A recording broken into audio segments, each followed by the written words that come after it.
All right, I'm gonna go put this record away. 1 minute, please.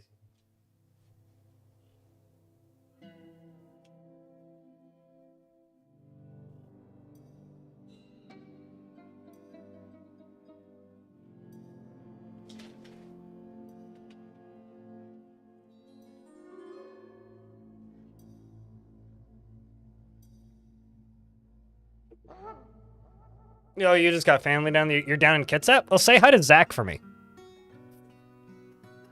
Actually, genuine question. Being in Kitsap, was it weird at all watching the no-clip documentary about Dwarf Fort?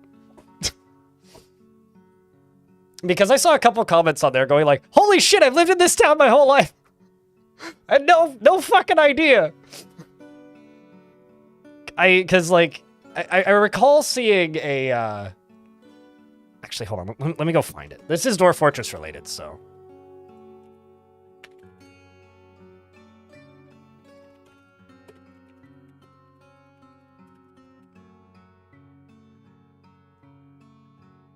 This is a video that was made 12 years ago. So April 2013. I almost said 16. And it was made by the Kitsap Sun. And it was... I'll go over that in a little bit, Iron. And it was in like a companion piece for a front page article about Dwarf Fortress that was written in the newspaper. That Tarn's in. Hold on, just let me mute the game briefly.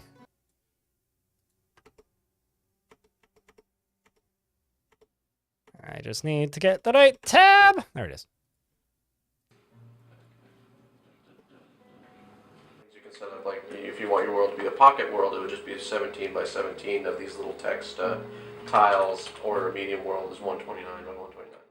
Dwarf Fortress is a city building kind of game where you have a little colony of dwarves that you send in under the mountain digging for wealth and so on, and they run into various encounters with trouble. It's a game that you don't win, but you always lose in the end. Yeah, it's a very complicated game by some standards. I'm Tarn Adams, and I love how Tarn Adams looks virtually the same now as he did like back in 2013. I'm a co-creator of the video game Dwarf Fortress that we distribute for free on our website, bay12games.com. So we Did I ever make pizza in Dwarf Fortress? I don't understand the question, Bastet. Bastet in YouTube chat is asking if I've ever made pizza in Dwarf Fort. So there's an ad break running, so I'm just going to pause this until the ads are done. But not the best timing on my part, but hey, you know, we try. But yeah, Otters, you probably lives like in pretty similar climate and vibe to where I live then.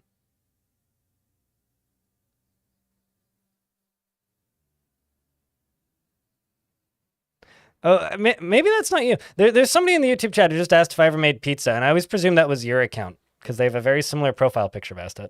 But maybe it's not you. I always presumed that was you, but I don't think you can make pizza in DF. What would that be? Like a flour roast with some sort of meat and some sort of cheese?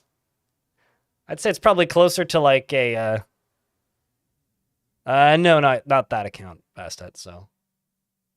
I think that would probably be like more akin to like a pizza pocket. Yeah, you'd need tomato, right?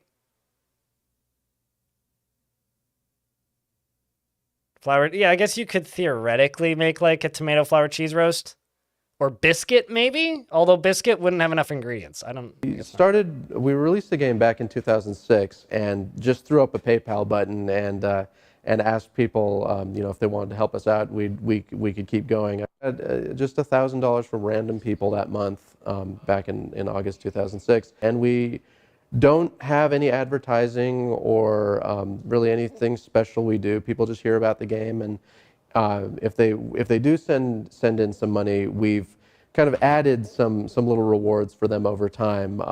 They can my brother will write a story for them if they want, and we write a small section of a story that we send to them by email. or if they want, we'll draw crayon artwork for them about anything they want. It's usually related to Dwarf Fortress, but we've had some very, very off-the-wall, strange requests. This is from 2013, Bad Lotus, and this is Tarn talking about Dwarf Fortress because living in Kitsap, which is a pretty small town by all counts, or area, low population, they'd just been put into the Museum of Modern Art. So like kind of a big deal for a smaller town. And they got an article in the newspaper about the fact that they were making a video game that had just been put into the Museum of Modern Art. That have nothing to do with Dwarf Fortress as well. And this so we'll draw that the too companion piece for and that. send it in. I don't know. It's just nice to have people that really like the game send in money for it, and anyone can download it. And people like kids that don't have any money at all and can't get their parents. We have people, kids get their parents to send in money sometimes, but that's very rare. Mostly it's adults that send in the money. So, but it's nice that kids can play it if they want. And people that are not, really financially secure can play it if they want. People that have trouble getting these whole financial things to work over the internet can play it if they want. So it's just cool. It's more people can play the game. I genuinely wonder if the rest of this interview exists. Also, did anybody else know that you can just scroll down while full screening in a video on YouTube? I learned this yesterday. I did it by accident and it blew my mind a little bit. I was like, wait, what? You can scroll down while full screen in YouTube? The hell? Anyway, that hurt my brain a little bit when I realized you could do that.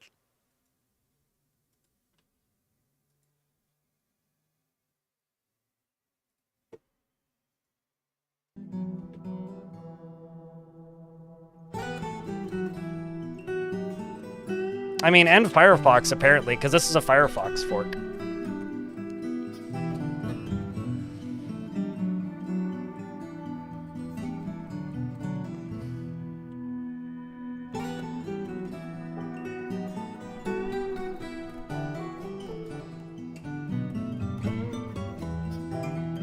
You don't use it, though? I use it by accident sometimes, without realizing that I'm using it. Yeah, I wonder if the rest of that interview exists somewhere, because it kind of has a hard cut in the middle and the topics change. I really... There's a... For those of you who like historic Dwarf Fortress content, there's a... Let me find it.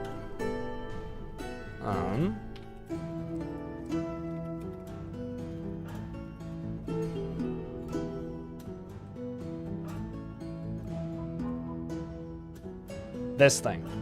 Let me mute Dwarf Fortress again. Why did I unmute it?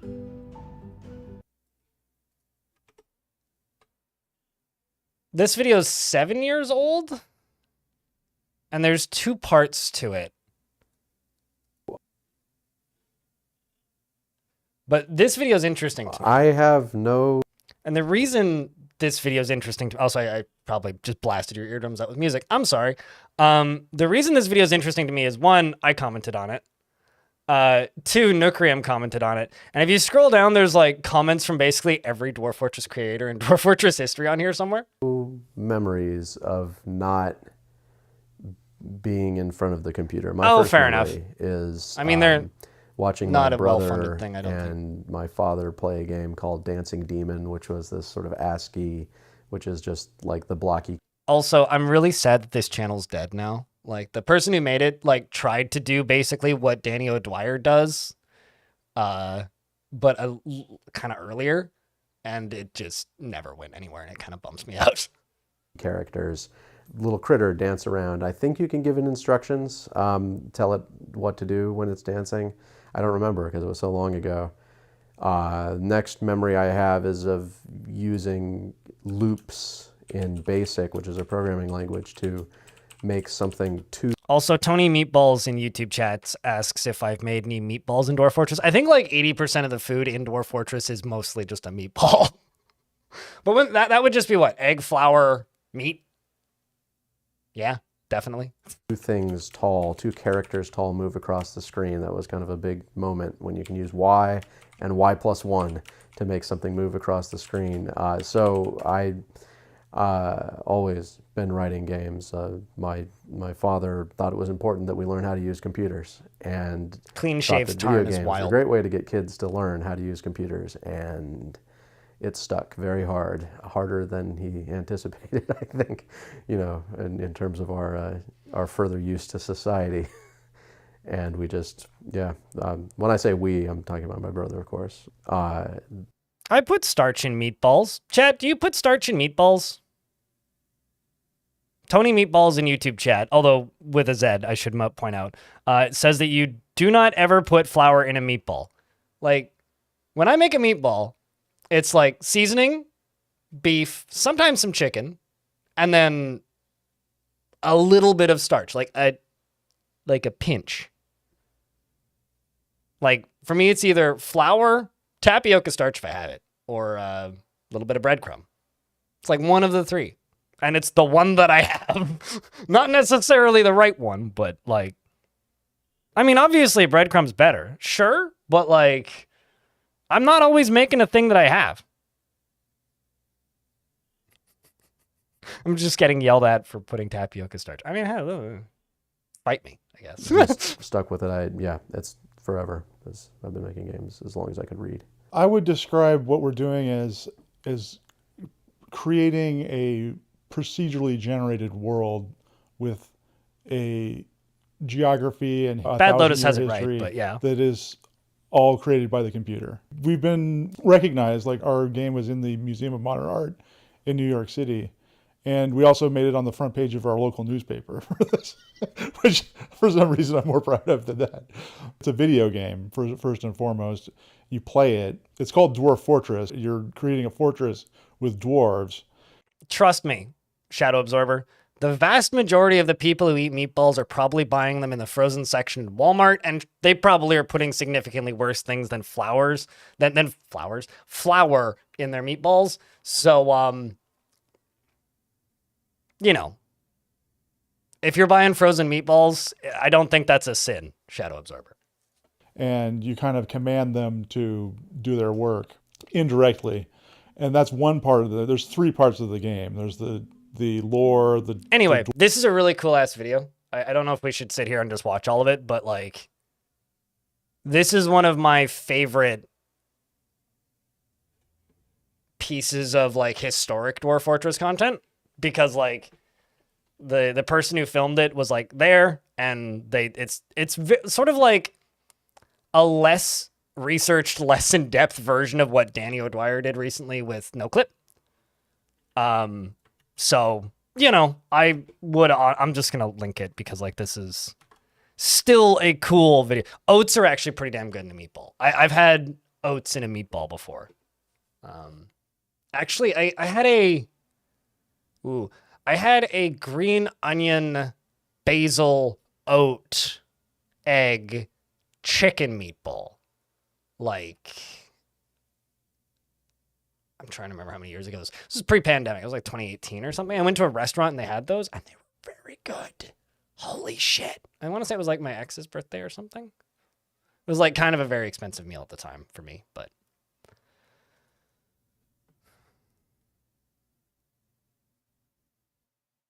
Depression Cooking 101. I don't think I've ever made meatloaf, like, in my entire life. I've listened to Meatloaf because I would do anything for love, but I would not do that. But I don't think I've ever made meatloaf.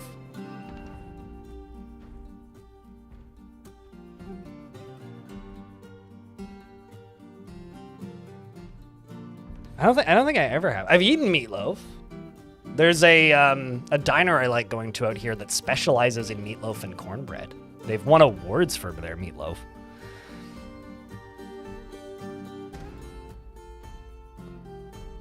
Chat, I can't remember the last time I bought beef, but you guys are making me want to make meatballs.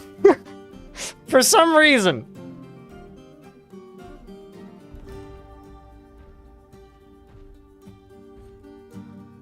You know, I can't say that I've ever had any legitimately Italian food. Like, I've definitely had Italian food made here, but I don't know, like, I couldn't say that I've ever made Italian meatballs. You know?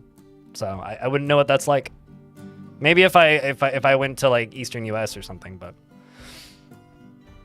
Sorry, free and open source .cooking?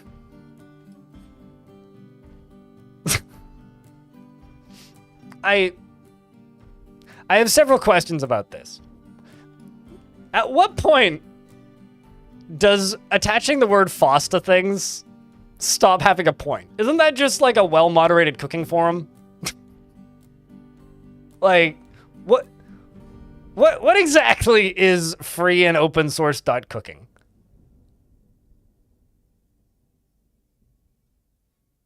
I'm just like looking at this website. I'm just gonna click potato gnocchi.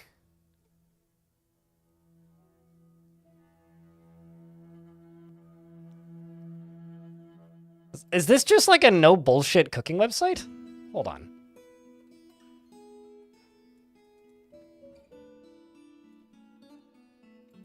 I ended up in gnocchi recipes. Oh, garlic. They only have garlic butter seafood pasta. Blocked by work. You have a no fun work firewall? Oh, apparently my blood sugar's low. Hold on, I'm gonna go eat a Twizzler.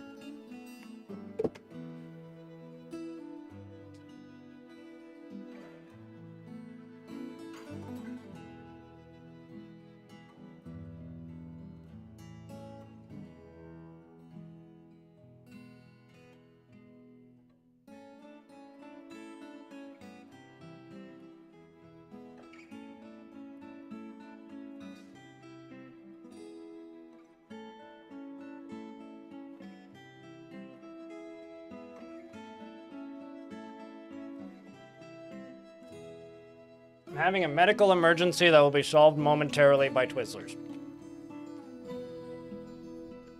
Also, shoutouts to this shitty convenience store up the street for having orange creamsicle Twizzlers. These are kind of hard to find up here. No, but they're what I have. I don't have anything else right now. I don't really feel like eating a spoonful of sugar currently. They're orange creamsicle flavored. They genuinely are magical. They're kind of too expensive because they only come in the really, really, really large packages. So it's like, I buy them by the kilo. But it's like, a package of them lasts me like a month and a half, so.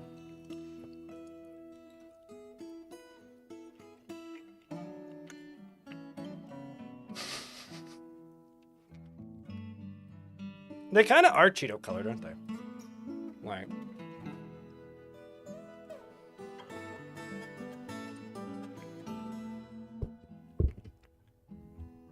I'm not positive if there is any babies in the fort currently. The population is real low. Careful, you might get a baby chicken. Because that, I think, is the youngest thing in the fort right now. But.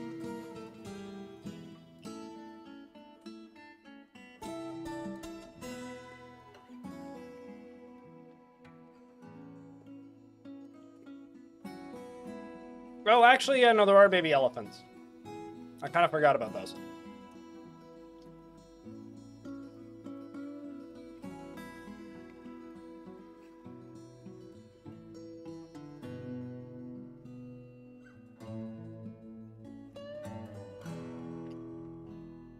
Wait, what?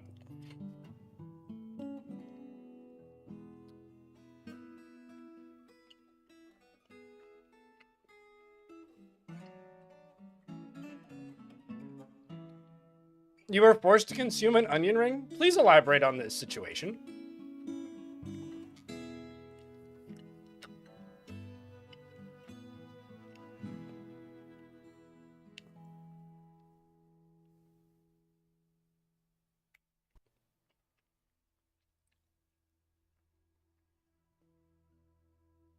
Oh, you can absolutely We're part of a new faction, Necrontyr. So you're absolutely welcome to request a new dwarf. Are you not a fan of onion rings?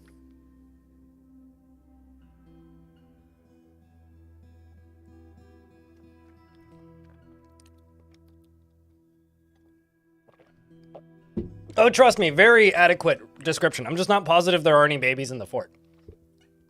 That's the issue. Because I had to...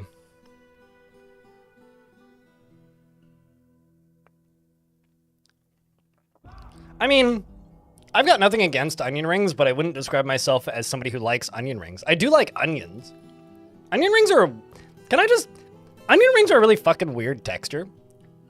Like, I'll eat an onion ring, but I'm never going to order onion rings. A box of Blind's favorite candy would be a good birthday gift. Not really, because that's kind of like buying me medicine. I only eat candy when I'm about to die of a medical emergency, like right now. Although it might not actually kill me. It might just bounce back after a while, but... Like, my blood sugar is 4.1, if that means anything to anybody. If I go below 3, I start to feel bad. Or if I go below 4, I start to feel bad into the 3s. And then if I go below 2, I feel like I have the flu. It'll kill me over time. You like onion rings on burgers? I'll eat an onion ring on a burger. Yeah. Yeah, onion rings are just kind of an excuse to eat deep fried batter in regards to them having no flavor.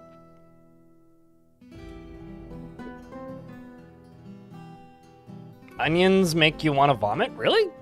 I love onions. I basically everything I cook has onions in it. But onion rings specifically are just like, I don't know. I've never been knocked out from low blood sugar before.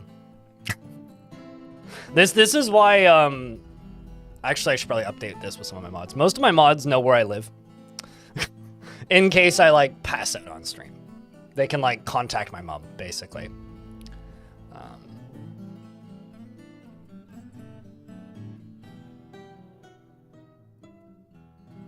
Well, that's unfortunate. I really like the, like, okay, so this might, I hate using this word. This might trigger some people. I'll eat an onion like an apple. Like, I will just take a bite out of an onion and it doesn't really faze me. I don't particularly like doing that with white onions, but red onions, I will eat like an apple. And pickled onions are one of my favorite things. What would the theoretical pass out on sugar be? Below 2 is when you're like at risk.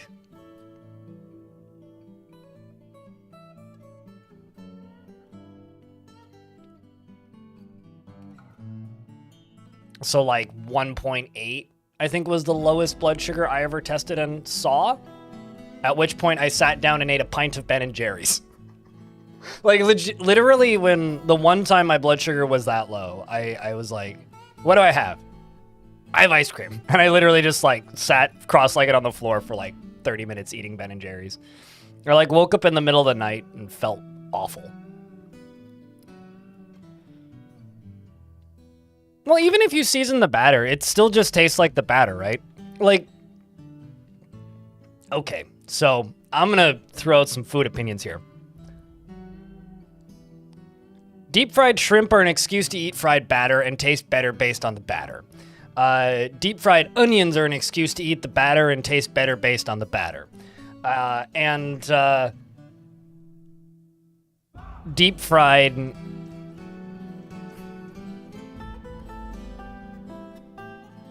A lot of deep fried foods are just an excuse to eat the batter, and it's good based on whether or not the batter is good.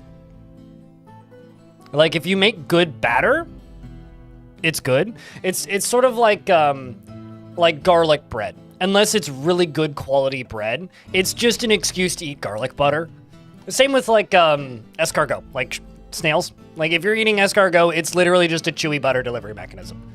I've got nothing against a deep fried batter delivery mechanism, but if I'm gonna choose one, I would rather eat tempura. I would rather eat like there's a lot of things I would eat before I eat an onion ring. I would rather eat deep fried green beans. I would rather eat a lot of things before I eat an onion ring. I will not complain if somebody gives me an onion ring, but onion rings are not my favorite deep fried batter delivery mechanism. Hello, Spitalier. You know, I don't actually remember the last time I had fish and chips. Like, I had this discussion with chat the other day. Like, I've had fish tacos with, like, deep fried fish. I've had other meals that include deep fried fish. Pumpkin tempura, that's interesting. I had avocado tempura last year, which was, like, odd but really good. Yeah, on Monday? Like this past Monday or this coming Monday, Stone? Or is it just a Monday thing? Oh yeah, deep fried broccoli is also really good. And same with cauliflower, I agree with that. I love a deep fried yam. It's real fucking good. Does bad things to my blood sugar, but I fucking love it. Deep fried pickles are incredible, but I haven't had one in ages. Actually, I really like a deep fried sugar sweet gherkin. Like the tiny ones, like the itty bitty little pickles. Those are good. But like genuinely, like I do not know when I last had fish and chips. Fish and chips is again, it's one of those like if it's well made and in the right setting, it's pretty great. Like I would say that like ooh, this is fighting words. A burger is kind of meh. There are better ways to serve those ingredients. But in the right setting, you can't do better than a burger. Yeah, actually, like, a lightly battered fried zucchini is pretty fucking awesome, actually. Darius, I would rather have a zucchini ring than an onion ring. I've had zucchini rings. Like, I'm not a big fan of fried sushi. I've had YouTube chats talking about deep fried sushi. I don't really like deep fried sushi. I've had it. I've had crunch rolls more than once. Pass. Pass, personally. Like, it's fine. But, like, deep fried California rolls, deep fried BC rolls, deep fried various fish rolls, it's like, maybe this is just the diabetic in me, but, like, I don't need to add extra carbs to an already pretty carby meal. What's the point of frying sushi? Millennials? Or just Seattle exists, and you have to convince people from Texas to eat, and people from the South to eat sushi? So fucking put it in a deep fryer and tell them it's deep fried? It's to kill the low quality sushi.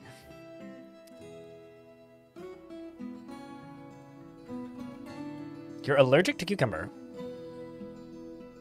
Huh. Interesting.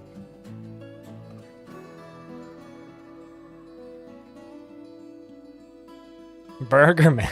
I mean, here's the thing, right? If I'm in a restaurant, Joshua, and I have three options, right? Or like if I'm in a pub, we'll say this. If I'm in a pub, and I'm saying this because there's a pub here that has happy hour, which is just $5 off of all their burgers and sandwiches until close. And I have the option between a burger, like just a beef patty, standard burger, like a double patty, but like there's cheese in the middle burger, a fish burger, a deep fried fish burger. So like grilled fish burger, deep fried fish burger, grilled chicken burger, or deep fried chicken burger. Like breaded. I'm gonna go with the grilled fish or the grilled chicken almost like 100% of the time.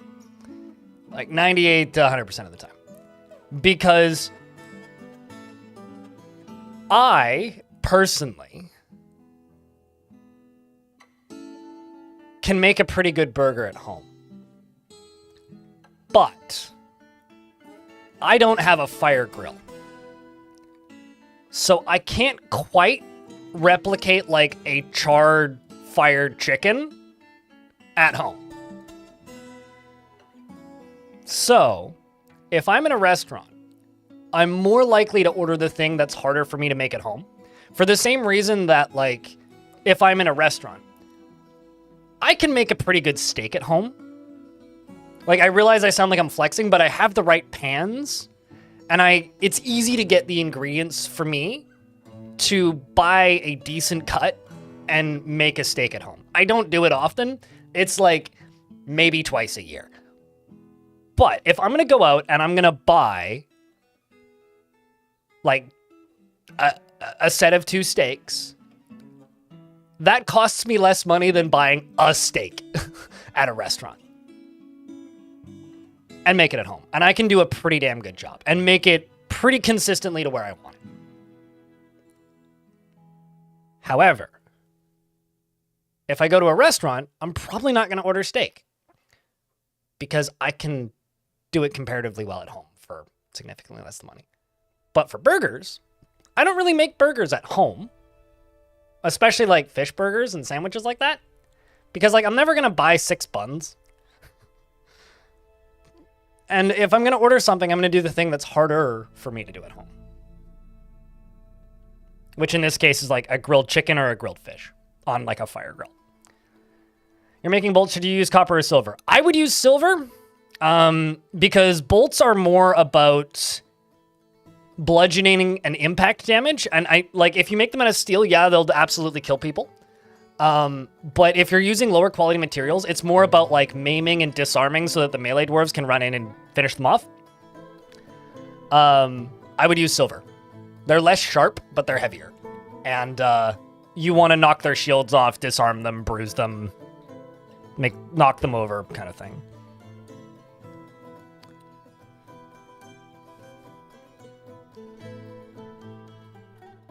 Yeah, I mean, certainly, like, fried food, like, deep fried food is less healthy. But, like, to me, like, if I'm eating out, like, fucking health to the wind.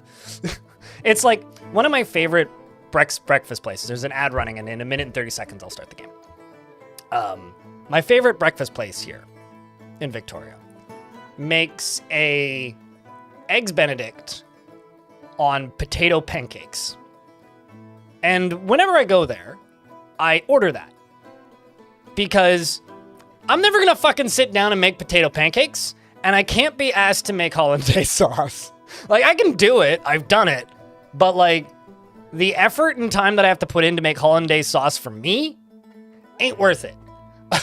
When I could go pay $20 and just get that, like, sure, I could just like spend 30 minutes grating potatoes, make the potato pancakes, make the hollandaise sauce. Hopefully I don't fuck it up because I don't have to practice. Poach the eggs. I could do that. Like, I know I can do that at home. But for like $16 for a half order of that with grilled tomatoes as a side ain't the most unhealthy thing in the world, and is in a portion size that I would make at home. And frankly, like, by the time I spend all that time making all those ingredients, yeah, nah. It's my favorite thing. Also, John's Place in Victoria, best breakfast in town, just saying. Get the Yiddish Colombian. Tell Barbara I sent you. Not quite a joke, but like this is all the like true shit. If you don't believe me, look up John's Place on You Gotta Eat Here, the fucking Cooking Network TV show. It's actually a good restaurant and has held up since the show. And if Shane seats you, say hi.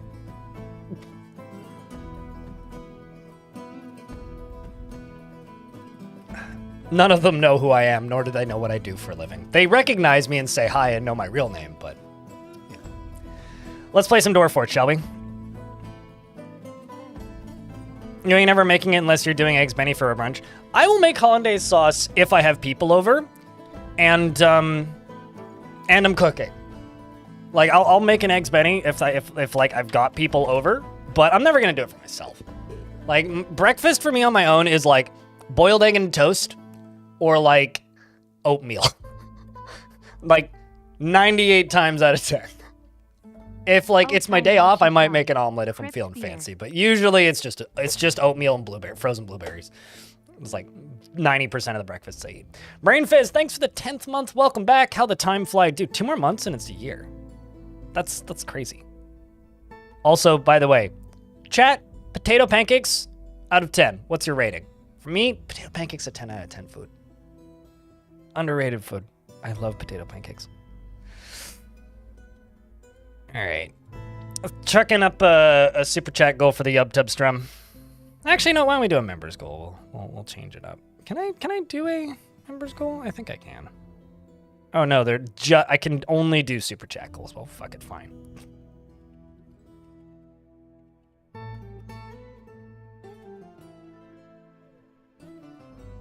Speaking of YouTube, my phone app updated recently, and when I go to leave a comment, it has a pre-written generated comment.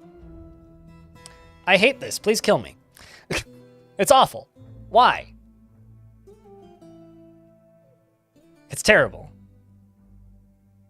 I don't know what a potato scone is, so. No, a potato pancake is like grated pancake, or like grated potato bound together and cooked like a pancake.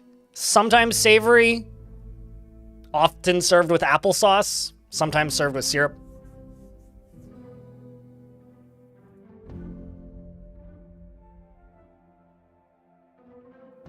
All right. Still sounds good though. Usually in oil. Usually cooked in oil, yeah. My Oma, however, would cook them in, I think it was sunflower seed oil and butter. It's good.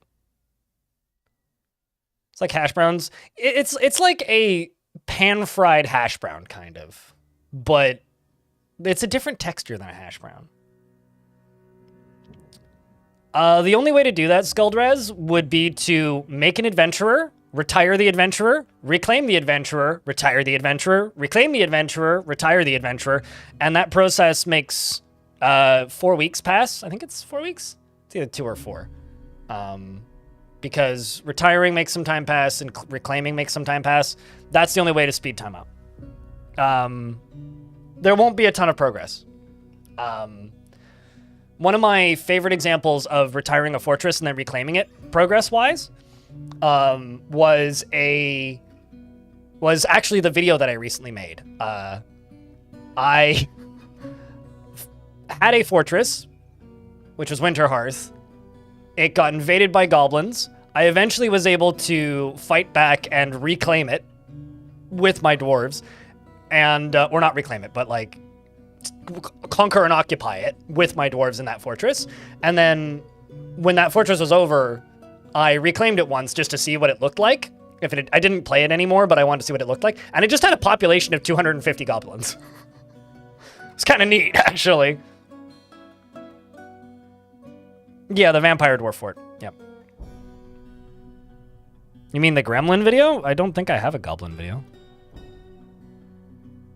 You could use DFHack to do a time skip. I've had that, it's been a while, YouTube chat, but I had that Borka save file, so do back up your save files before you do that.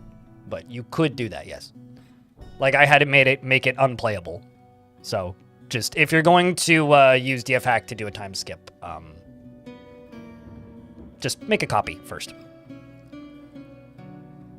But this may also be out-of-date paranoia, I'm not totally sure.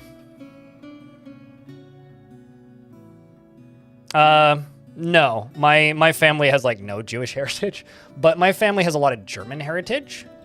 And my Oma used to make a lot of German food.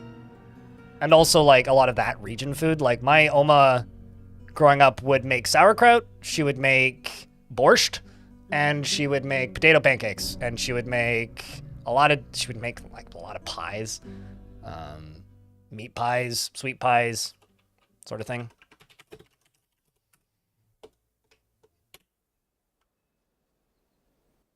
The vampire video felt like an epic narrative. I was a little bit worried that people would be bummed out by the ending because I kind of just end it because like that's kind of just how the fortress ended. Okay, so this fortress. Emperor Iron, you asked me to explain what happened yesterday. We're going to do that now. I'm also going to update the goal command. Even though the goal hasn't changed, I just would like to throw in a little addition to this. So this fortress we started, what was it, the end of last week? This is day 4. And it's kind of got a new fort.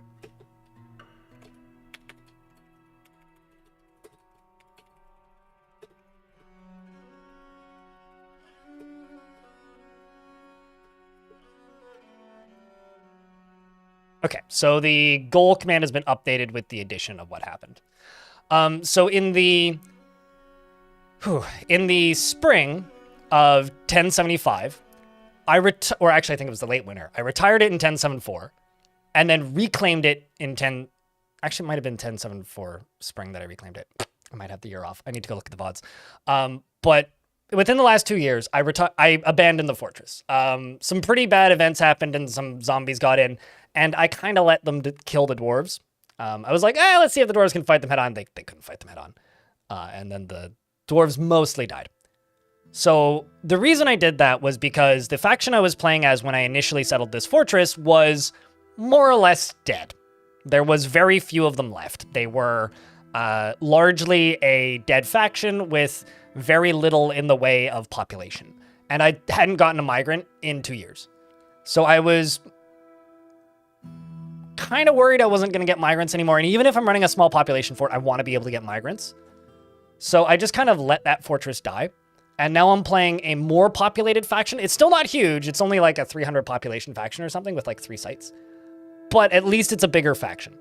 And I reclaimed the same fortress. So we started over with 7 dwarves, and shit went bad like immediately.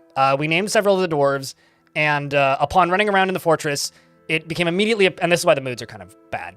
It became immediately apparent that there was not 1, not 2, but like 6 blind cave bears in the fortress that had wandered out of the caves. There was also a elven ambush on the map, which was a combination of elves and humans.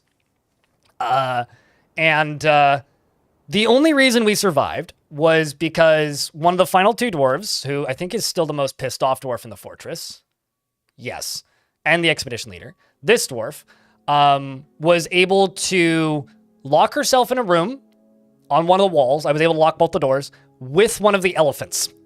And I was able to war train that elephant. Because we embarked with elephants. And like 300 sand. Which I'm going to try and make into clear glass. We embarked with elephants, right? And I was able to war train one of them and then the second one. And then I assigned it to her, or the 2 of them. One of them has been reassigned, and they went around and killed the blind cave bears. So the other dwarf who survived that, because there was only 2 of 7, basically got injured after killing one of the bears and then went and hid in the hospital. So this fortress has like kind of been through a lot. And since then, the population has gone back up to 30.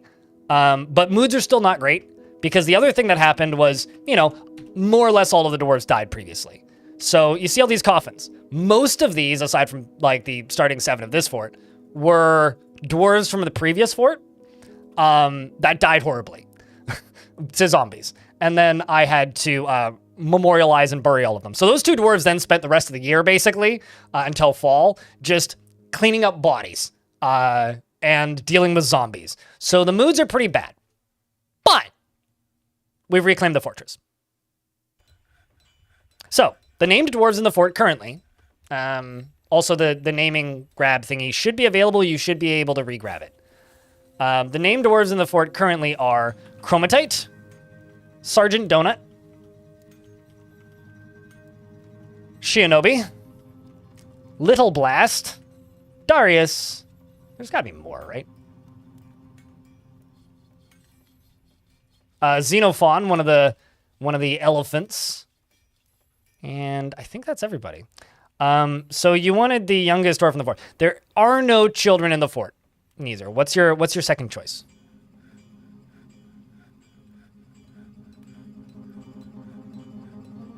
Tis good to see you. Joshua, basically everybody died in the other fort. Not everybody. I think there was like a population of like 8 left, but they all scattered, right? Because I abandoned the fortress, so they're just off in the world somewhere now. They're possibly still alive, but you want an armorer. Okay. But likely they're all dead, Joshua. Yeah. Yes, I'm aware I need to name a baby for Neezer, but there are no babies in the fortress, so I'm asking Neezer if they have a second choice. Which armorer would you like, Snail? Happiest Beard. Okay. We've got Bessemer or Zulban, but Happiest Beard would be Stinthad.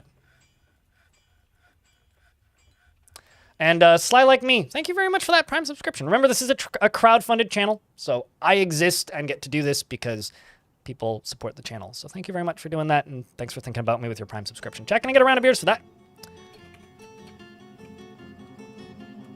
You would like the bearded armors now. Okay, we'll do that. He is confident under pressure, and he is often cheerful. He tends to hang on to grievances, and he likes to brawl. He's not easily fall in love and really develops positive feelings. By the way, we rated DJ Empirical last night. He was using a mod that I'm not super keen on using, which is the Twitch integration for Dwarf Fort. I'm curious how that was. I want to know what you guys thought of it if you were there for that raid. He is cheerful and he tends to hang on to grievances. He likes to brawl and he does not easily fall in love and rarely develops positive feelings. He has an active imagination. And he needs alcohol to get through the working day. He doesn't really care about anything anymore. He dreams of mastering a skill and personally finds friendship burdensome. You was sleeping by then? Fair enough. He likes conglomerate and trifle pewter. I'm kind of like a little bit weirded out actually by that mod for one reason, because the guy who made it like put a bunch of asterisks saying, "Do not steal my code." It's like, I mean, okay, fair, but like, that seems a bit aggressive. He likes black pyrope and oyster shell and chickens for their scratching and grizzly bears for their strength and highwoods for their magnificence and the sound of the velvety incense, and when possible prefers to consume city horse and lychee wine and absolutely hates blood gnats. Also, yeah, you do like chickens, don't you? You don't have any pets. You're also very new to the fort. I mean, you're probably, yeah, you're one of the recent migrants. So you recently came here. Currently reading a book. And you're actually a competent military dwarf, even though you're not in the squads. I'm going to throw you into the military, though. Which isn't currently doing anything except for stealing books. Because the goal of this fortress is to basically be warrior monks who have a shit ton of books and a big-ass library. It's all good. You're allowed to get excited. Speaking of chickens, do I have any chickens that are, like, open for pets? Got a singular hen who's named... Oh, I've got a bunch of hamsters, but... I was catching hamsters. I kind of forgot about that. I don't have any chickens that are available as pets, unfortunately. Bearded Armorer is this one. Snail is confident under pressure and is very trusting, is grounded in reality and lives a fast-paced life. Begins to talk more slowly when he's exasperated. I'm not exasperated, I was just giving you an example. And needs alcohol to get through the working day. He likes working outdoors, only grumbles mildly at bad weather, and doesn't really care about anything anymore. He dreams of... Sorry, he doesn't dream of anything. He personally values cunning. Sees introspection as important. And he likes diorite and nickel silver and pinfire opal, creepy crawler leather, wild boar hoof, and giant lizard tooth, sheep wool in the color aquamarine, and goblets and guinea fowls, and for their social nature, and the site of the velvet meadows, and when possible prefers to consume black-crested gibbon, asparagus, and mead. Well, we have both asparagus and mead in this fort, so that's good for you, I suppose. And he likes his drinks, I guess that's why. We are making mead in this fort. And a YouTube chat. The first person to put 3 beers into the YouTube chat gets a... to name something. And you know what? I will make the hamster available for training, and we're gonna tame live animal. Jesus gets a dwarf or thing. Jesus, what would you like me to name? It can be an object, it can be a dwarf, it can be whatever.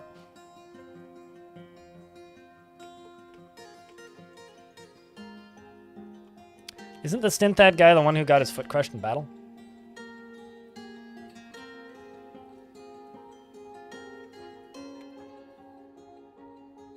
I don't think so. Doesn't have any scars. Or wasn't that the previous fort? No, I mean...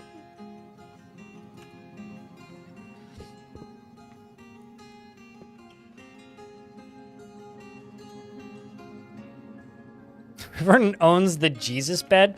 You're gonna have to remind me where I put the Jesus bed. Because I did... I mean, I'm gonna have to find it.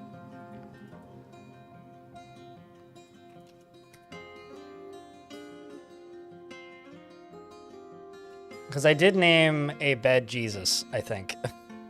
I vaguely recall doing that. Like, you remember? Well, it's a request that you're making it. And I don't know where I put it, so... Oh, there it is. Okay, so who lives in this bedroom? Odom is now Judas.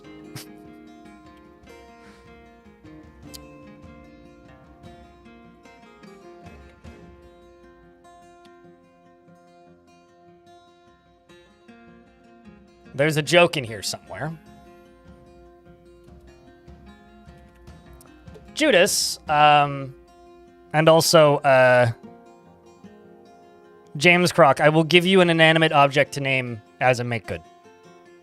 He is grounded in reality, and he is rarely jealous.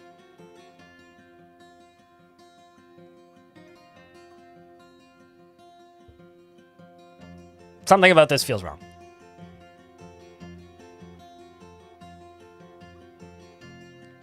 What happened to the 5,000 point name a dwarf? I've removed it because I got tired of like just bureaucracy around it.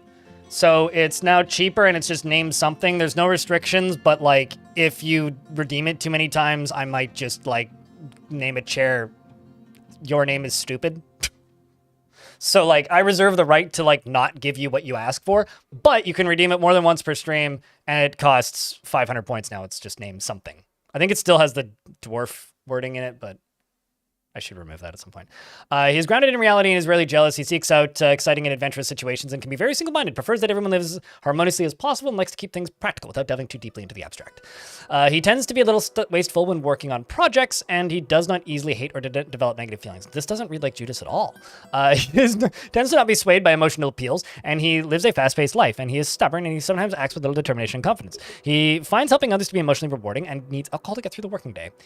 He personally is repelled by the idea of honesty. Well, okay, never mind, now we're working out. And lies without compunction and believes that the time taken to master a skill is a horrible waste and doesn't really value merrymaking. He must be fun at parties.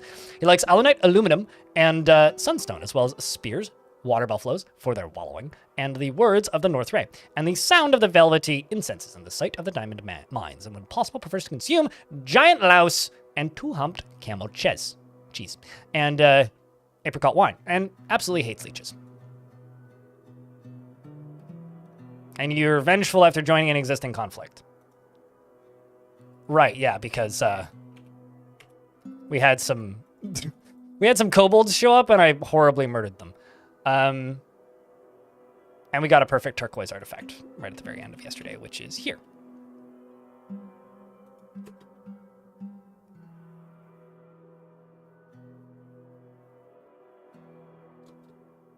I can't name a pickaxe because it's not a buildable item. The items that can be named are items that can be constructed. So like chair, table, workshop, etc.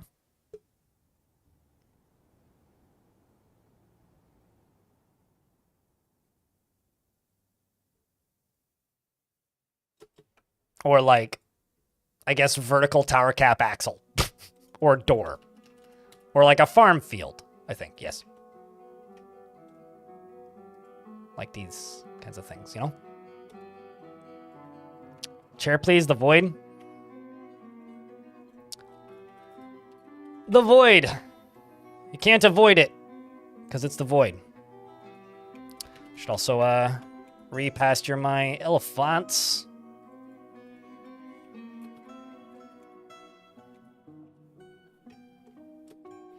You'd like to share with the chat some DF hilarity in your recent fort. Please do share away.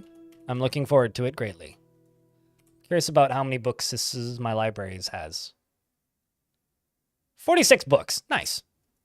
Wait, what?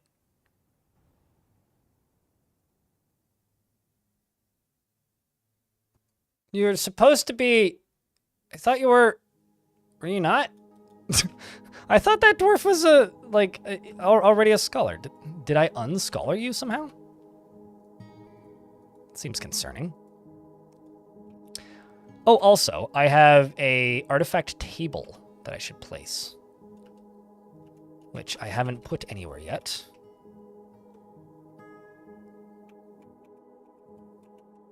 And I need to put somewhere.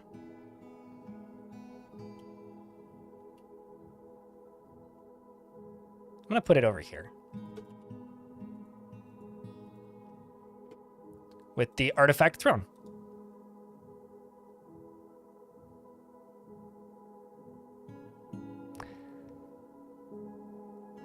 That likes working on doors. How about I give you a door because I don't like taking bribes for dwarves?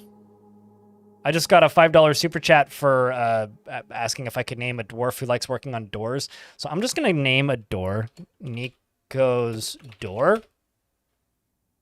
Because I don't like taking financial bribes for dwarves and I don't want to start that as a thing. But thanks for the $5. Glad you like the stuff. So you now have a an olive wood door.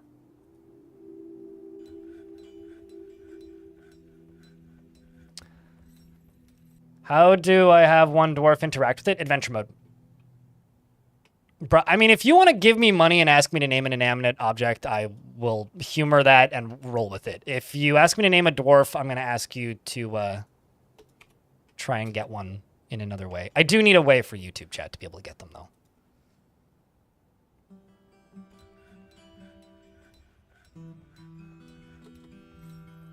Would a soldier name a pick if he used favored it as a weapon? I mean, soldiers can name any item that they have equipped. So, yes.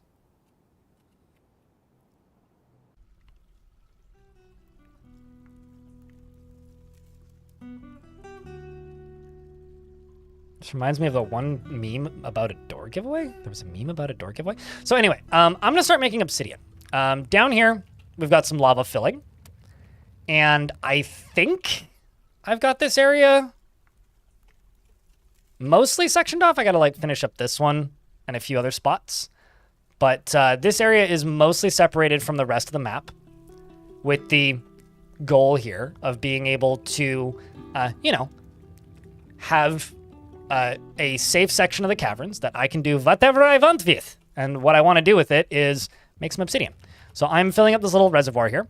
And what I'm going to spend the next little bit doing is building around it by, well, initially doing this. Kerplunk. We're going to build some walkways over top of it. And put a bridge on it. And then we're going to pump lava in through the top into a little holding tank. And then just go whoomp all at once. Make a bunch of obsidian, mine it out, do it again. And maybe at some point even put a drawbridge in. And that's the plan. That's one of the things that we were working on today. And the reason we're doing that is I can't use metal for weapons. So we're going to make some obsidian swords.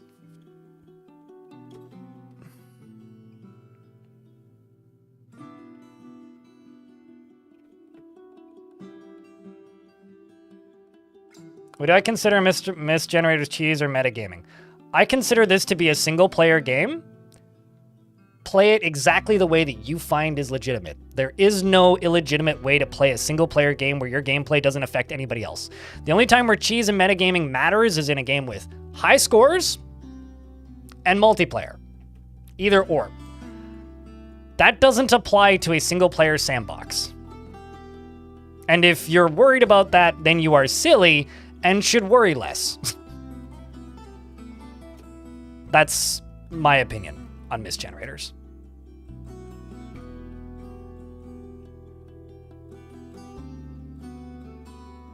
It's a very, very solid plan, I think. Unicorn.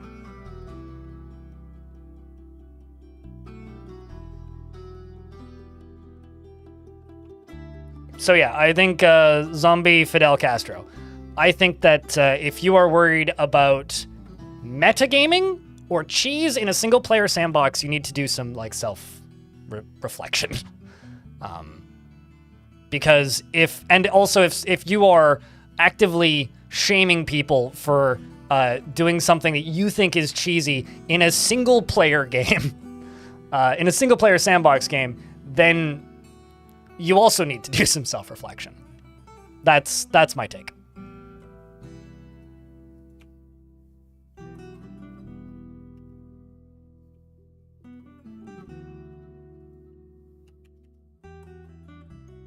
So I need to pump some water into a reservoir to do this.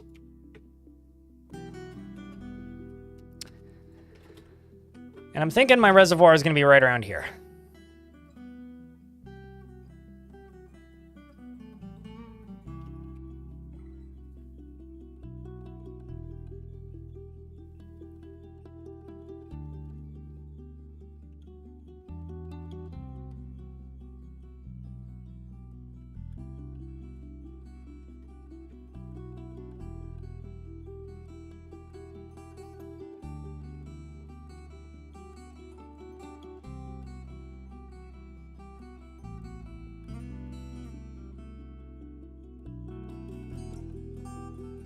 Oops, that's the wrong tool. I want to bump that up to 5 so that they finish digging out underground first.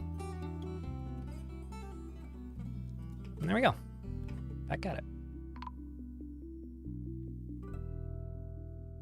How do we make cheese for... Oh. Cheese for everyone! You have to be tier 2 on Twitch, and then you just get it for life. Because I'm too lazy to unassign people from it. I recommend people using blocks. Yeah. Blocks go into bins and are easier to store and are lighter and make harder to climb walls than boulders. Fun fact, version 50 actually makes less boulders appear when you mine. Like, there used to be more rocks. Human Caravan has arrived. This is my first time trading with them. That's interesting.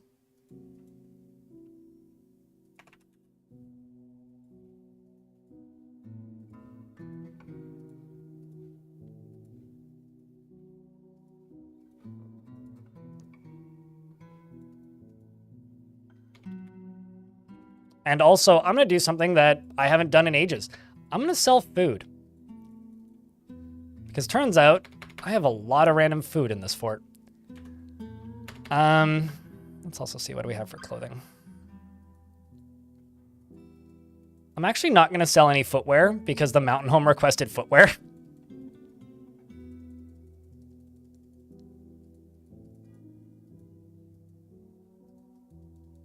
Hello there. How are you doing? Mass.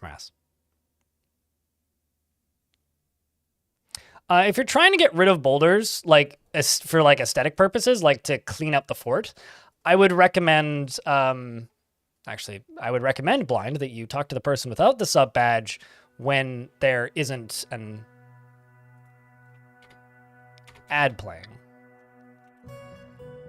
is what I would recommend.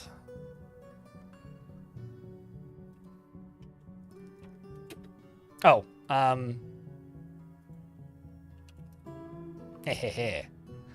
I'm making hamsters valuable by selling them in gold animal traps. So I'm selling hamsters for a chunk of money. You are alive, Donut. Still doing donut things.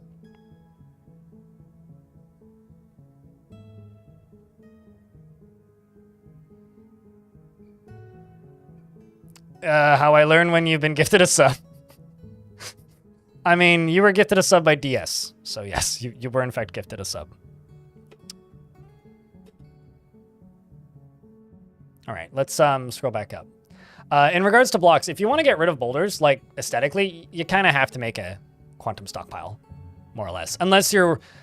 One of the things that I do that I find gets rid of boulders is as you mine, just build... like stoneworker shops in the area that you're mining. Whoopsies, I just deleted that bedroom and that wasn't the button I was aiming for. Click on the, like, or as you're mining out in, new areas, build little stoneworker shops everywhere and assign, like specific stoneworkers. And then when they're done building, pave all the floors around it. Is like the way to really efficiently get rid of them. Or you could also just make them invisible.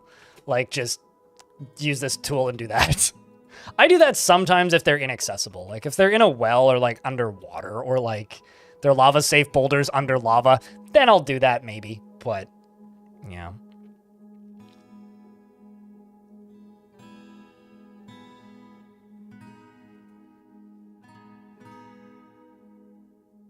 Works for me, Umicorn. I do read YouTube chat, SpongeBob. You're a silly goose for thinking that. People can chat where they want. They just won't get questions answered as quickly on the YouTube chat because the YouTube chat doesn't move as quickly. Why do humans love cheese is the real question.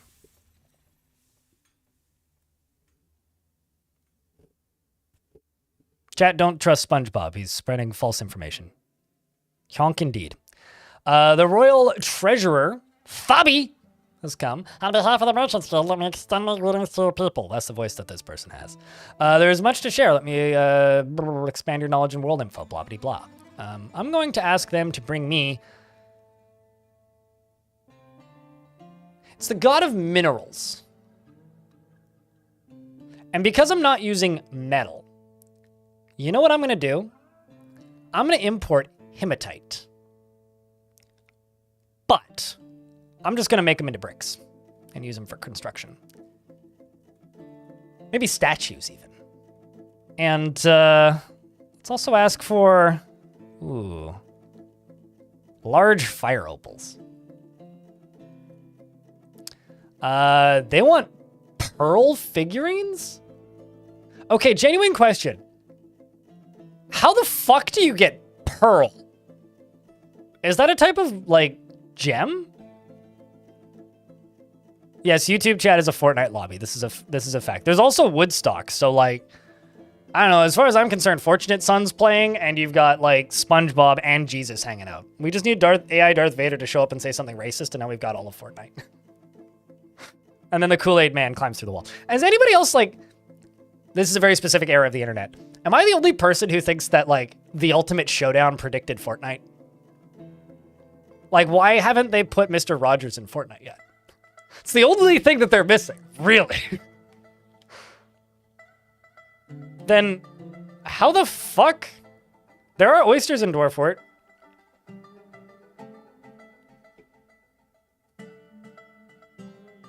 Pearls are gemstones that don't actually exist in the game as of yet. Huh. So to those of you complaining that you can't make something, we actually found something that you can't make, I guess. I wonder if it's one of those items where, like, you can't make it, but, like, you could find one in adventure mode?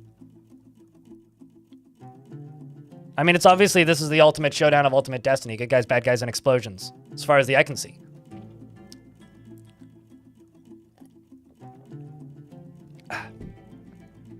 And only one will survive, and oh, jeez.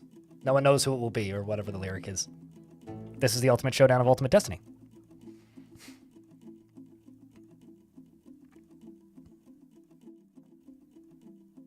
Anyway. That's wild to me.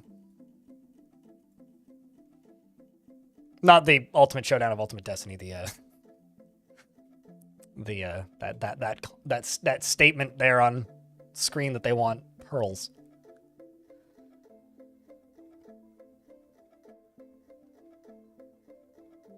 What else have they brought? Ooh. Well, most of that stuff I'm selling, but...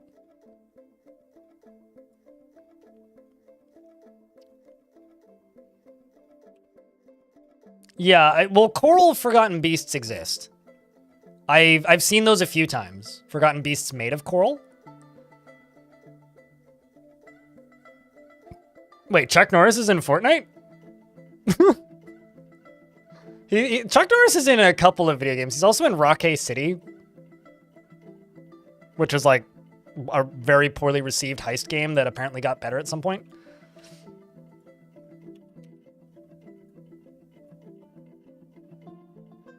Who isn't in Fortnite? Me. Fact.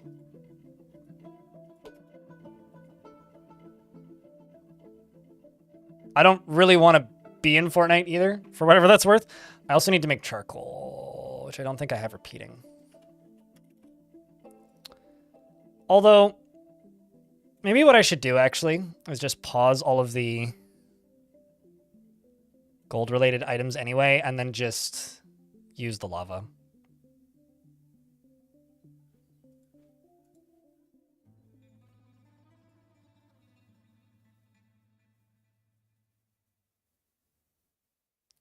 I'm pretty sure Steve is in Fortnite, isn't he? Minecraft Steve? Hmm.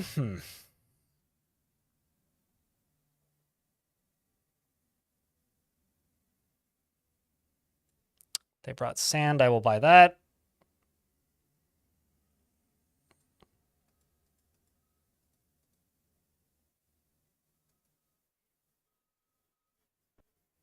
Although I'm trying to sell them too much weight because it turns out these hamster cages is heavy. Thankfully, I can fix that by simply buying a horse. And then we'll just eat it. They brought flasks and stuff, but I don't need them. Buy the meat, buy the fish, buy the veggies. They buy all the food, actually. Let's see if they brought any books. Humans usually do. Errors in observation. It's a book about accuracies. Okay, I need that native copper bookcase. That's cool. I'm gonna buy that. And then the cheese, since I can afford it.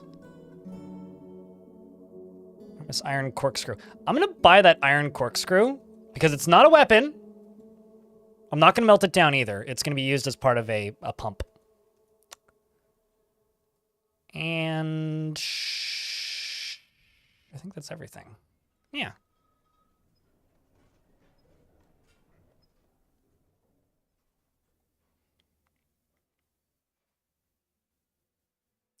Did you ever do the research on if ghosts go to visit their room as they are saved nowadays? It depends on the ghost. So it depends on the personality of the ghost. You can see the personality of the ghost, I think, by going to their description. But the forlorn haunts will just wander the place that they died and places that they remember fondly, or places they used to frequent. But they'll still scare the ever-living piss out of everybody who sees them.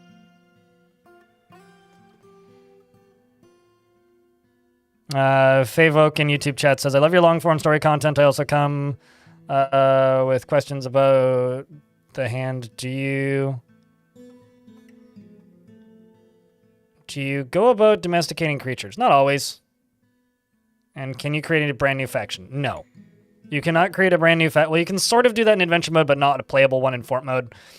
You can create like groups, but you can't create a faction. New factions can't form after world generation ends.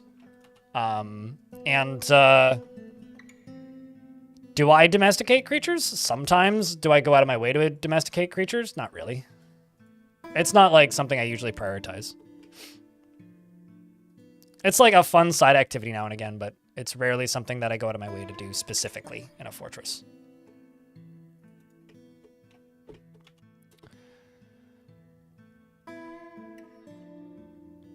You just buy whatever seems like the coolest thing to buy. I buy things that are like tricky to make or acquire in the fortress that I'm currently in. Okay, so let's see. Are we still digging ramps? Yes, they are. So since this is all dug out here now, I'm gonna build across here. And that was not the tool I wanted.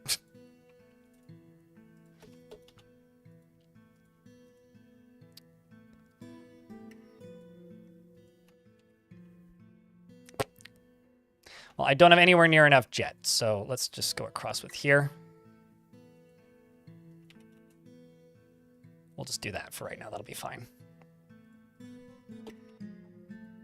I'll also do this to speed up the process.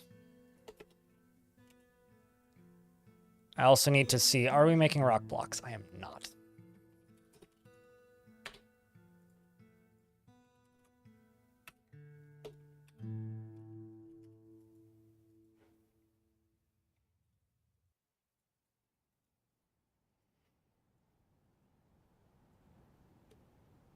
I can also expand this now because there's more dwarves in the fort. That's why you buy instruments. You don't want to look through the menus. Yeah, that's something I usually form an entire fortress around to build specific instruments.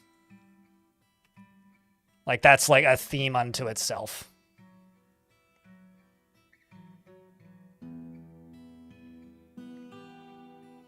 Yeah, I would slab a dwarf that's restless. Yeah, definitely. certainly the wise decision in a situation like that.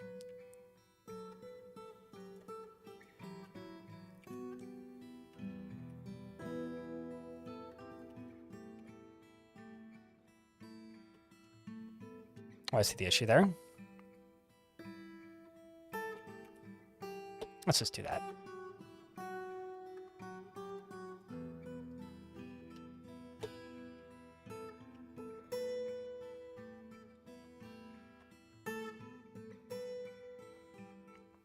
Anyone with a beard.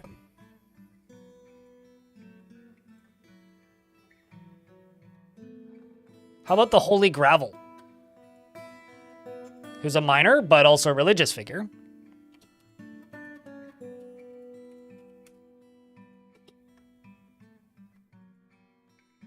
He is utterly humorless and cannot tolerate differences in culture, lifestyle, or appearance. Desires little for himself in the way of possessions and rarely feels discouraged. Is stubborn and often feels lustful. Is very humble and tends to think before acting. Has a calm demeanor and is curious and eager to learn. And is quite polite. He needs alcohol to get through the working day and likes working outdoors, but only grumbles mildly at bad weather. Dreams of creating a masterwork someday and personally values nature. He likes aluminum, earthenware, and fire agate, as well as crystal glass, earrings, and buckets, and guinea fowls for their social nature, cuttlefish for their distinctive pupils. Hold on. I need to do some research real quick.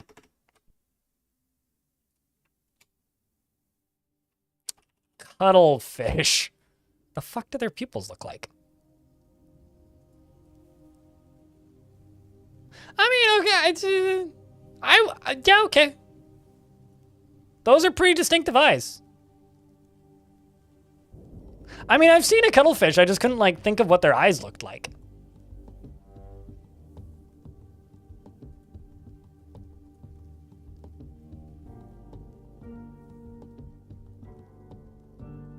I mean, that too, Darius. Looks delicious. Sushi. But I mean, they're pretty looking fish. Like, they're cool looking. All right, fair enough. I'll call those distinctive. I won't deny that.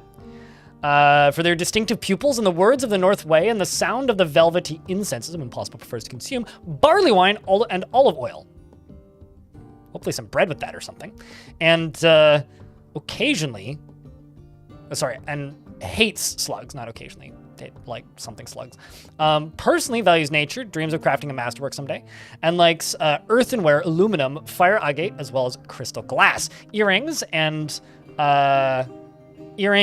buckets, and guinea fowls for their social nature. And also you like cuttlefish men, not just cuttlefish. That's interesting. You worship Kadol, who's the god of minerals, and you are the holy gravel of the bronze sect of that god.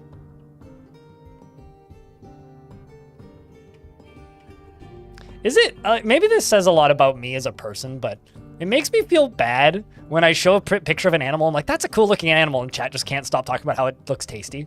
It's like, I don't disagree. Like, certainly. Like, probably tasty. But, like, it's a pretty animal, guy. Like, I remember when I made the discovery that mini cows exist. And they're just like, yeah, no, totally, Finn. And they're just like these tiny little, they basically look like sheep. Like, they are adorable little fluff balls. And I remember just going like, oh my God, these are so cute. And then chat's like, oh, that's how they make, what are they called? Sliders, like mini burgers. I'm like, one, I don't think those are like for butchery. But two, like, come on, it's a sentient lawnmower. If cute, why tasty shaped? Because you don't eat enough veggies.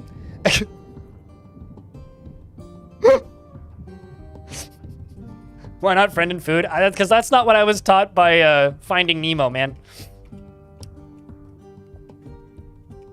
Okay, where's the...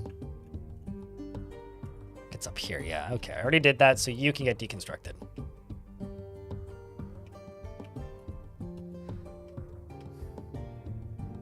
Actually produce very good milk? I didn't know that. All I know is that they're fucking adorable. Like, they're super cute little critters. Oh, shit! My mostest upsetest dwarf is no longer the mostest upsetest dwarf. Seems like Little Blast is getting over their horrific stress and is reading books.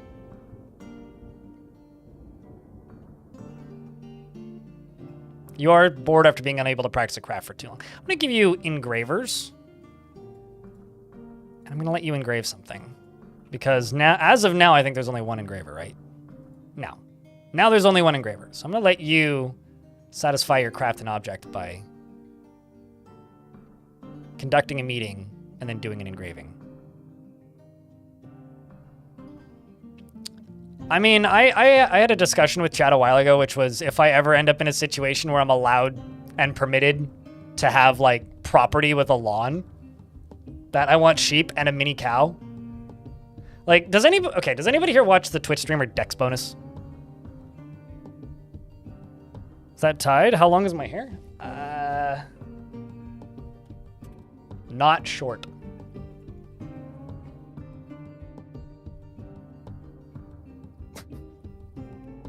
I didn't brush it this morning, but yeah, Duger. I'm jealous of her life. I don't need to move to the UK. I've got no real interest in doing that. But I'm jealous of the fact that, like, you know, she just makes YouTube videos and streams on Twitch and then just, like, moves to the UK and started a fucking farm. I'm like, God damn it, that's what I want to do. That's the dream. I wouldn't want goats.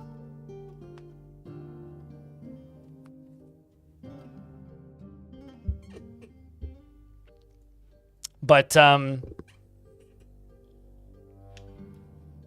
chickens, bees, shit tons of produce. Yeah. Maybe a mini cow. I could go with, like, go for maybe a miniature pony or a donkey. I like a donkey. Donkeys are cool. But, outside of that, I don't know.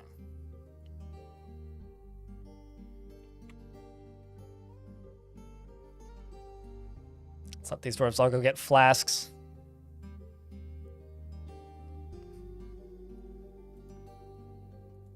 I'm also going to take you off of mining and put somebody else on mining.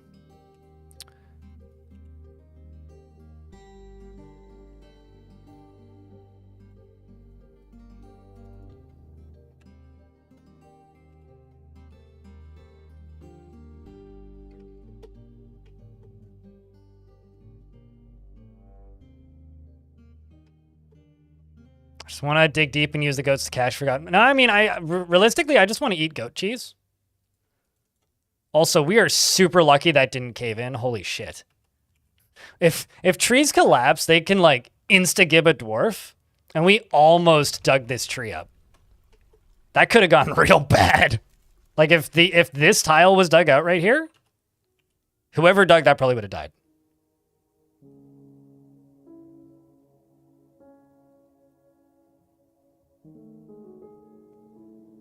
I mean, I've been stung by bees, but, like, I'm also an adult and realize that bees are not wasps. And I can handle myself around wasps calm enough so that I don't get stung. So if I can do that around a wasp, I can do that around a bee. Stone, are you in chat right now? By the way, this dwarf's 67 years old. It just made me think of you. Also, they just read a lot of books.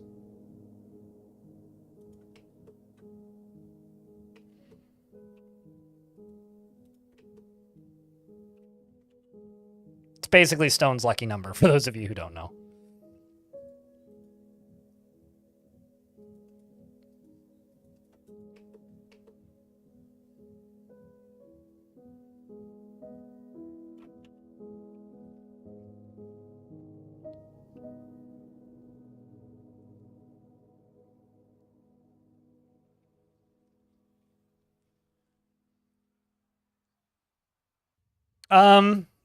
As somebody who's been stung by a bee and also had tattoos, I don't agree with that. It doesn't really feel like lots of bee stings in a row. Because bee stings depend on how affected you are by it. As an example of this, like, you know how some people will get bit by a mosquito and, like, not notice or care? And then some people will get bit by a mosquito and get, like, a giant fucking welt the size of a golf ball and need to go to the doctor? It's like that. It depends on the person. So for some people, it's way worse than others. Lanix, what's up? It's good to see you. This isn't really a volcano. It's more of a lava chute in the first cavern layer, but I don't really need a cave farm below, Robert, but like if I ever won life and got my dream life in to Robert in YouTube chat, what I would want is so I'm not a big car person, but like, you know, if I had a garage, I would grow mushrooms. I would unironically do that. I currently have a little mushroom grow kit, and I grew a lion's mane mushroom about fucking the size of a American hand egg, and my hope is I'll be able to grow 1 or 2 more out of it, because there's still tons of mycelium left in it.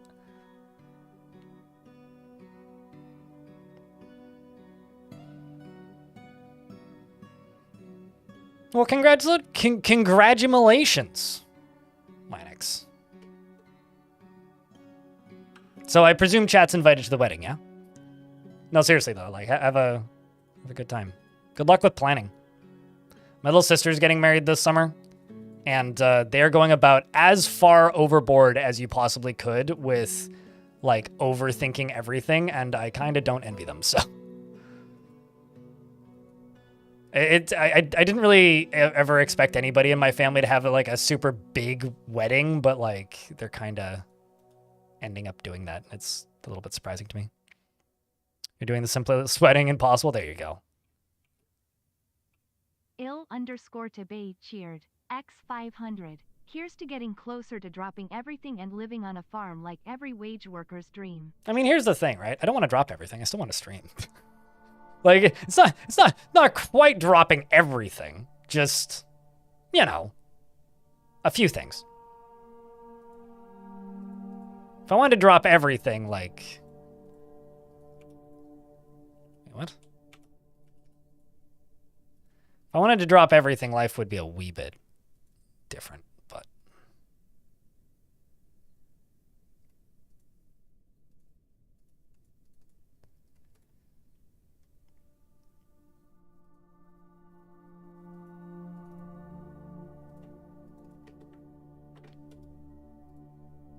But thank you very much for the $5, mate. Appreciate you.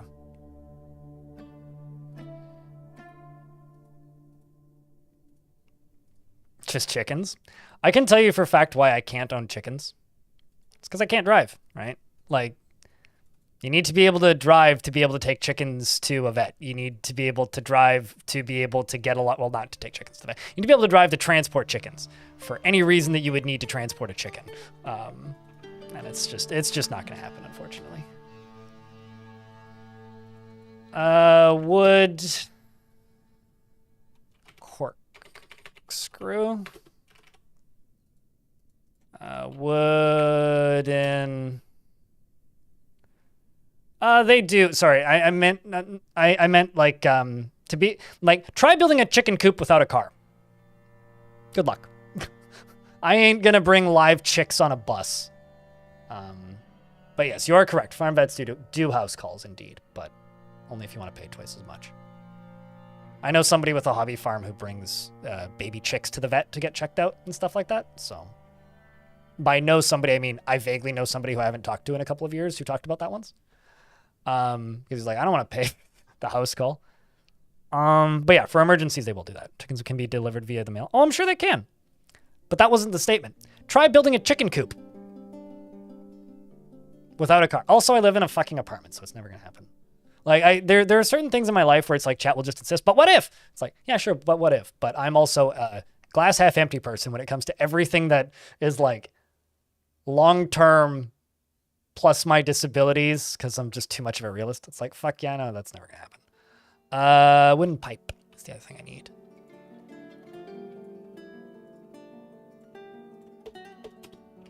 How's it going? Pretty good. I'm building a system to make obsidian. So yeah, pretty good.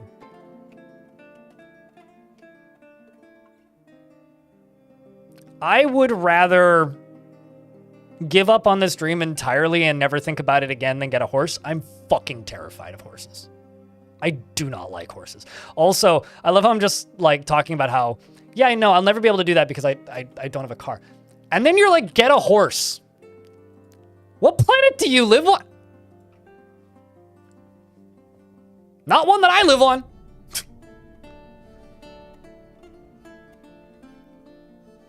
I will time you out if you type that in a third time. I'm not joking. Also, there's a chicken in my YouTube chat. Man.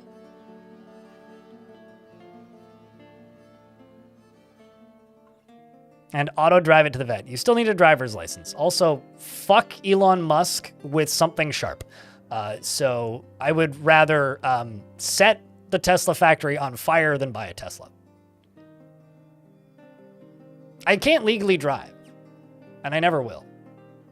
So this is a very touchy subject for me. I realize you guys think this is funny, but personally for me, this is one of those subjects that just makes me upset.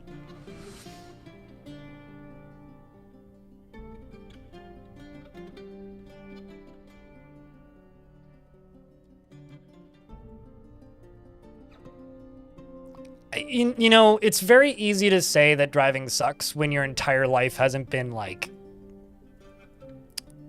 how do I word this diplomatically? Heavily restricted because of your inability to do that. So unless you're in the same position as me,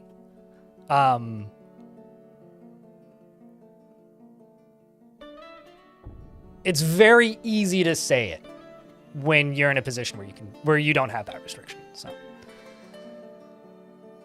Teslas are illegal in Cybertrucks are illegal in several regions actually.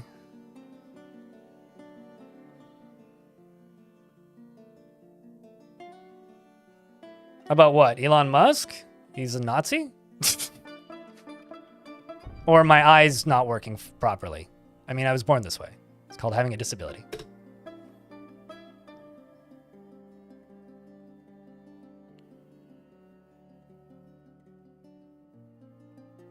I have zero sympathy when you still can drive. Like this is the problem is like people are just like, oh, driving is scary. It's like you can still get in a car and go to the mountains and go camping on a Tuesday. I can't. At least if you live near mountains, I don't know. So.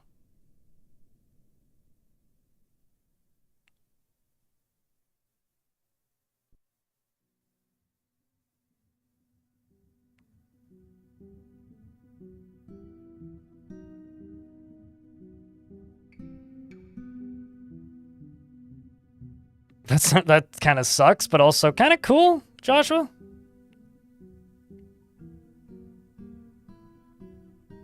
Yeah, no, my right eye doesn't work at all, and my left has severe tunnel vision with floating blind spots. That's why I have this username. It started off as self-deprecating humor, and it just stuck. Killed with style.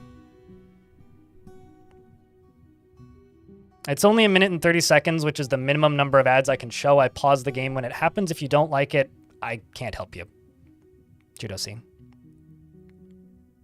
It shouldn't be longer than, like, 1 minute and 30 seconds. Every now and again, people are like, I got 6 ads in a row. It's like, yeah, but how long were they?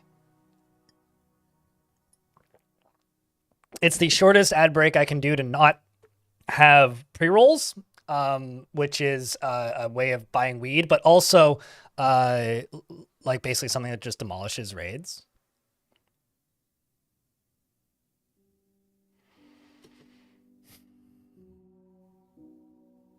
I'm just going to no longer acknowledge this subject, chat.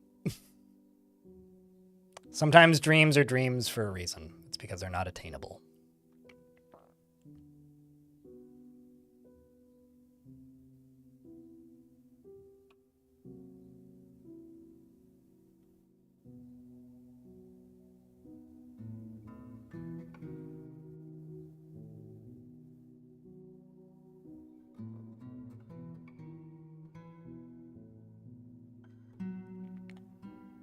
Yeah, gotta love pre-rolls, gotta hate pre-rolls. But what about pre-rolls advertising pre-rolls? Vobok adds Sazir, the clother withdraws from society. So we're gonna get a clothing-related artifact, probably? There's a crow.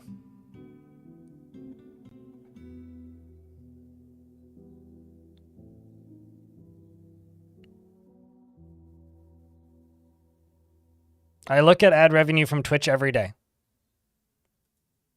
It's still higher than YouTube most days.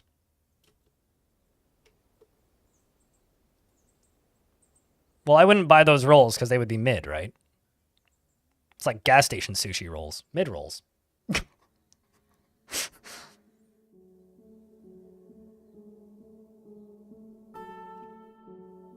Left sock incoming. Or shoot.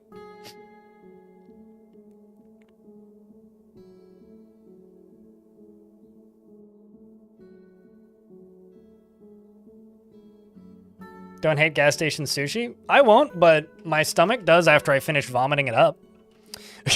Ironically, I've never gotten food poisoning from gas station sushi, and I have had gas station sushi. However, I've most certainly gotten food poisoning from a gas station burrito, which is like kind of funny in a weird way.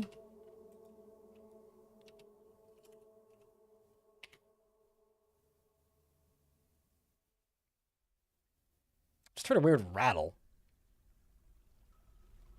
Actually, it might have been my door creaking. Might have been the breeze.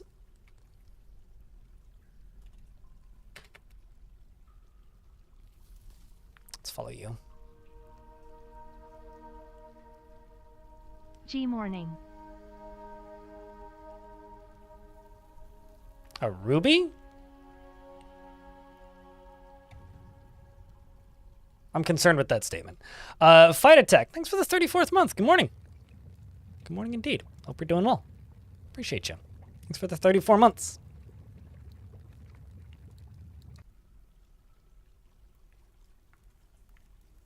Oh no, whatever am I going to do? I don't really understand why that's a thing that you're referencing, Joshua. Getting another migrant wave. If we hit 35 dwarves, it was officially worth... Just seeing if any named dwarves show up. They probably won't, but... If, I'm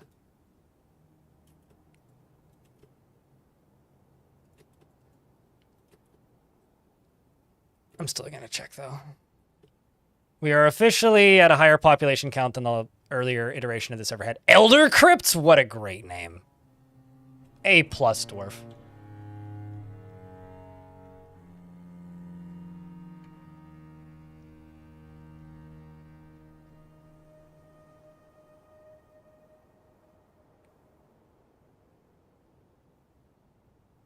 But they put... Is that they put them everywhere, but the probably most logical places you've never seen a Coca-Cola ad after watching a porn video? I mean, I would say American prudishness has a lot to do with that. Or just like corporate prudishness is maybe the better way to put it.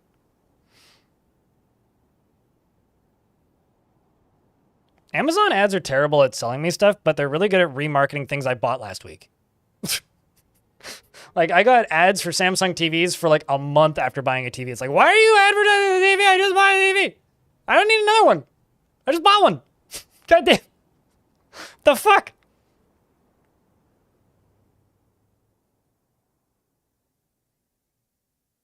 Oh, you were joking about the rattle. Okay, I get it. YouTube chat doesn't have timestamps? Oh, so not a sock, but glove. You don't think ads have anything to do with any selling people things anymore? I mean, I think that ads a lot of ads at this point are mostly to do with like having an ability to access your computer and put cookies on it. But although that's not totally true. Like a sponsored ad read in the middle of a YouTube video is often about selling a product, although it depends on the product. Volbach the Clother has created Akkuthenin Thanil Naglak, a bulky sheep wool left glove, and offers it to the enjoyable knowledge. Can I give that to the expedition leader?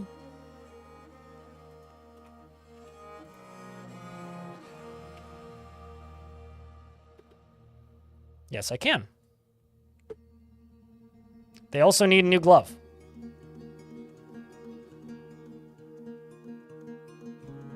So it's fitting. Wait. Never mind, that's bulky gold greaves, not the one that I was supposed to give you, but you have it anyway. That one. was the one I was supposed to give you. Although you can have that too, it's fine. I can always unassign it from you later if I need to.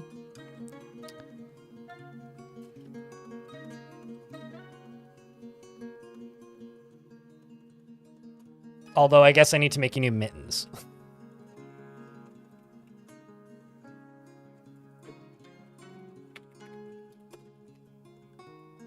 Let's just make 20 pairs of cloth mittens so you can get some new mittens. But let's see the description of this real quick. All Craftsware ship is of the highest quality. It is encircled with bands of trillion-cut rose quartzites. This object is adorned with hanging rings of gold and menaces with spikes of water buffalo bone and is splattered with troglodyte blood. What? I guess you must have been splattered with troglodyte blood. Go take a shower, dwarf.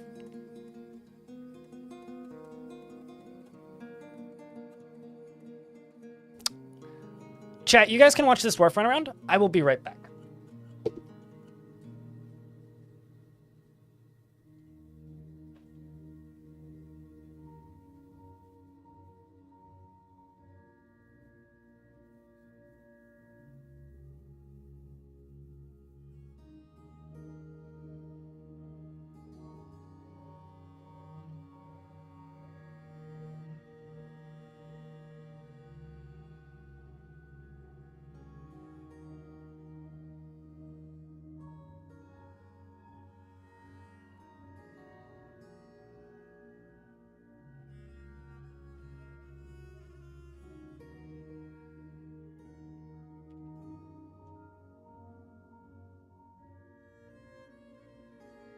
Also, the creak I heard was 100% my door creaking.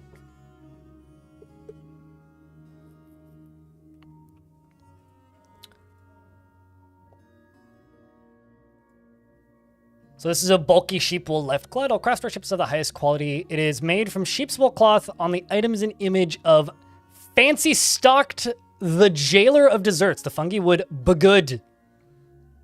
It better be good in sheep's wool. Got some migrants, and we're up to 39 dwarfuses.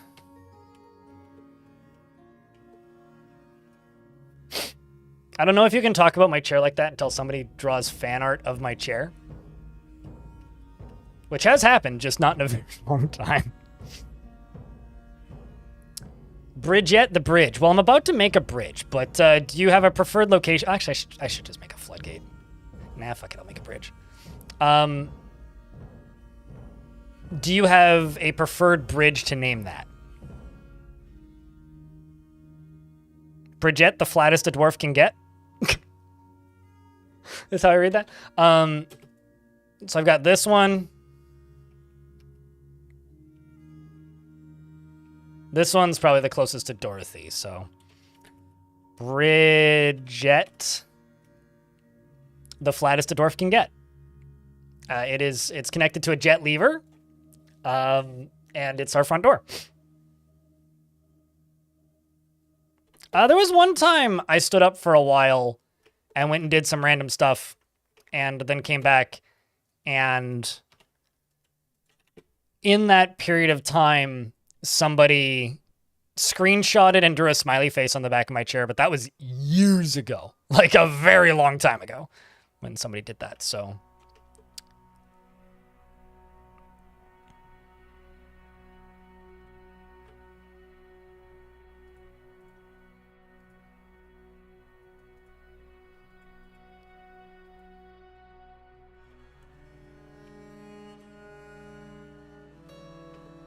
So the idea here, well, actually one of the first things I'm going to do. Oh, wow, that's wild. I didn't realize this. This is undiscovered because the dwarves didn't dig this. Also, there's a carp skeleton over there. I'm just going to unforbid this pump over here because this was going to have a windmill built that I never got around to making.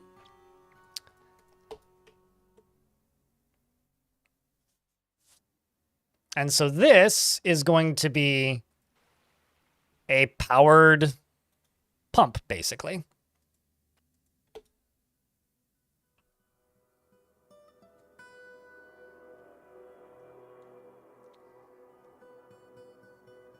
The jailer of desserts. It does kind of sound like an evil dietitian, doesn't it?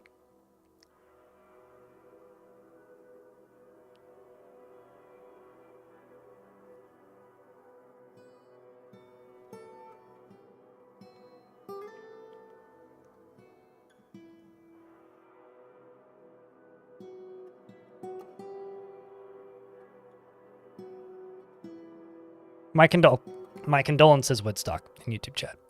Just trying to get caught up on anything that I've missed. You got sieged by a cave dragon. Is there any way that you can tame it, make it in your own? Now, when you say siege, did the goblins bring it?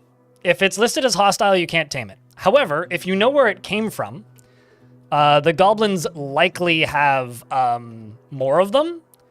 And if you raid that location with a decently skilled squad and only assign steal livestock, you'll steal tame ones.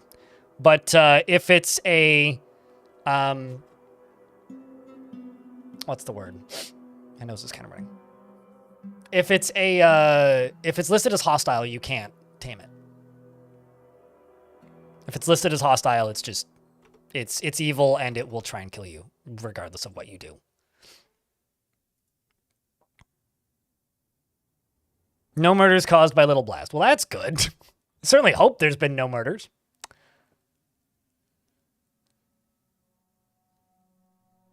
I'm debating on if I should babble about daily minimums now or not. I'm going to babble about daily minimums. Chat, I have a daily minimum, which basically means if I stream for 8 hours, I make minimum wage back what minimum wage was when I had a normal job, which has since gone up by quite a bit, which I've learned recently.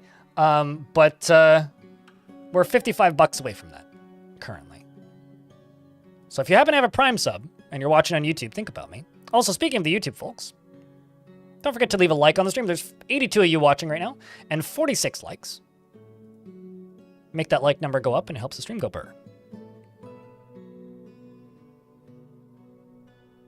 Yeah, I mean, that's something that'll slowly get upgraded. I mean, if you go back and look at all of the really old art for Dwarf Fortress that had to be removed when they had to replace one artist, Roses Are Red, for similar reasons that currently Bungie is going through. Back when they had to replace a bunch of art, there was at one point like unique sprites for every dead creature and also more varied skeleton variety. But, you know, they're still behind now because they're in the process of like retroactively trying to re-add stuff and also redraw that stuff. So it takes time. Bezos bucks count? Bezos bucks count. Bucks is still bucks, mate. Time RL, thanks for the 16th month. And the that's about $2.50 US I get before taxes. Snorf Dingleberry. That's such a fucking name. AFDNZ, thank you very much for the 2 gifted subs. Thank you very much, mate. Appreciate you. Only 2 more like that and we get a hype train, which will be the first of the stream.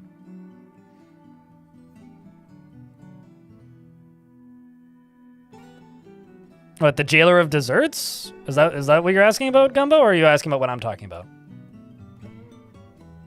Fida, thanks for the 5-pack. I hope your streams have been good, by the way. Well, can I get a shout out for Fida? Fida does stream some variety. Is eyeball.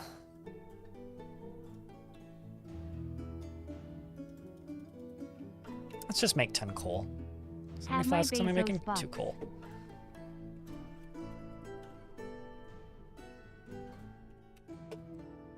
Thank you, Donut. Appreciate you.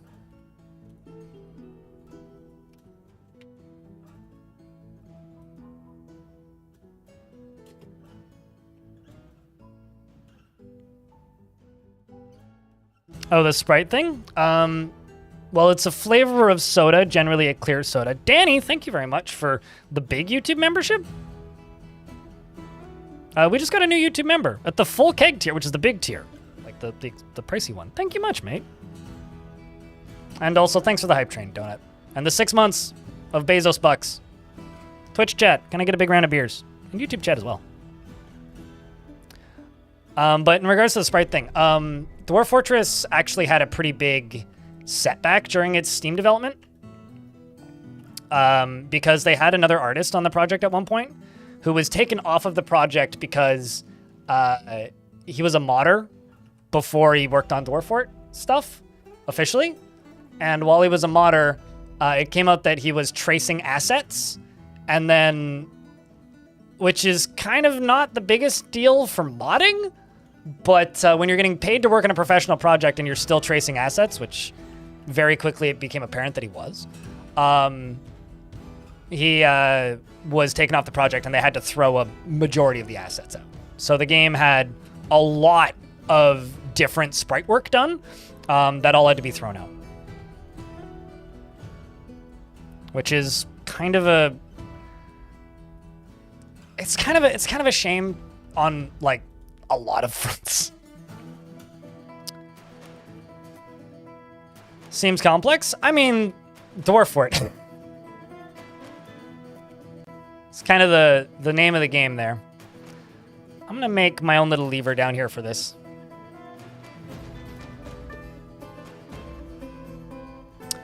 And the hype train here on Twitch needs 7 subscriptions or $31 in bits to level up.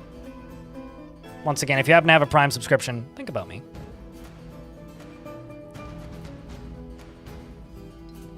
I mean, if you look at the sprite count of Dwarf Fort, like, people like to knock the artwork of this game for its simplicity. I think it's charming.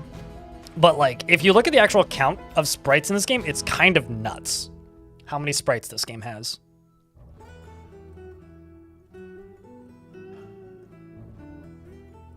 No, certainly. Tibe. They dug into a spicy rock below. Rip.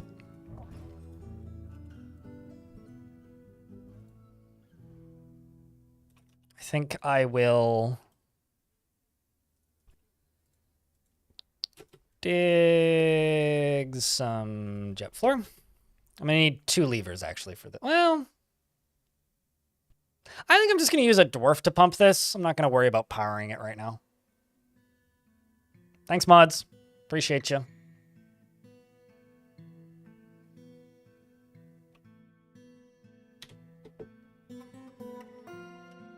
I mean, like, the classic sentence with a game like this is if you don't like it, mod it. And play it the way you like it.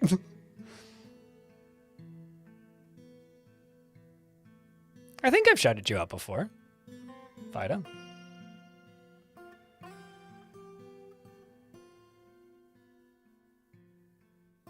I mean, I've said many times that graphics don't make a game better. Memorable style makes a game better. And while Dwarf Fortress doesn't have the highest end, fanciest, most expensive graphics, it certainly does have an aesthetic that I appreciate. Sunny Road? Sunny Road? Sunny Road? Is that how you say that? Anyway, thank you very much for the, if I'm butchering your name horribly, just yell at me. Thanks for the Prime sub, the brand new Prime. Appreciate you, mate. Oh, you had to check the VOD to hear the name you missed? Yeah, that's fair. Do I have a Discord for my channel? Not only do I have a Discord, but I have one of the oldest Discords that exists, and I'm also rapidly getting annoyed with Discord. It's just use the join code BLIND, or it should be in the description of the YouTube stream. But I've been digging into and researching and messing with alternatives. I really like Matrix as an alternative as well, like maybe as a backup, but I don't like the spam on Matrix. Matrix has some pretty crappy spam, which I've... Like, you know, similar to how Discord works with random DMs, which I would like to avoid. So I might make a subscriber-only Matrix that's pretty locked down at some point, but... Style is why you love Risk of Rain. I personally still like the style of Risk of Rain 1 more than Risk of Rain 2. It really bums me out that Risk of Rain 1, like, the remake, didn't take off as much as Risk of Rain 2 did. Really kind of makes me sad, because I loved that game.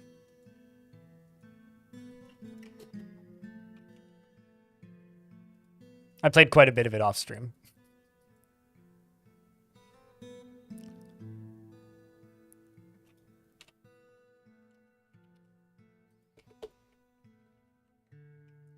So I need to get most of this rock work out of here.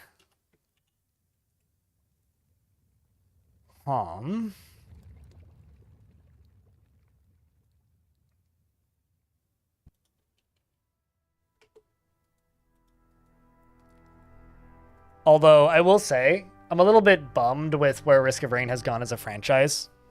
Because, like, I like Valve. Valve is doing a lot of good things for the PC gaming market. But I don't like Valve because Valve tends to eat up developers and then never make any games with them. And all the Hopo game guys now work at Valve. And, like, the IP is now owned by Gearbox. And it's like, you were the chosen ones kind of feeling.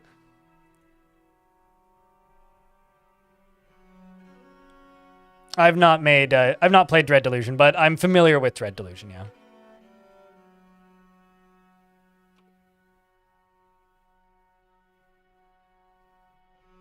I have a weird feeling that we will see Half-Life 3 in the next couple of years.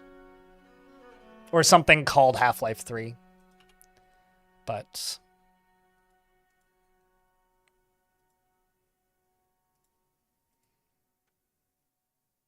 it's just a feeling. Half-Life 3 confirmed. Tisk. Basically, yeah.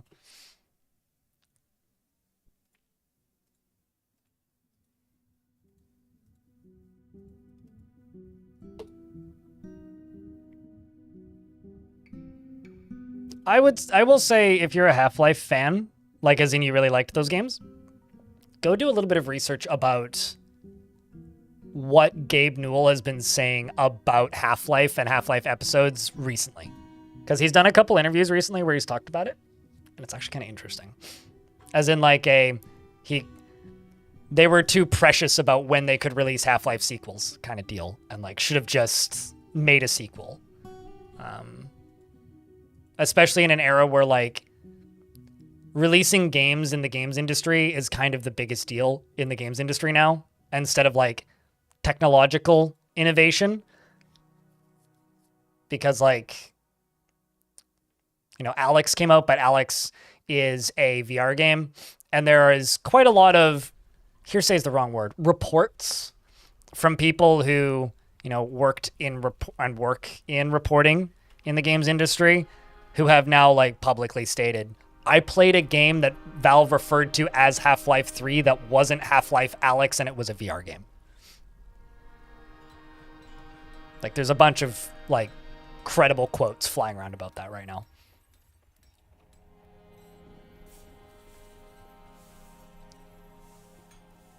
What's wrong with Discord? What's wrong with any big company or corporation? Discord's trying to be publicly traded. They're trying to get a surge of investments, and they have a new CEO who the first thing he said was, "We want to focus on advertising and monetization, and I don't want that in my chat app that I pay money for." So basically, it's making me a bit nervous. I'm not going to say there's anything directly wrong with Discord right now, but usually I find that when I start to get nervous about a piece of software getting less good, it tends to happen. Well, maybe you're in the right age category to get them, and those are the only ads that are sold for you. I used to get ads for candy that I can't even buy in Canada back when I got Twitch ads. Now I just pay for Turbo and say, fuck it. Write it off on my taxes. So I'll go back to MySpace. Have you been on MySpace in the last 10 years? So I have. I was on MySpace a couple weeks ago. I was just like looking at it. I was like, I wonder what MySpace looks like these days. It's still like just a music social media thing for like artists. It's odd.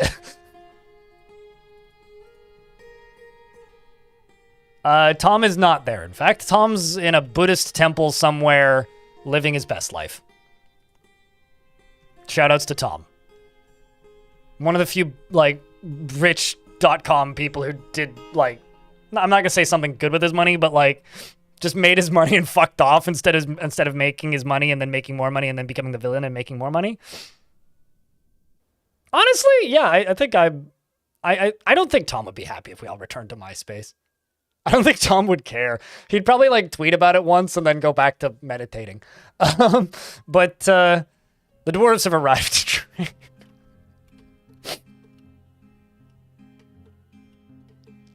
He was a tech sibling. Yeah, I don't know.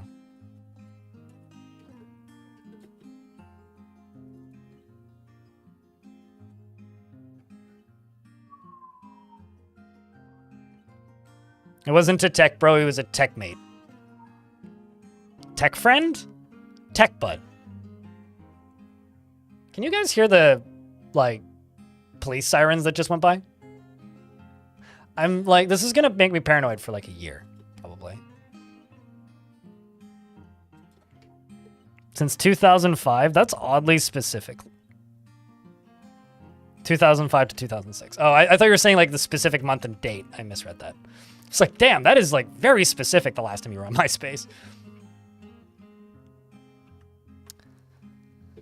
Now the real question is, when was the last time you were on Friendster, chat?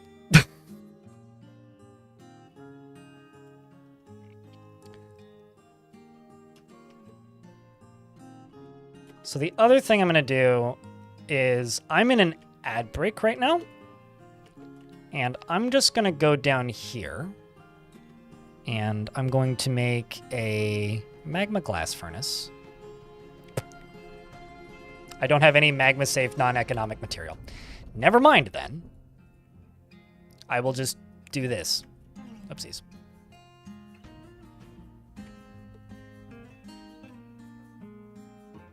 You did hear that? Your hearing is wonky, fair enough. As long as it's not like overpoweringly loud, I don't really care.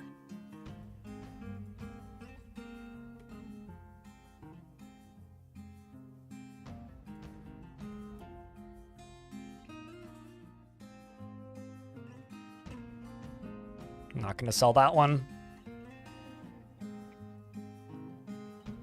We're in an ad break now, so shouldn't be missing much. I will sell that one.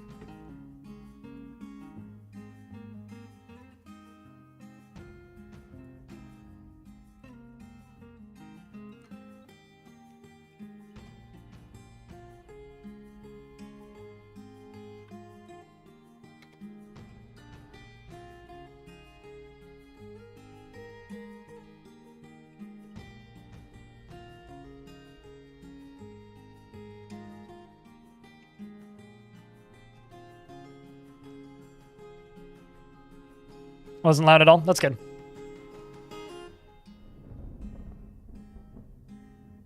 Do you know if gauntlets and boots have any effect on damage dwarves punching and scratching and kicking do respectively? I have no idea, actually. That's something I would consult the wiki on that. Probably under wrestling. Or ask somebody who plays a lot of adventure mode. Or just ask Putnam. Putnam could just straight up check and tell you. Putnam is super active on the KitFox Discord. But I don't actually know.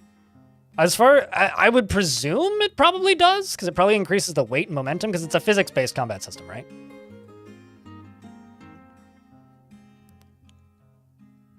Yeah, true. If you have if you have the volume set really low, you probably wouldn't hear it at all anyway.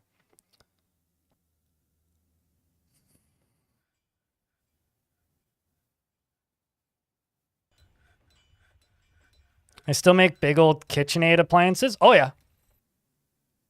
Kelly, are you still in the ad break? KitchenAid is like one of the few brands out there that's like still not shit. Well, that's not totally true. KitchenAid mixers, I think in the last 5 years. So I'm in the market for a KitchenAid mixer. I would like to buy a KitchenAid mixer because I actually have space for one in my kitchen. I just don't want to buy a new one. The reason I don't want to buy a new one is because they replaced a lot of the internal parts with plastic instead of metal. But they're still the same design as the old ones. So you can... I just saw blood there and I was like, is that dwarf bleeding? No, they're just walking through blood. Okay, that's fine. I was worried for a second there. So like KitchenAid mixers are kind of like a hot commodity still, especially used ones, because they basically haven't changed the design in like their existence. However, they have cheapened some of the parts.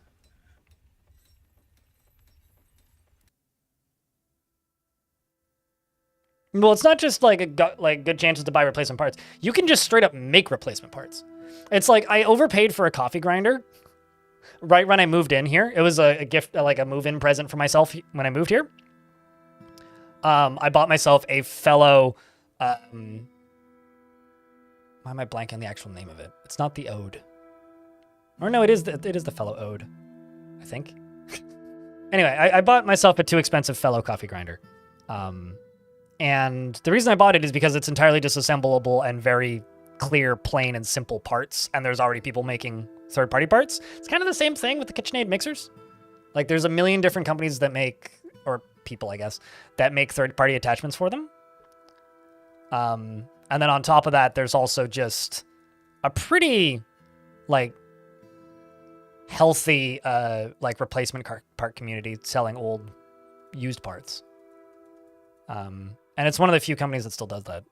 Although, like I said, the modern ones are a little bit, people grumble about them because they use some plastic parts. Good to know, Brian, in YouTube chat. I'm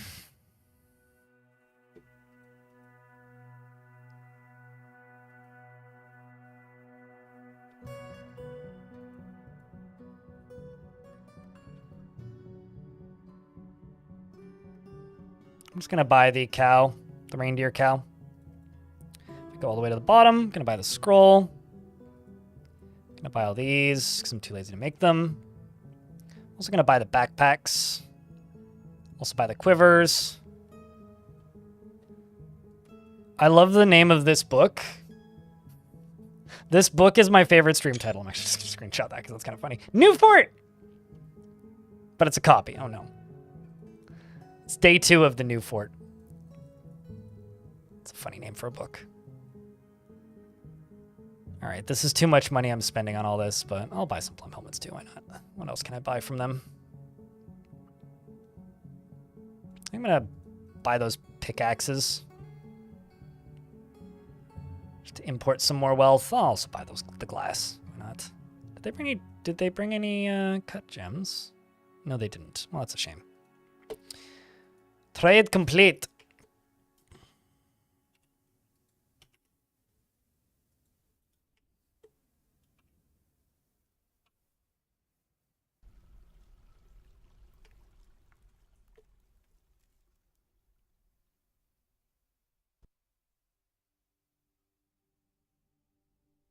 Check out Mr. Mixer. He covers how to upgrade the Internals, I think, and even sells used KitchenAid mixers that he upgraded already.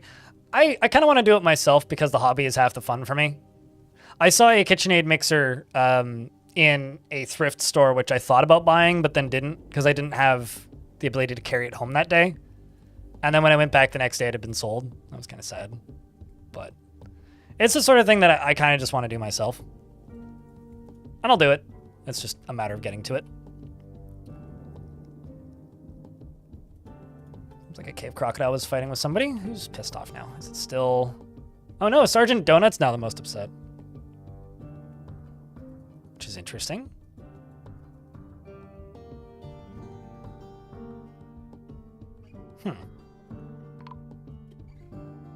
Oh no, Woodcraft has been found dead.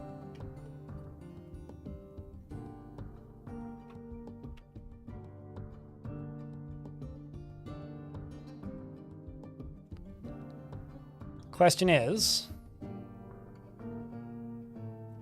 Troglodyte, maybe? Oh, it's probably you. Well, that's a shame.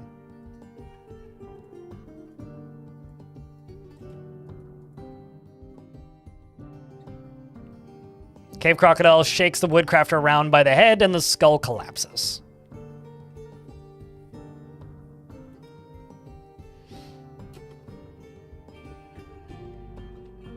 You know, I think I finally found a good use for internet vomited server-based video creation, FemJess. Find a product you like, and then make an AI video endorsement for the product and send it to your husband. If you would like a chair, what am I naming said chair? Wasabi Chunk.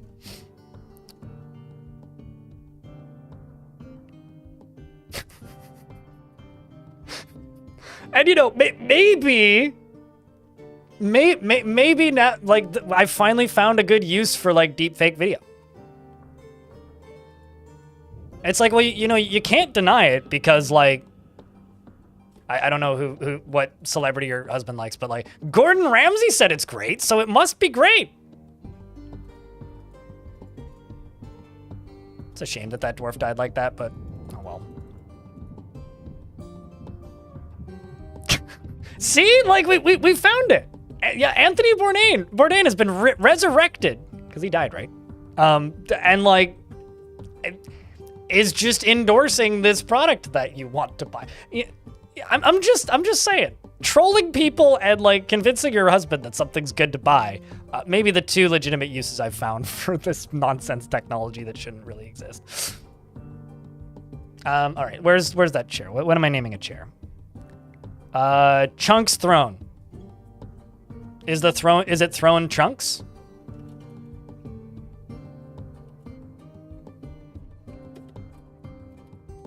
There you go. There's Chunks Throne.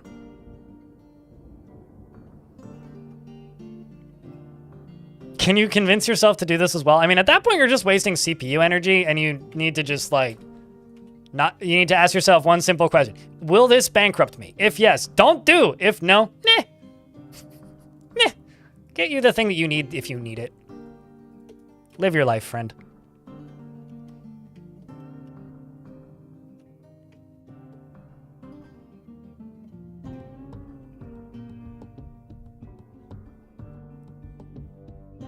Gordon Ramsay doesn't know how to make a cheese toasty, fake chef. What? So I do unironically like watch too much of his like restaurant reno content, but like what do you mean he doesn't know how to make a grilled cheese? What's he doing that constitutes non-grilled cheese grilled cheese? I would love to know. Truthfully.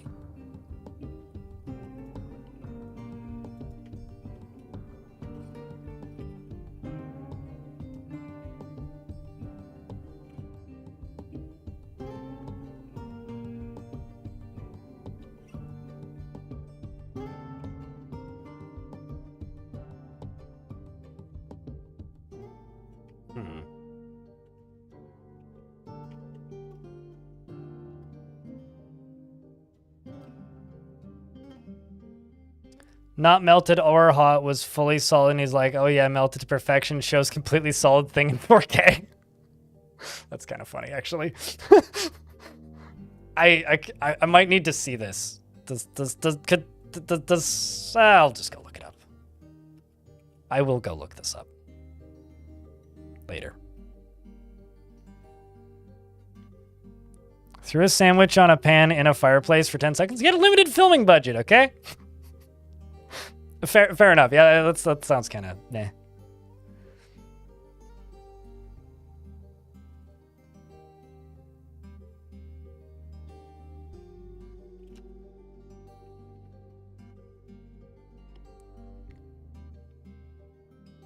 You can finally play this game. Super grateful. Well, happy to help. Vujack, in YouTube chat.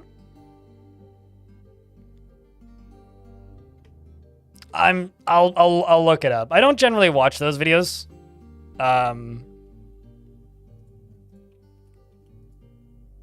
Like his competition things that he does.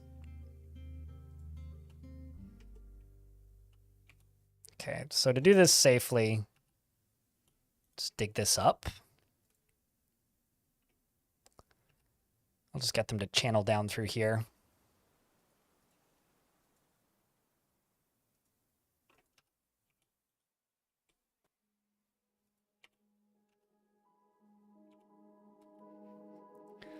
Same with over here.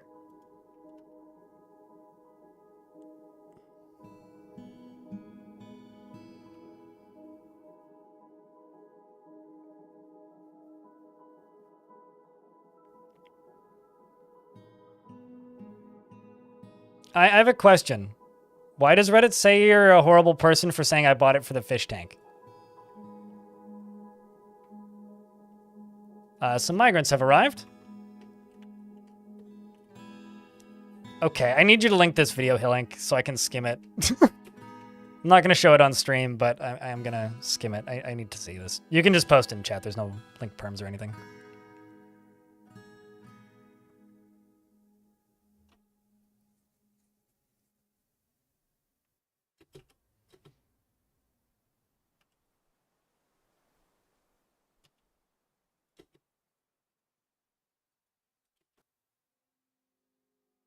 Redditors are very quick to say you're abusing your fish no matter what you do, even if you have perfect parameters. One, if the water is 1 inch and evaporated, equal fish abuser. I mean, to be fair, There's a lot of fish abusers in the world, so by the law of averages, they're probably right some of the time. But it doesn't surprise me. I watch fish tank YouTube channels, mostly because I like watching Sherpa design. Although I would say that's almost closer to art YouTube than like fish tanks necessarily, but.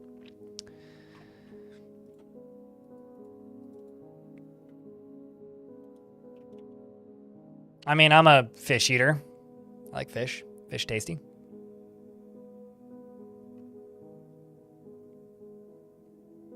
I will say there's probably more legitimacy to accusing people of abusing their fish than there is of like that person who got real mad about a grilled cheese sandwich once. Which still to this day might be one of my favorite rants I've ever read on the internet.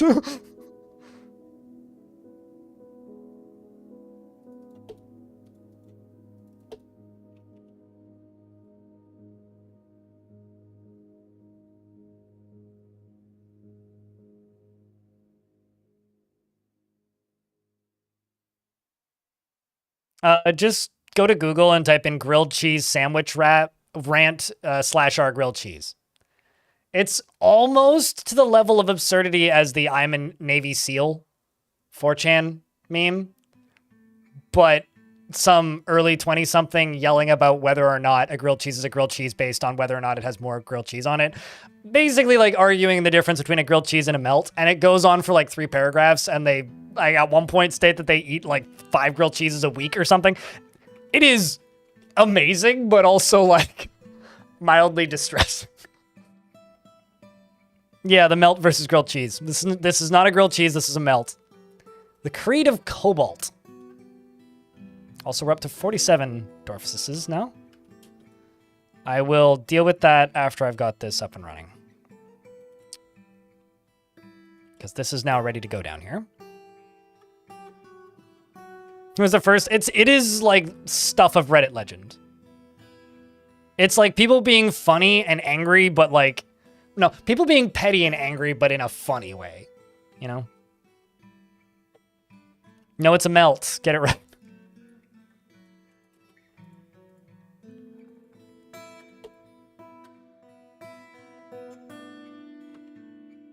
You know what? To hell with it. I'm gonna read this.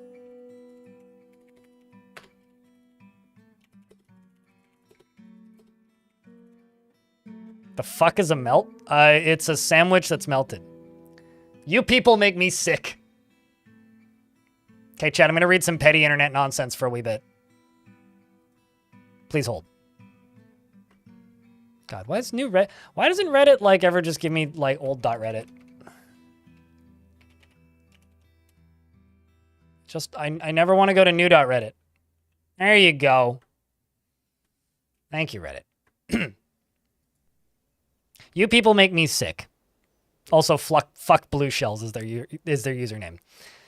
A grilled cheese consists of only these following items: cheese, bread with spread, usually butter, and this entire subreddit consists of melts. Almost every grilled cheese sandwich I see on here has other items added to it. The fact that this subreddit is called grilled cheese is nothing short of utter blasphemy. Let me start out by saying that I have nothing against melts.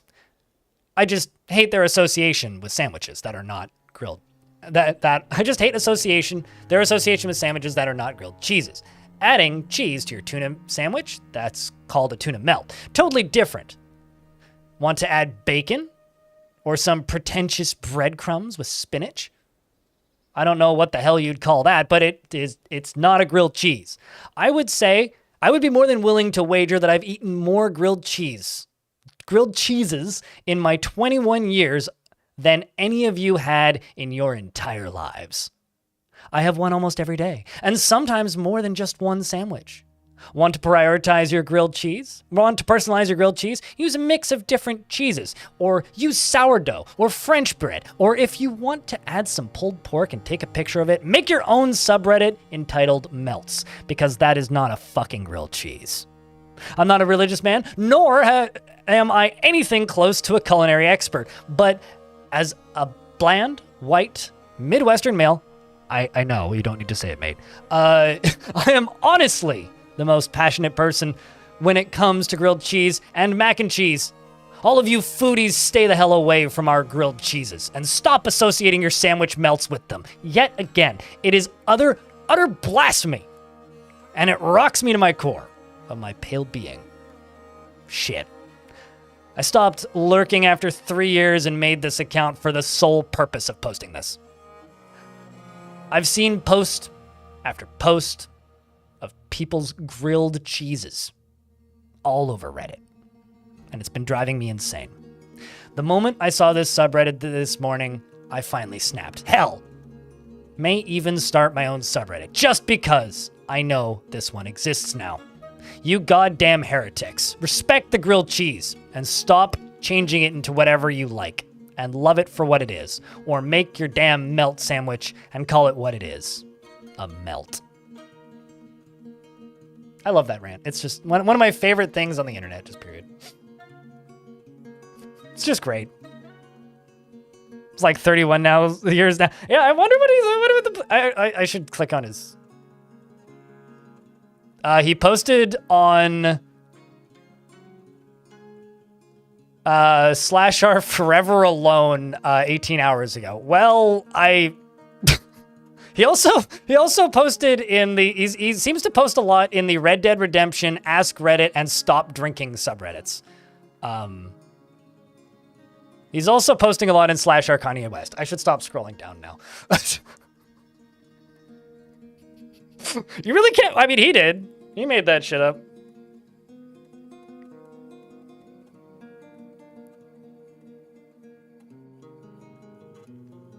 Jesus fucking Christ. I know, right? Hold on. Sorry, Jesus, in YouTube chat. But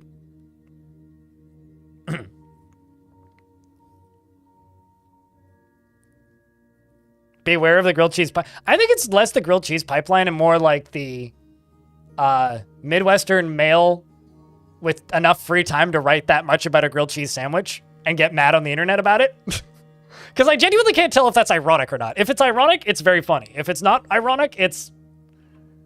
person's got issues. That's about it. So the Creative Cobalt has many members in Skull Ponders. We are playing on the hard difficulty when it comes to value of places. I've got this one, I've got this one. But this one is just the generic no particular deity. Don't really have any other space. Could hollow out that or put it down here.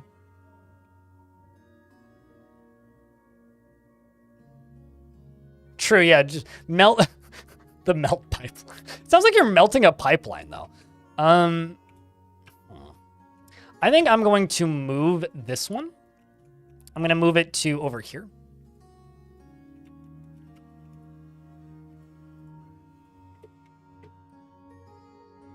And make this into the Creative Cobalt.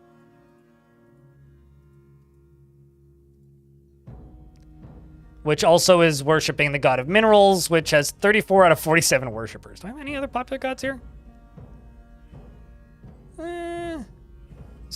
I guess it's like just these two then, with 6 worshippers. But the Creative Cobalt.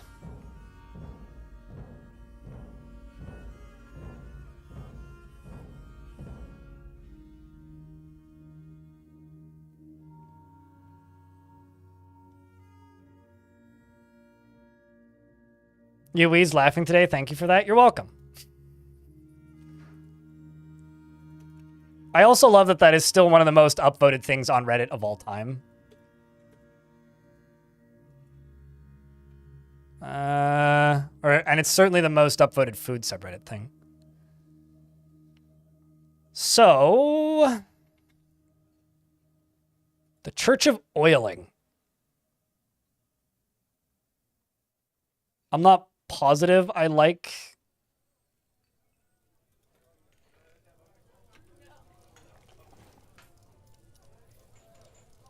the name of it? Wait, hold on a second.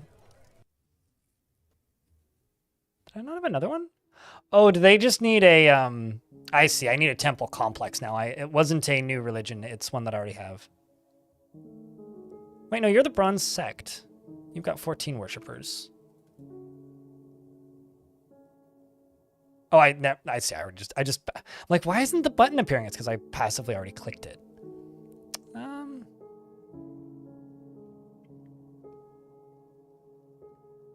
I'm gonna give it to Cadol. Because isn't that the name of the god? Yeah, it is. And also, he's a glazer, so we'll just, you know. He also has a crown, which is fitting of a sacred diamond, if you will. He's also just sitting around reading. Do they oil each other up in there? I presume so. I mean, it's the god of minerals. So, also have a bunch of random livestock that I should probably eat.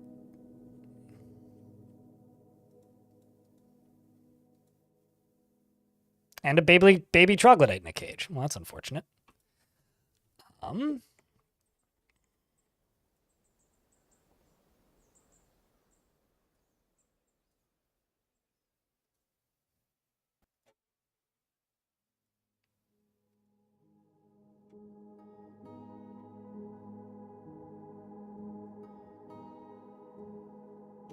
Okay. We're also running low on booze, which is a bit awkward.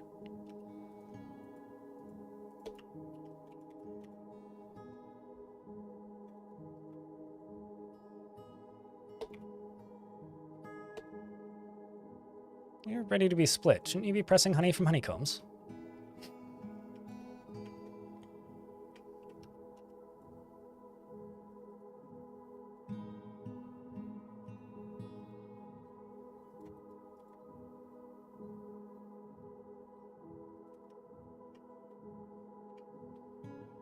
What kind of tree is this? It's an apricot tree? I'm gonna go right here and make a gather fruit zone. And I'm actually gonna make some step ladders. Do something I never do.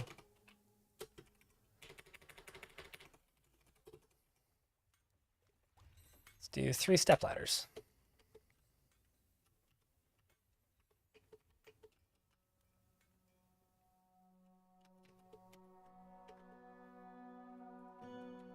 And then down here, make a jet wall.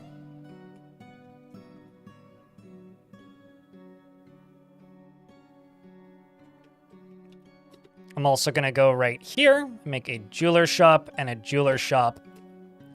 And I'm just going to set them both to cut gems so we can get all these gems out of here.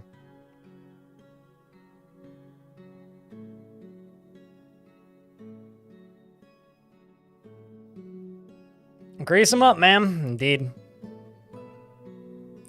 It's hard to say. Harith in YouTube chat is asking how many hours I have in Dwarf Fortress. The reason it's hard to say is because I played this game before it was out on Steam. And hours are not counted before the Steam version, right? So if I'd played after the Steam version, it would be a lot easier to say. But I don't actually know for sure how many hours I have in this game. I can say that I have more than 10,000. Because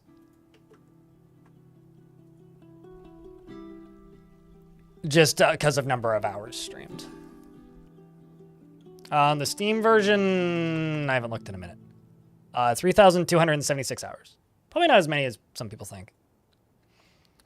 Little Blast meets with the Outpost liaison Toulon, and they say, I'm your liaison from Mountain Homes. Let's discuss your situation.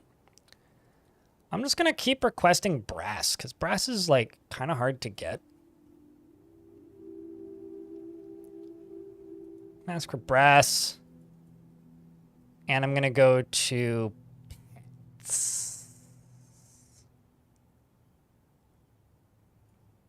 which means we're not going to get anything imported, really, unless if I end up doing this. Aw, man. I'm always, like, disappointed when I see this. Like... This faction has access to elephants, but I can't import elephants. Brass it is then.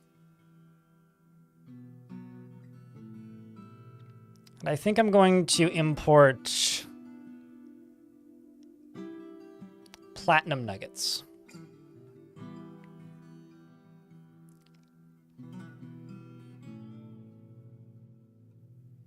I started playing Dwarf Fortress in 2009 was the first time I installed it, but it took me a long time to properly learn the game. I think the same with a lot of people. And I was born in 1994. You can do the math.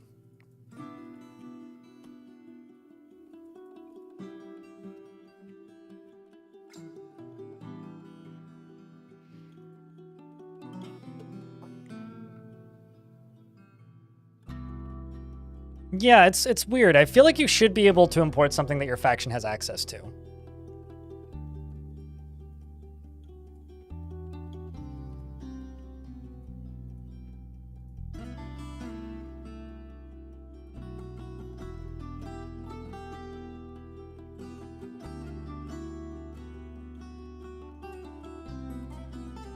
I mean, my back told me that I started aging a while ago, so.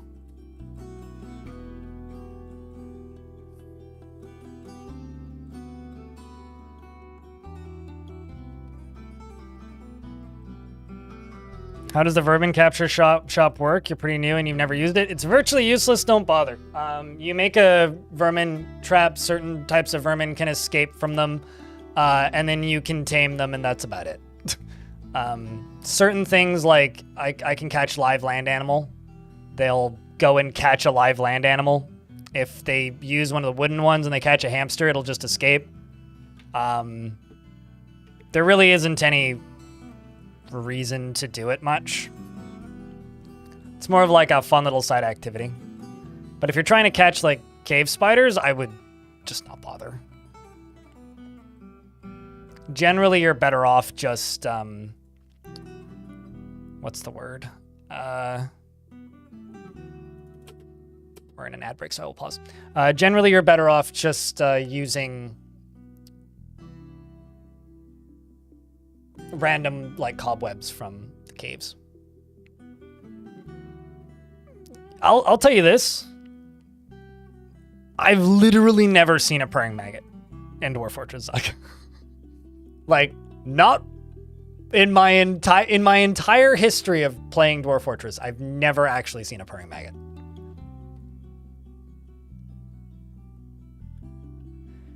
Your knee told you? My back told me the first time I had to go to physio for back pain. Actually, no, my gray hair told me that I was aging at the age of 16 when I got my first gray hairs.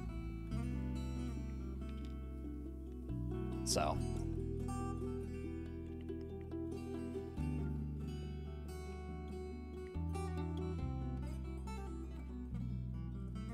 Dwarf Fortress, it's a time sink game, right? Like, it's a game that you, like, kind of sneaks up on you how much you've put into it.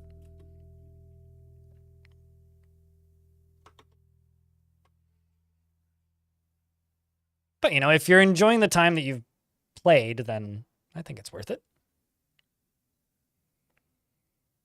I mean, I know how to find them. I've just never really seen the point, I guess, in finding praying maggots. Like, vermin catching is already something I just kind of don't bother doing most of the time because I don't really see the point.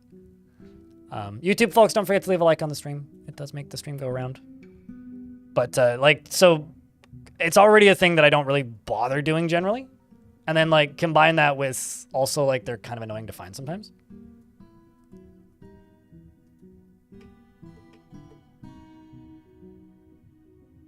And then sometimes you'll have vermin catcher shops and there just won't be any catchable vermin and they just don't work.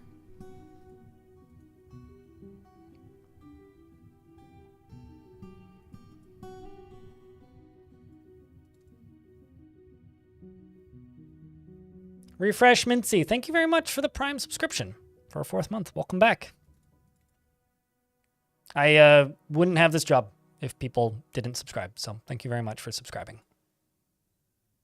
It really does mean a lot. I know that like and subscribe is kind of a joke or a meme, but it's real.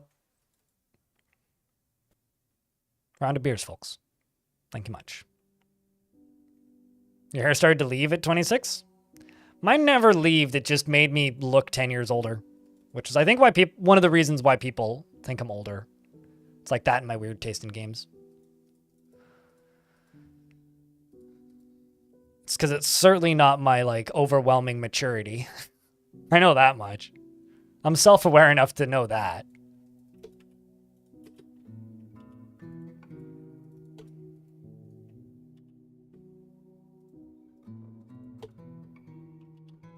Not to say that I'm immature, but...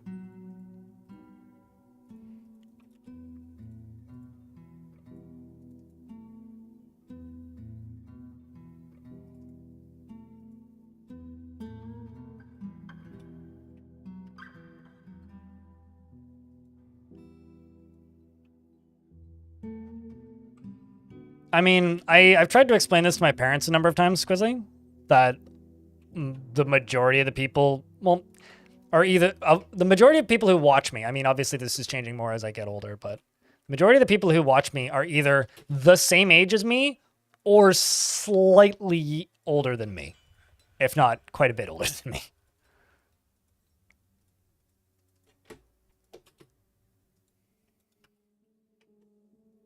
Why are you sleeping there?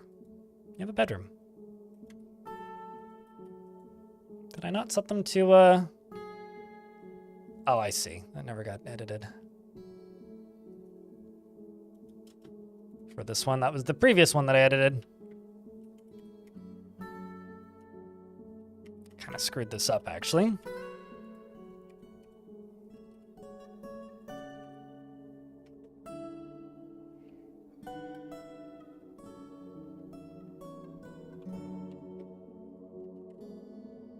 I have this farmer, so you can have this farmer.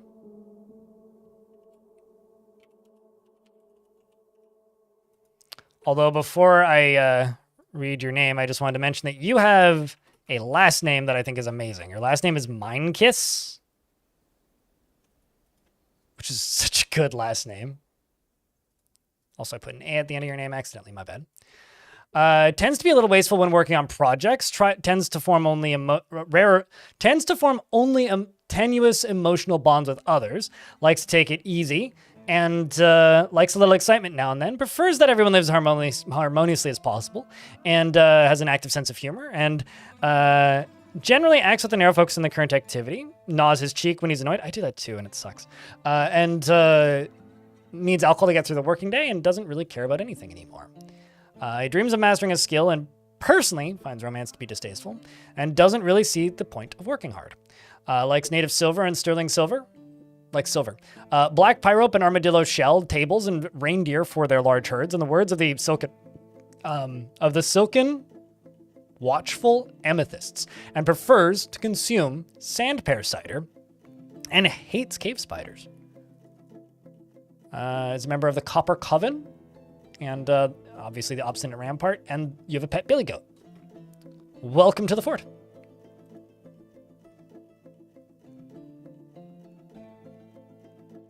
Well, to give you an idea, according to my Twitch and YouTube stats, there are more people over the age of 65 watching my content than there are below the age of 18. It's like 0.2% of my audience is below the age of 18, and 0.5% of my audience is above the age of 65. Which...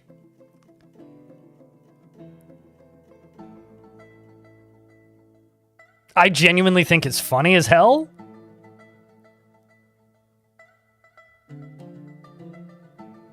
Have I ever had a problem with vermin? They're not worth worrying about. Like, you don't need cats to deal with vermin. And people who tell you that you do are just going off of old wiki pages.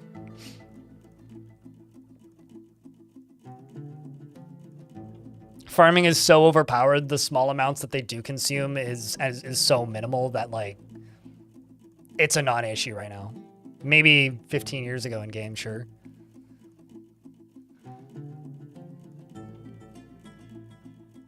For your dandruff insanity? Sounds like you just need to change your hair routine. I've had problems with dandruff in my life and then changed how I wash my hair. I don't use shampoo most of the time. I just use vinegar, which I don't get dandruff at all now.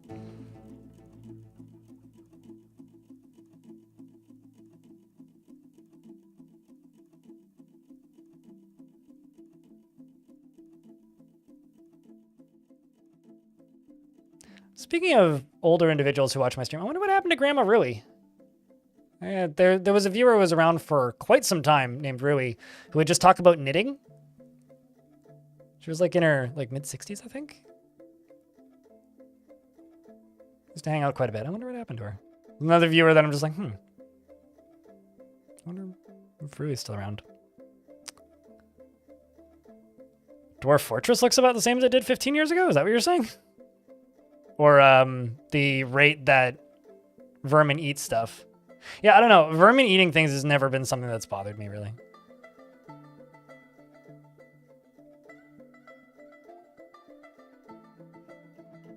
Because a bike, oh, like you got hit by a bike? I got hit by an electric bike once. I stepped off of the bus and the fucker was on the sidewalk and slammed into me and then went over the handlebars. And then he cursed at me, which, like, you ran over my foot, motherfucker. Gem cutter was taken by a Fey Mood. Another gem cutter. Fascinating.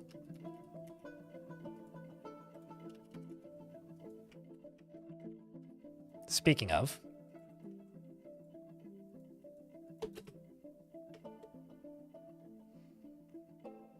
no, but he cursed at me in Punjabi and then got back onto the bike and rode away. Let's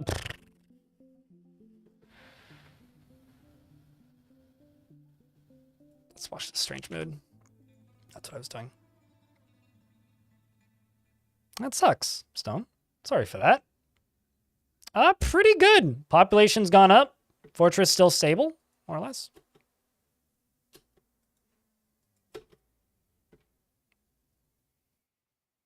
Moods are recovering slowly.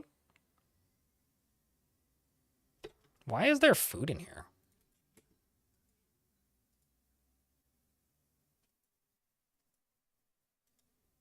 I don't know why there's a food barrel in here.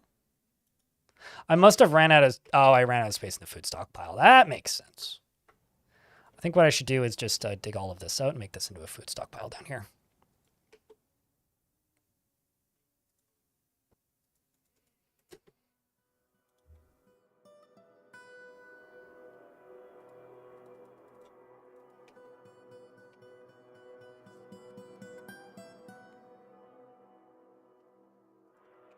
Also, might as well just expand this up to here because I can.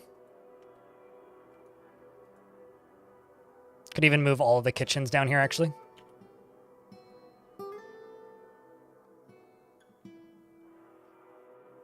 Although, actually, I'm just going to dig that out and just put a wall piece in there. Same with this.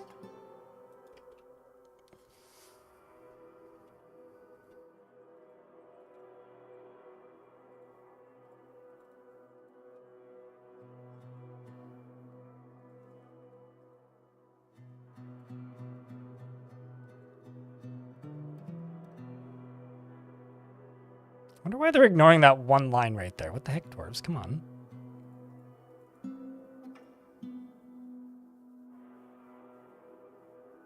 If you walled in the natural mountainside, I don't know what you mean.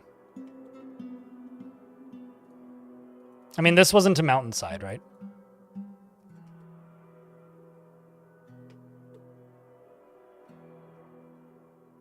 You've just always brought cats with you because you told that was how you learned how to play? Yeah, no, totally. I mean, you don't need them, though.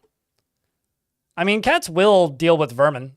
I mean, maybe like if you have a fort with one dwarf and very limited food supply, but with some pretty heavy self-imposed restrictions, then possibly, like, maybe that's an important thing, but you don't need it. That's all I'm really trying to say.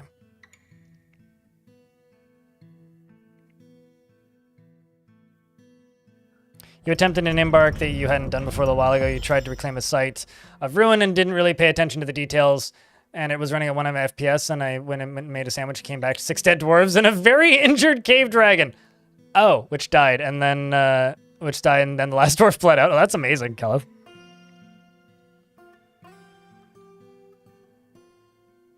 Your mother got hit by a guy on a bike road. He hit and run and hit her hard enough to break some ribs. Oh, that sucks.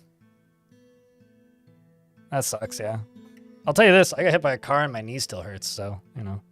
Getting hit by a thing going fast, not fun.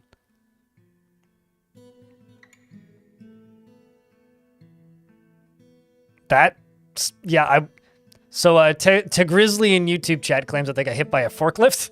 Yeah, I believe that would hurt. So the artifact is the gem setter has created Ustuth Kathir, a turquoise bed, and claims it as a personal treasure. Well, I guess that means I have to give it to you, right? Where your bedroom?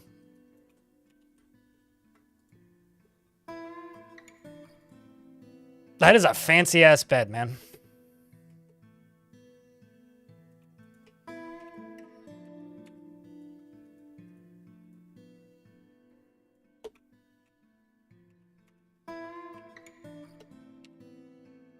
Everybody's constructing too many buildings right now, so I will just run down here and take a look at this.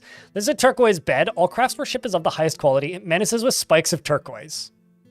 Must have been a big fucking brick of turquoise you used. Like, sheesh.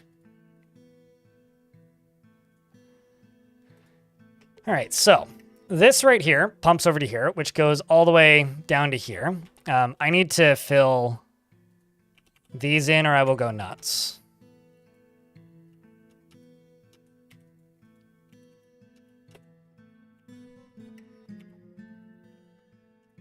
And I need to dig these out.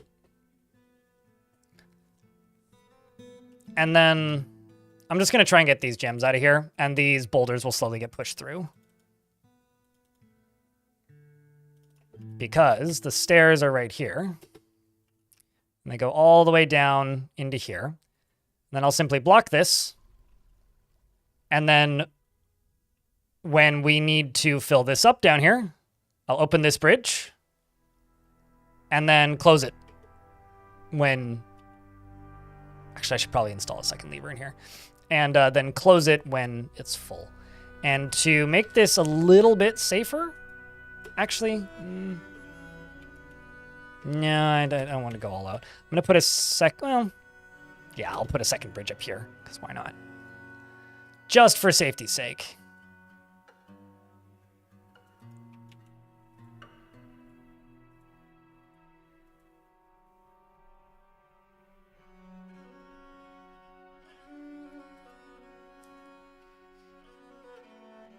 Got hit by a deer once? It sucked? How does a deer hit you? Like, a deer ran into you? Like, how does that even happen?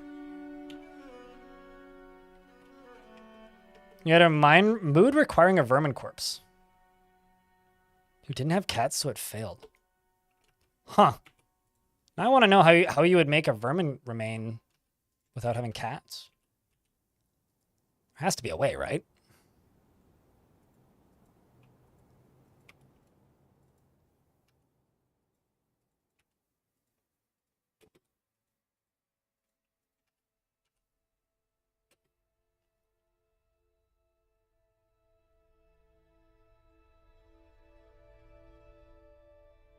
Oh, that would be too much safety. Where's the fun if there's too much safety?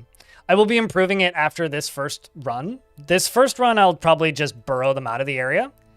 And the reason for that is it's not really in a completed state yet. So once we're through with the first run, then I will consider making safety upgrades, but this first run is going to be a bit fly by night, if you will.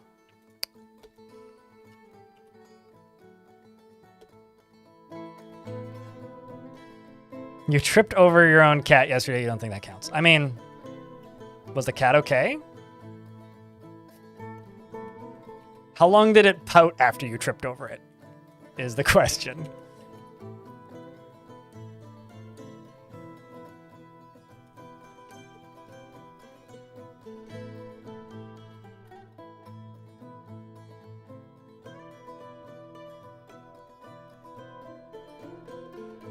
Oh, it says the dwarf was taken by an aspect of one of the Fae, and I can't tell if that's worded weird or if there's a chance it's to be taken by multiple.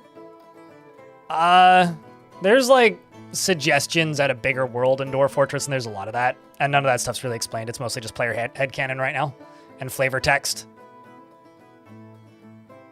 But Fae moods are cool because dwarves get what's it called? The skill given to them if they go into a Fae mood. They don't if they go into a non-Fae mood. Oh, well. Go down to the cave layer where I have the obsidian stuff set up. It's like right here. And this is going to be right there. I'm also going to go back down to here real quick, and I'm just going to go over to this. I'm just going to throw a door in here. Just in case I need to lock it for some reason. Also going to deconstruct this.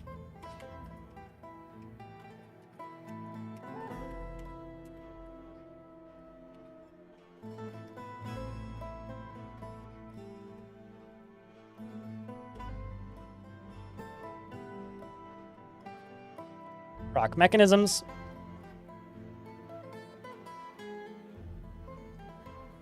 She was very dramatic about it. She's fine. She almost broke her neck. Oh, there you go. Cat likes to run ahead of people and lay in front of them as they walk, trying to get pets, I presume.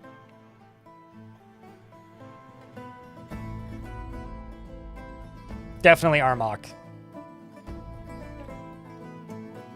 Unemployed, shocking. Spectacle, thank you very much for the Prime sub. Appreciate you. Chat, can I get a round of beers?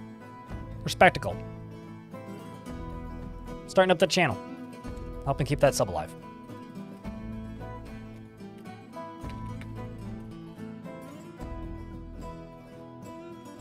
Appreciate you.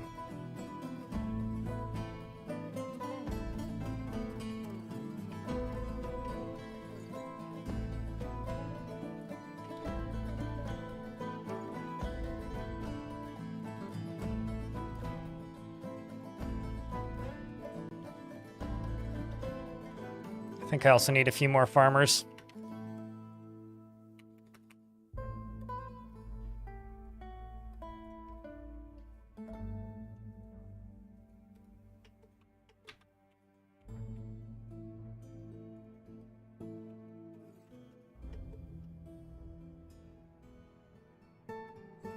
Zarath, thank you very much for the tier 1 subscription. I do actually get a higher percentage of those paying subscriptions versus the Prime subs. So thank you. Is that jet? The whole fortress is made of jet, yeah. This was a surface fort that I forcibly claimed using hacks. Using DF hack. The embark anywhere command. I appreciate you, man. I get 70% of Twitch subs, so. How do you raise magma? What do you mean by raise magma? Or is it better to just build your forging and smiths above the lava? You have to use lava-safe materials to pump it. So, like, glass that's lava-safe.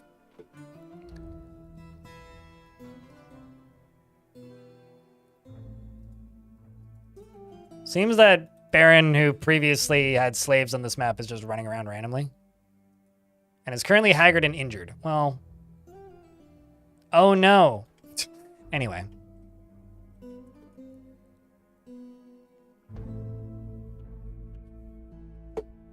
But yeah, you have to use lava-safe pumps to raise lava.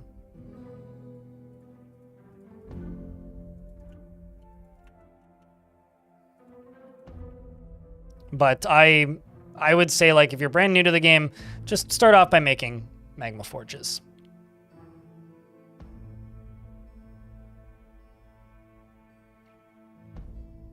You didn't realize that the original builder had made such a strange choice. What do you mean by the original builder? Oh, I was about to dig through that. Oh, you mean like the original builder of the castle made it out of jet? What's strange about that? They pick whatever material is that the faction has access to at the time. It sucks to suck for the slaver. Yeah, well.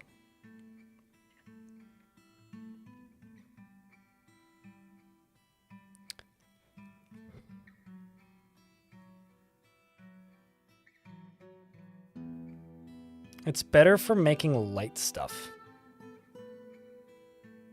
Light stuff. Chat, can someone explain what they mean by that? I have no idea what you mean by light stuff. Are you saying, like, because jet's less heavy? I mean, it's just a rock. I don't think there really is a lot of logic that goes into the material the overworld uses while it's generating the world. Is jet the lightest stone? Shrug? Is it? Does it? I don't think the overworld really cares what materials it uses. Today I learned. I had no idea. For some reason, I always thought like chalk would be lighter.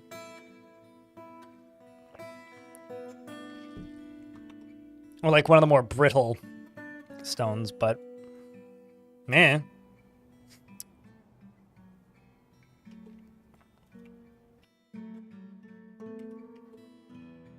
there's certain aspects of this game that I'm probably significantly less knowledgeable than some people expect me to be. I'm sorry, what? Heh. Classic. I have a dwarf that's stuck in a tree. And, I'm not actually sure why. I'm looking to see if there's any, like, zones here, but... When did you... Oh, I see. So you killed a human here, I presume. And now you just live up here?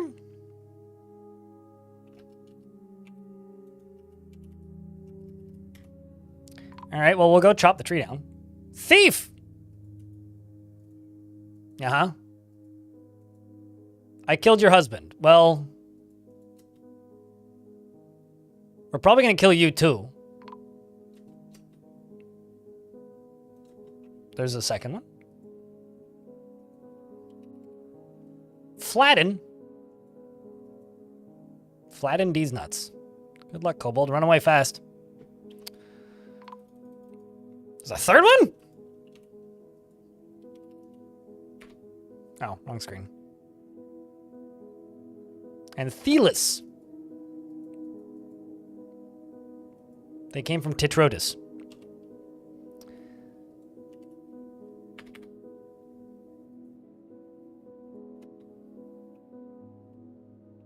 Are you trying to kill a kobold? I think you are. And a woodcutter's been found dead. I'm sorry, what? Intarnation is going on.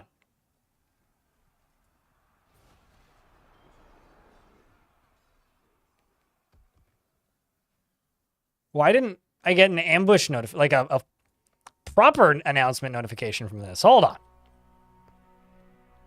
Hold on. I need to check my alerts here. Apparently we're under attack, chat.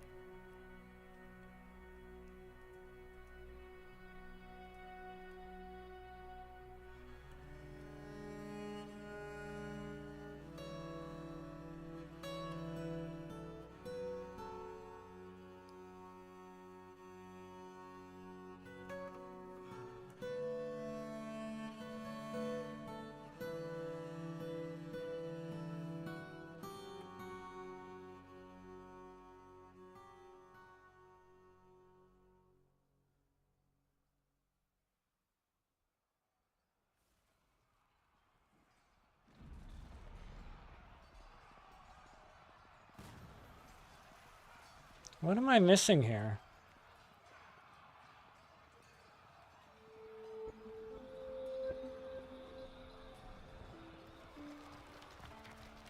Guess not.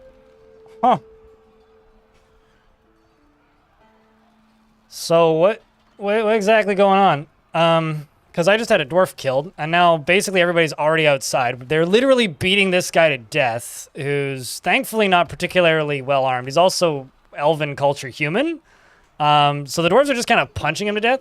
I'm just gonna tell my squads to go here and see what happens. But like this ain't great. We got a dog up here who's having a hard day. I'm also gonna delete this and let my elephants come in and help, because my militia here does in fact have war elephants, but they are also kind of far away currently. More chaos is ensuing. I've got Darius, who literally just climbed the friggin' wall, is one of my militia dwarves, is currently bleeding, and missed several times. And I think threw that dude off the hill? That or he dodged, one of the two. Did you get thrown or did you jump? I guess he dodged. He like fell down there. Anyway, smack, two of them fall. How about you? Did you get thrown? You jumped. They both jumped away and landed on the bottom of the cliff. Darius then does some absolutely heroic moves and vaults down. Where's the rest of my military? Okay, so the elephant here, Uz, is currently attacking various creatures and is now going to take the long way round. Is Darius dead? No. Sergeant Donut's now in the fighting and punching the soldiers in the head, which is bruising him because we don't really have any weapons right now.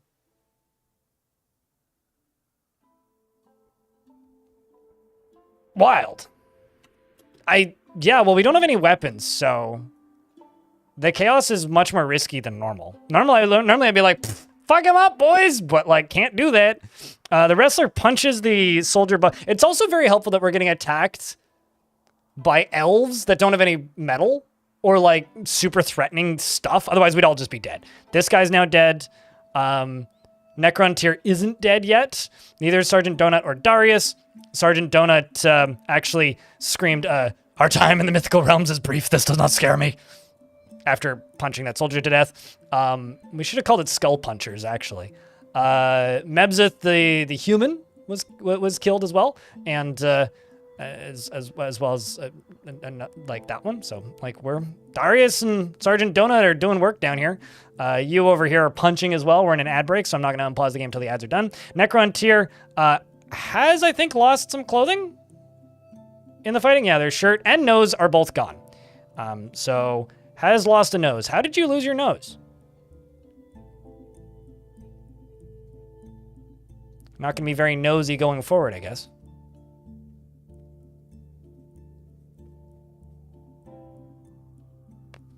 Okay, so you fought with the kobold first. And the upper leg, upper body. Oh, there we go. An almond wood arrow strikes the wrestler in the nose and the severed part sails off in an arc. Well, that is rough.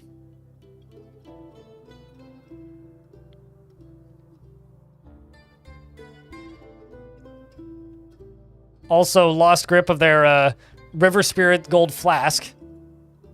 But Buddy here is bleeding heavily. And the dwarves appear to have killed it. We've still got this elven bowman here who's just now dying, I guess, to the elephant. Elephant, how are you doing? You've almost got a title here, considering you have quite a few kills, Mr. Elephant. And I'm presuming that this human is climbing back up, which they are. They fell back down. Only one dwarf is down here, which is Darius. Darius is overexerted and dying, whereas the human is not. The dwarves have climbed back down and are now punching the ever-living shit out of this human, and the human finally dies. Is that all of them? Jesus H. Christ. I mean, I guess Papalugis is still on the map, but... Oh my word. Neezer is heavily injured, but not dead. How about you, Darius? Just lying on the ground. We've got dwarves coming to recover the wounded. No. No, Chief Medical Dwarf doesn't actually need to be in the hospital, so I'm gonna leave the Chief Medical Dwarves as is. I'm gonna unforbid all this stuff. And Onul, are you gonna get tombed? Van Ori, holy shit! Thanks for the 10-pack, dude. Thanks a lot, mate. Appreciate you. Chat, can I get a round of beers for Van Ori? With the big ol' pack of gift subs. Big thank you, mate. Hopefully nothing important. Smash, not that I'm seeing. I mean, considering we only had one death out of that it's kind of wild. That went as well as it did. More or less like my entire military, and then some are just like in the hospital right now, but like I'm kind of amazed that largely everybody's okay. Meanwhile, my broker is going to go fell tree. I hope we should get notifications if that happens again. And also, yeah, I'm kind of thriving in the chaos as well. And hopefully this can just get this dwarf down without killing them. It may kill them, but hopefully it doesn't. Thunk. Well, that was a pretty hefty injury.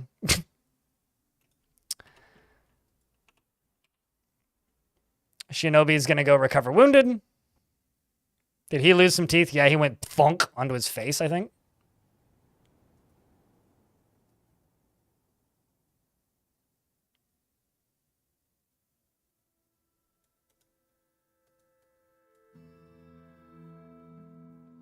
Led the furnace operator. I've been injured badly.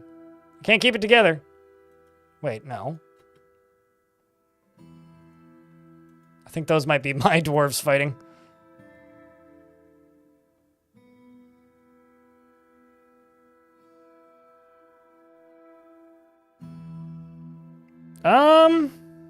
Not really, no. You keep the diplomacy of the faction that you have.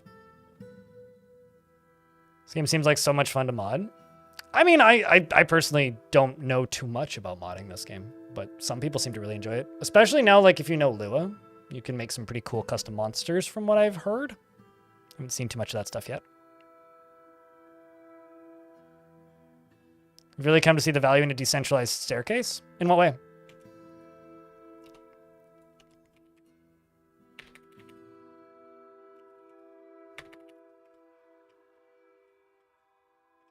I have no idea who that is.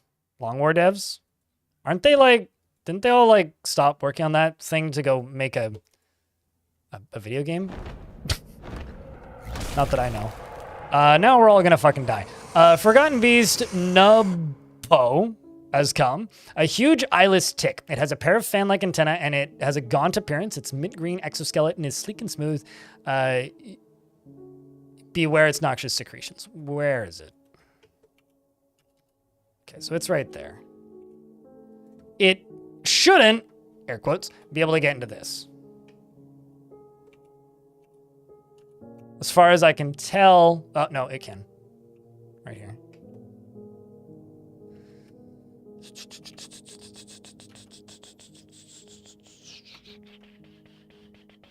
Okay, hold on, let me check something.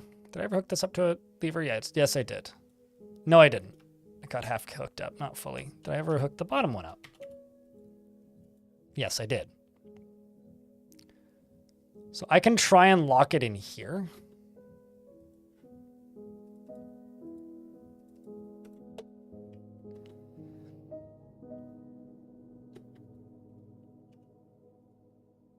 What's the name of this dwarf? Fabok.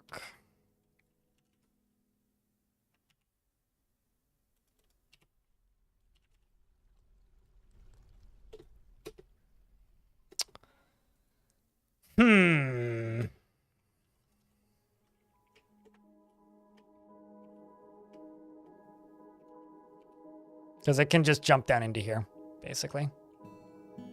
Although it might not.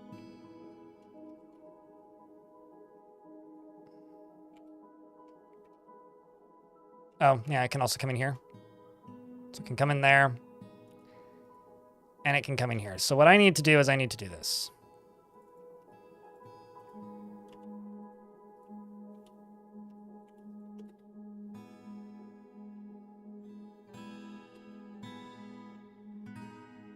I'm doing all right. Orc with bow. And yourself.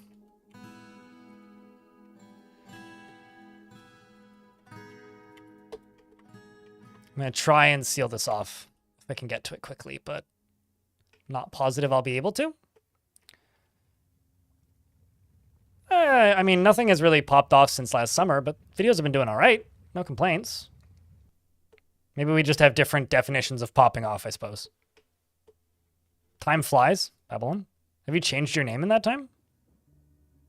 Oh, I see you just haven't typed that much. Maybe that's why. I don't recognize your name. Vampires and werewolves and underground monsters don't crash the entire thing when they start chasing your dwarves around the fort. It's easy to just block off parts that are lost. It can be. Now let's see what this beast is up to.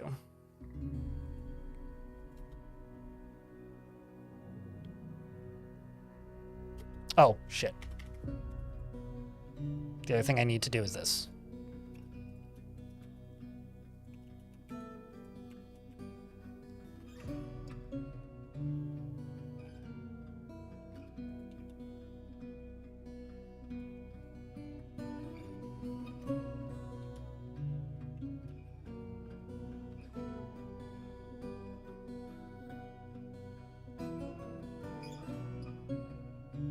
That should be good.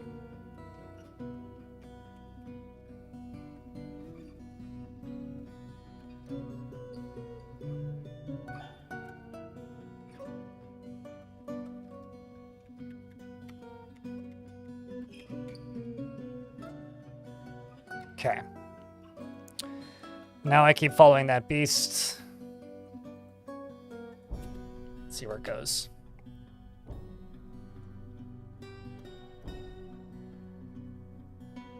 Is hungover? Was the hangover worth it?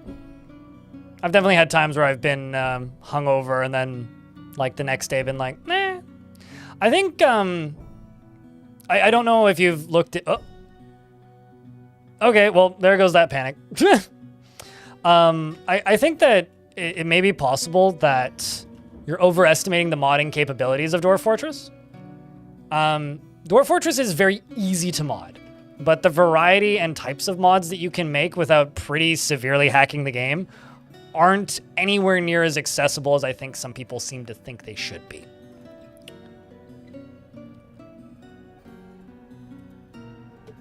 Yeah, I mean, I still need to fix this problem.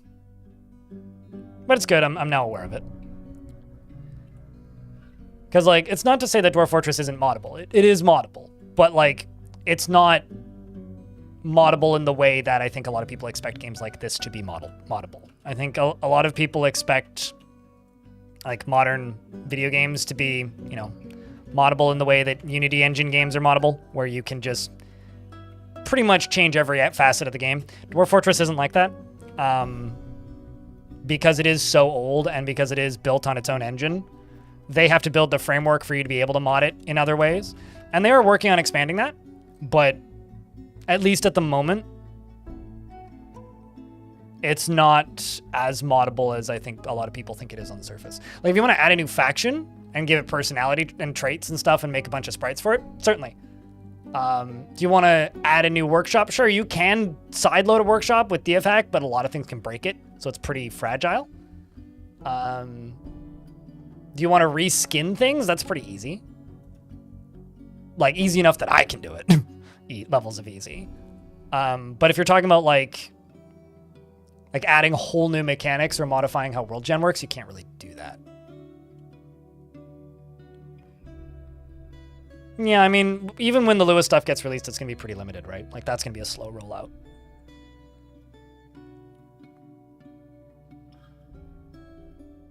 Sorry, I'm not enough of a delinquent to even know what that means, so I've absolutely no clue. Tibbe?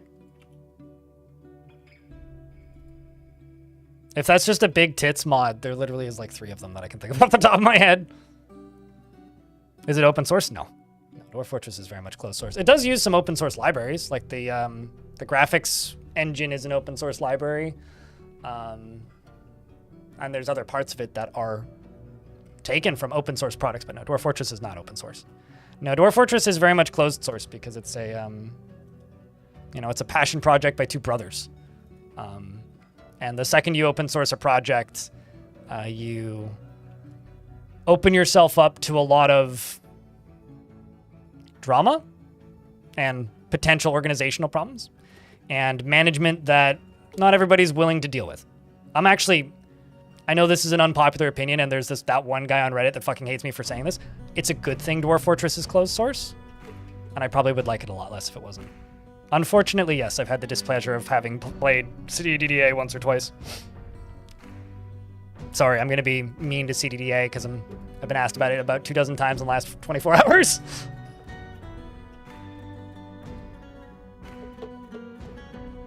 That's not true. Refresh Mincy. Dwarf Fortress has had version control since 2014 because there was 3 months of programming work lost. So from about 2003 until 2014, they didn't. So if 2014 is recently, then absolutely, yes, they recently got version control. But no, that's not a recent thing.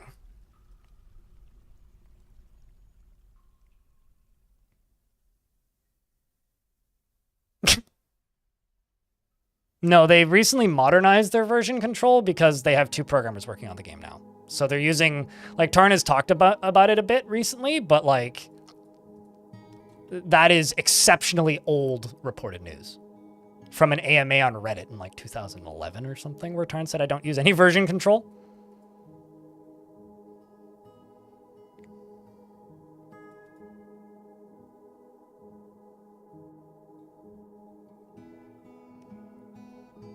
You're surprised people haven't reversed engineered the game by now.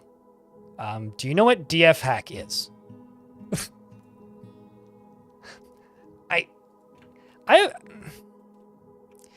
I'm a big supporter of free and open source software. I use Linux. I really, really like it.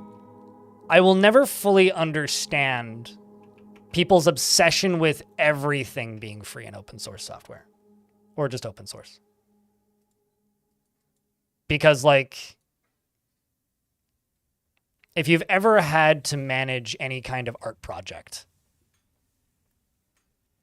you would see the absurdity in that question pretty quick, I would think.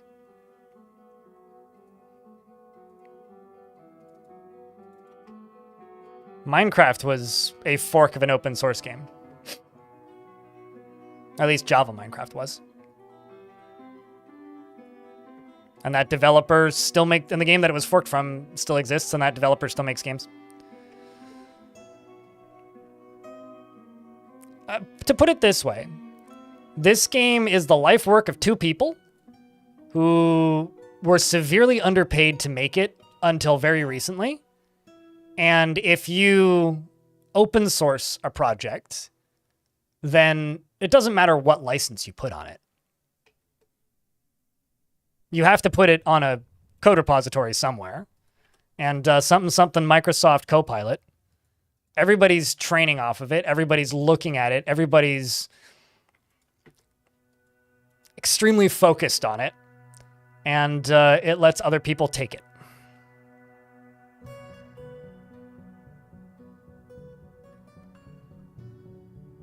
I mean, I'll tell you this. I generally prefer self-hosted options. And like when it comes to like utility software, 9 times out of 10, I prefer the open source alternative, even if it's more fiddly and takes more time. But when it comes to video games, like toys, like things that aren't required for daily use, I'm a lot more hesitant because I've seen it go bad and be bad for both the original creator and the game, that I'm hesitant, if that makes sense.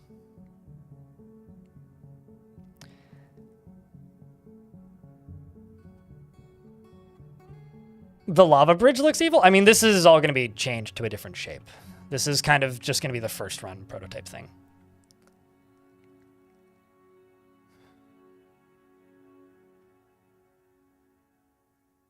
Yeah, no, absolutely. As long as you're not being like, Dwarf Fortress has no DRM and there's a frickin' free version. And also to kind of answer the statement from earlier, yeah, there is people that have reverse engineered huge chunks of it. And you know, the reason that I'm kind of happy that Dwarf Fortress is an open source at the end of the day is I don't like CDDA. And there's a reason I don't like CDDA. Open source communities for games are fucking obnoxious. It's problem number 1. And that game is so painfully overdeveloped, I just don't want to play it. Like, I want a game that has a unifying vision that is trying to achieve a specific thing. And the more monkeys you have at the keyboard that aren't financially invested or invested in preserving what that game is trying to do and just want to make a thing that they want, it stops being cool. Like, have good mod support for your game, and then if people want to do that, let them mod it. Right? But if you open source the game, then that ceases to be true in a lot of cases.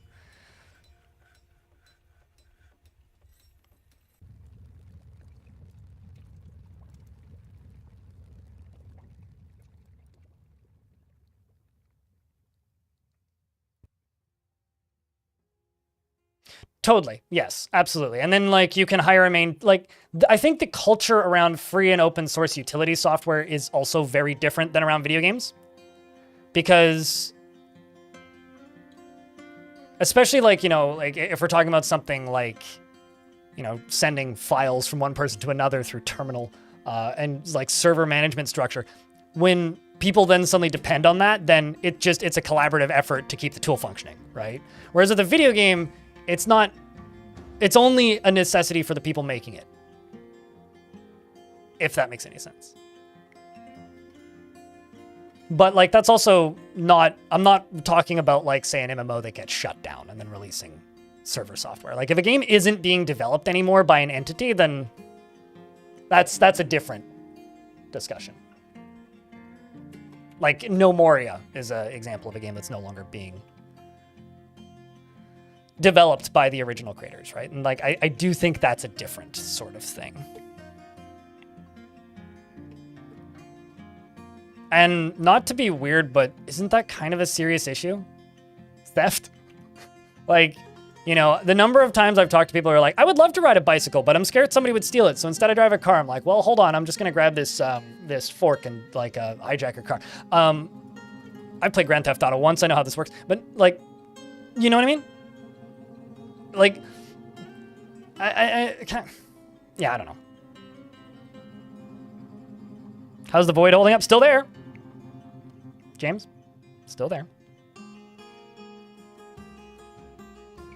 Rip Towns. I'm still shocked and weirded out by the fact that people like Spore. Like, genuinely, like, that is one of the weirdest, like, video game redemption arcs I've ever heard of in my life. Like, I don't understand why people like Spore.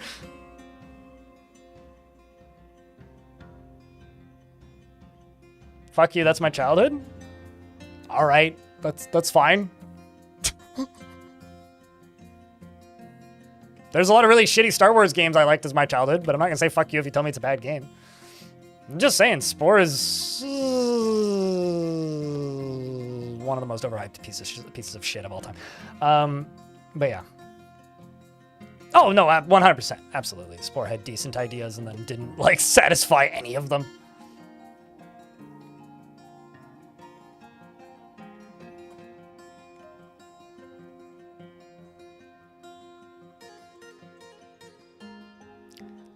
Soul Song Plays says, I remember one of those crypto scam games that ripped 100% of the code from open source FPS. So I talked about this once on stream because I think it's funny, but then immediately reported it and eventually it got taken down. Does anybody remember when somebody was trying to sell Dwarf Fortress Worlds on OpenSea? Does anybody remember that? A very brief period of time? Yeah, that's one of the reasons I'm happy that Dwarf Fortress ain't open source. How are we doing today? Still doing. What is that? It's a NFT marketplace. One of the bigger ones.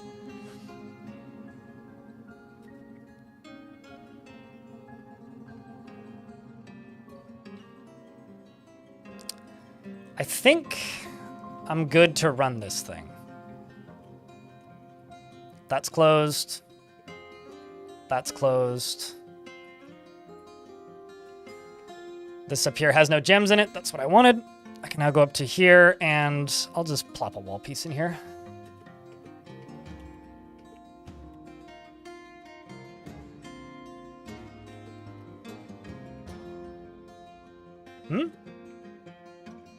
Oh.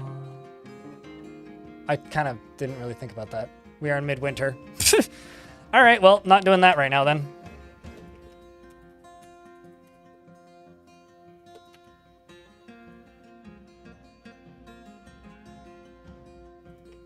I really wish I had a physical rabbit hole. Oh well.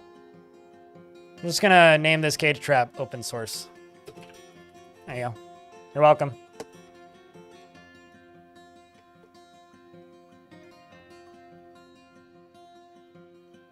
The entire ocean is evil, but it's free if anybody wants. I mean, yeah, certainly. For whatever it's worth, I also don't think that seller actually sold anything.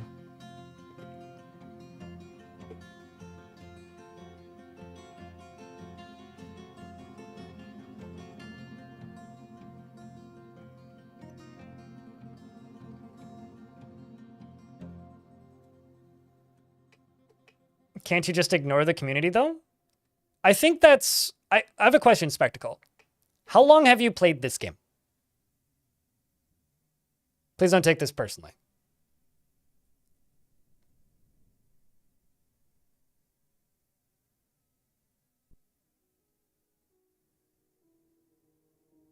Okay. The only thing that Dwarf Fortress has had as a constant business sense for the majority of its existence up until it released on Steam was community. And still is. It's not the heaviest played game in the world. It's a community that is built around collaboration and storytelling. It's like, in many ways, the Dwarf Fortress community has more in common with like creative writing groups than like your standard video game community. So in the sense of like, you can just ignore the community, that is incredibly short-sighted. Because if you ignore the community of Dwarf Fortress, then you have to remember that Dwarf Fortress was one of the first, crowdfunded games. And because of that,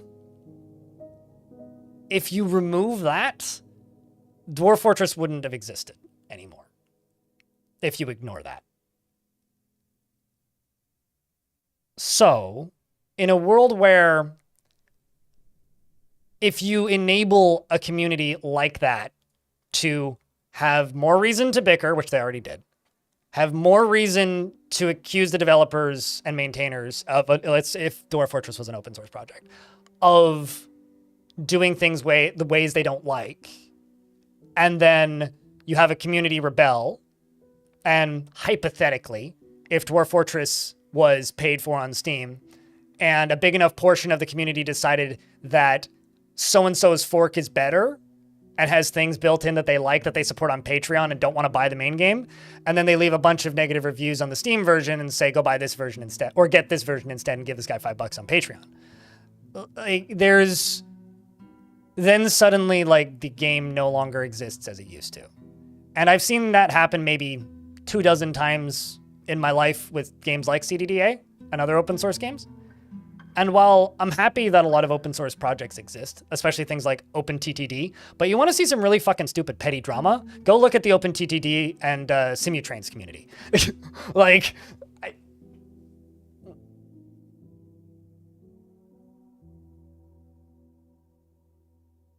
let's not talk about puppy blood mills and move on with our lives. Simutrains. Simultrains? It's really weird to pronounce, but it's on Steam. It also has a Steam release along with OpenTTD. I think what I'm going to do is I'm just going to massively expand this.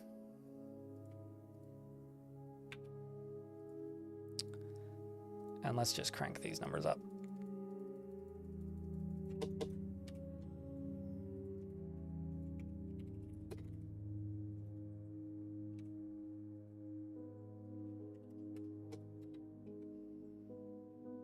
It's boulder hauling season, friends.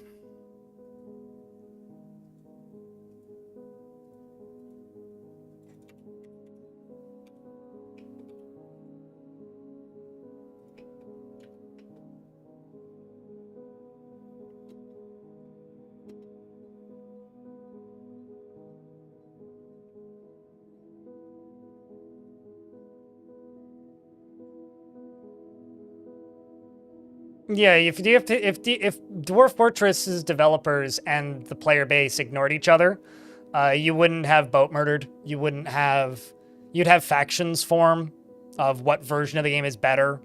And one of the reasons I'm hesitant to play open source games, unless it's something I really like, just as a streamer, is I know that and this is also actually an example of this, is one of the reasons I'm hesitant to stream games like Stalker. Because it doesn't matter how I play Stalker, when I play Stalker, or which Stalker I'm playing, someone at some point will pop into the chat, tell me I'm stupid, and tell me I should be playing this mod with this difficulty setting, or I'm playing the game wrong, and what the fuck's even the point of playing if you're not playing this game, this version of the game, and this mod pack for this game, or like, why did you even give them money for this? Because this is a fucking ripoff. You're playing the worst version of this game. You should actually be playing this mod pack. And then 2 people start arguing in my chat about which mod pack is better. We're in an ad break, so.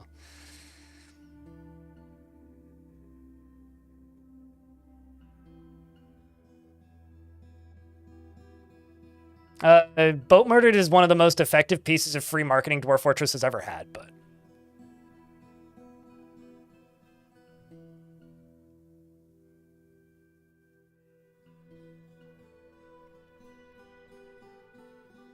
I mean, I know somebody who's still... There's somebody who frequents this chat, Diamond, who still plays version 31 point something. It's like the first version with caverns before the world was alive, before stress was added. Or the current stress system was added.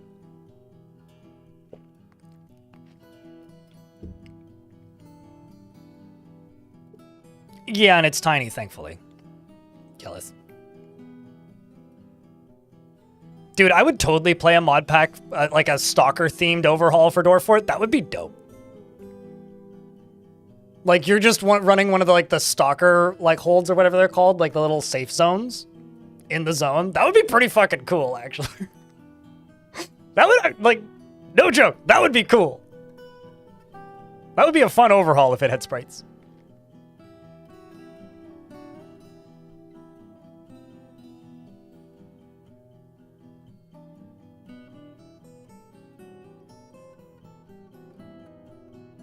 Because people are stupid. Soul Song. I think it was also around the time that Microsoft was like, no, you can't sell Minecraft worlds as NFTs. Which, like, there was a Minecraft server that was selling chunks of it as NFTs.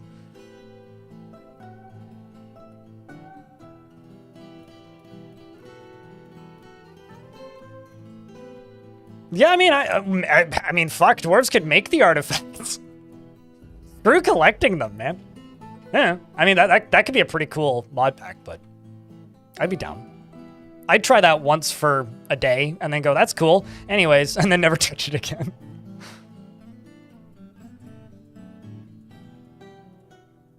But anyway, at the end of the day, like, you know, if you think modding Dwarf Fortress seems neat, get into it. We need more modders. Go help develop DFHack.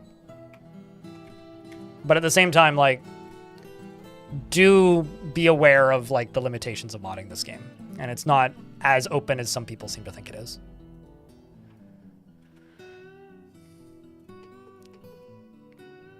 We are currently in a very large, trying to get all of these boulders over here, a-thon. Although, actually, this is going to be kind of shocking to some people. I'm going to forbid all of the jet over here from the big old cave-in. The reason I'm doing this is because I actually want them going underground and getting those boulders from down in here. I want them to grab these.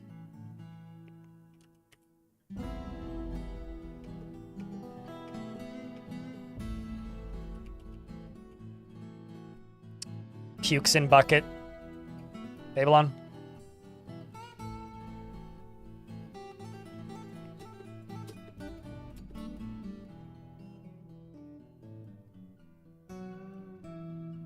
No, that doesn't explain the lack of overhaul modding. Spectacle. The lack of overhaul modding is the game itself isn't as moddable as people think it is. That's the lack of overhaul modding. There are overhaul mods, and there have been in the past, but the main hang-up is you need DFHack for them, which is fine. The issue is, now if you want an overhaul mod pack, turns out making an overhaul mod with, you know, enough stuff in it that people are interested in playing it is a lot of work, right? So a lot of people would want to go start a Patreon or something. Cool, do that. However, and people did that in the past, but now the game requires about 20,000 sprites to even function properly. And it turns out that takes a lot more work. So, like, as an example, there's an overhaul mod called The Long Dark. No, The Long Night, not The Long Dark. That's a different video game. The Long Night. And The Long Night is a really cool mod pack. It's a sci-fi overhaul, kind of 40K inspired, very content dense, pretty much changes the entire way the game plays, and is really worth checking out if you are interested in modding Dwarf Fortress. But there's an asterisk. It doesn't have a tile set. There's another one that I used to really like, which is a Super Mario Brothers overhaul mod, which adds a lot of really weird stuff and lets you build toad fortresses. You use the little mushroom dudes. Pretty fucking cool mod with a lot of really weird portal mechanics and things, and like summonable earthquakes and shit. But again, the updated version for Steam doesn't have a tile set. There was a screenshot about a year ago they were working on one. But in that time, the sprite sheet for Dwarf Fortress has expanded. So the issue is, if you want an audience for your overhaul mod, you need to be a really talented pixel artist. And you need to spend significantly larger periods of time making pixel art instead of just modding the game. So there is a modding community in the way that you describe it. And there is that kind of creation for this game, and there has been in the past. But there's so many sprites in the game. Puke emoji, Diamond Destruct. There's so many sprites in the game now that in order to make a mod that the audience at large is willing to play is exceptionally time consuming. Back in the day, all you needed for a tile set for a mod was like 32 sprites. Even the ASCII versions now have more sprites than that. Like, they've added more characters to this version, right? So it's harder to mod these even. And so like a community of people who've been modding this game for a very long time, like, this is DF hack, right? If I enable overlay, I don't like doing this, but like all of these UI mods, these are reverse engineered like RAM editors. Like this is all DF hack. Like if I go to the bedrooms screen, this is all DF hack. These are all modded UI elements. I don't use them because I don't like them, but I'm weird. And I acknowledge that. I've also, you're still in hospital. What's going on? Do I not have a diagnoser? Shit. No, I don't. Fuck.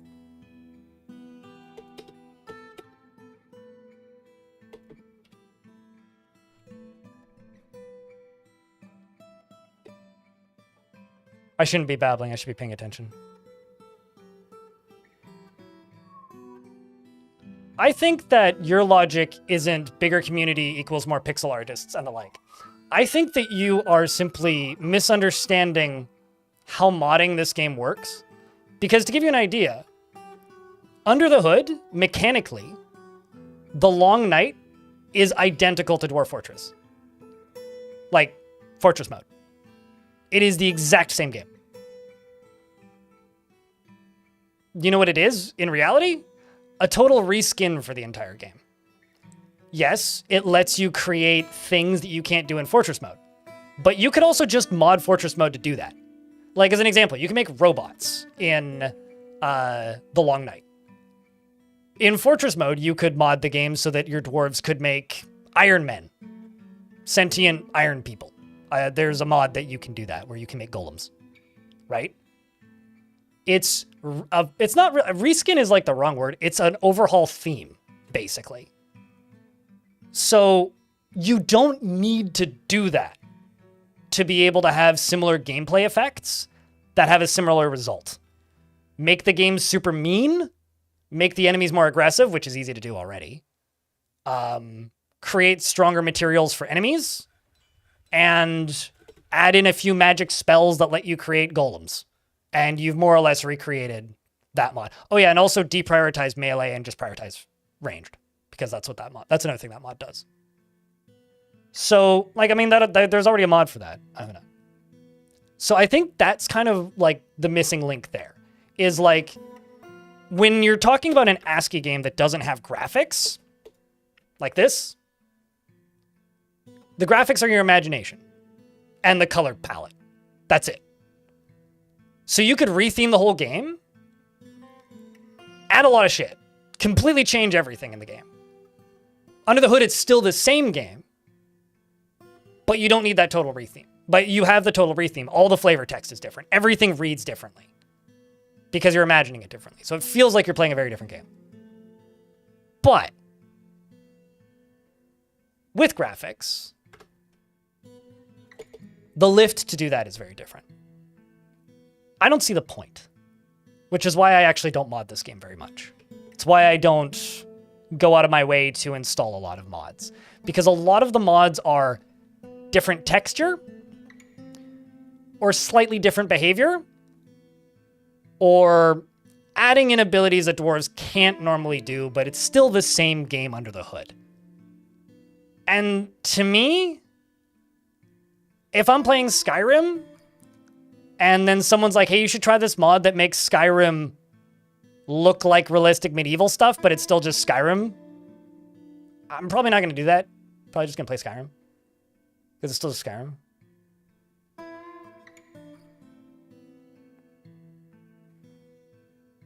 Like, there's a lot of DF hack tools out there that can pretty drastically change the playability of the game. And there are some that add things, but you're not modding Dwarf Fortress. You're working on essentially a very specific cheat engine for Dwarf Fortress that modifies the game in RAM. Because that's the only way to really mod Dwarf Fortress. So the modding community for Dwarf Fortress isn't like it's more like the retheming community is what you see on the workshop. The modding community for Dwarf Fortress is in DFHack. Because Dwarf Fortress itself isn't as moddable as people think it is.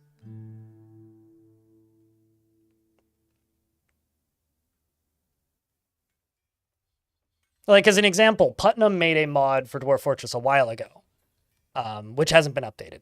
And I say thankfully, slyly, she'd chuckle if you heard me say that, which was a Homestuck overhaul mod, which added a lot of absolutely bananas stuff to the game, but required a very specific version of the game and a very specific version of DFHack. And she never updated it because it was too much work. It's too much fucking work.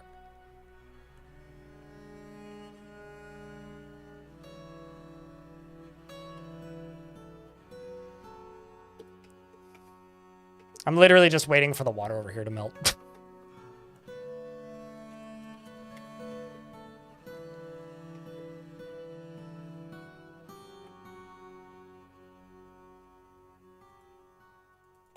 Let's also get these dwarves helping.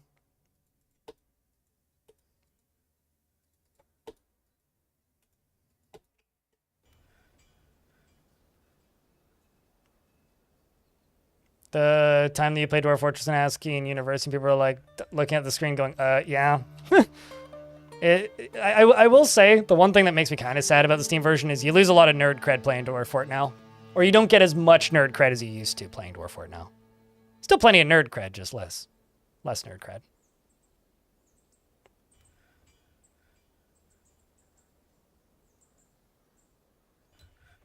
Also that, yeah, Dwarf Fortress is kind of a card castle in many ways, because it's a deterministic simulation that is highly specific in how it functions. And I think that like a lot of people miss that.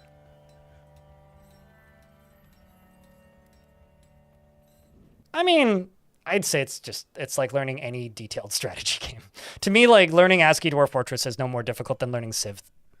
Like, or learning how to play like Endless Legend or something. It's like, what do these 350 different tiny little symbols mean? The difference is instead of having in-game tips, yeah, sure, still ours. The difference is instead of having in-game tooltips in a game like that, in OG Dwarf Fort, you just had a wiki and, you know.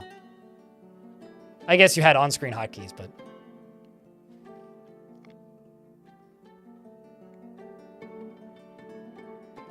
Certainly was difficult, but it took time, but was absolutely doable.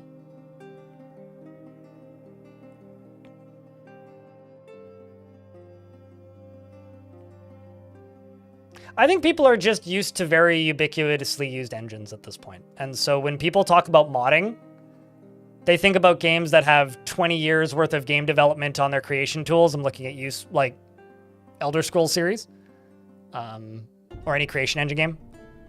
Or it's just like Unity or GameMaker or Godot or something that's just very easy to reverse engineer. Dwarf Fortress is C++. And some of the oldest code in it is C. Um,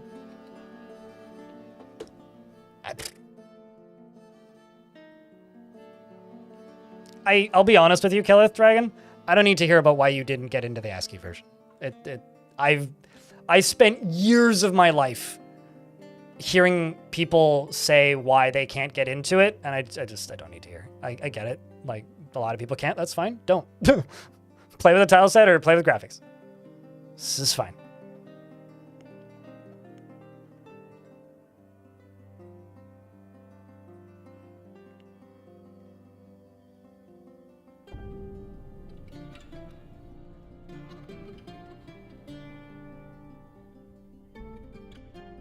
The big thing for me is that if I wanted to make an overhaul mod, this is from Dwarf Fortress from Soulsong Plays, or in YouTube chat, Soulsong Plays says this.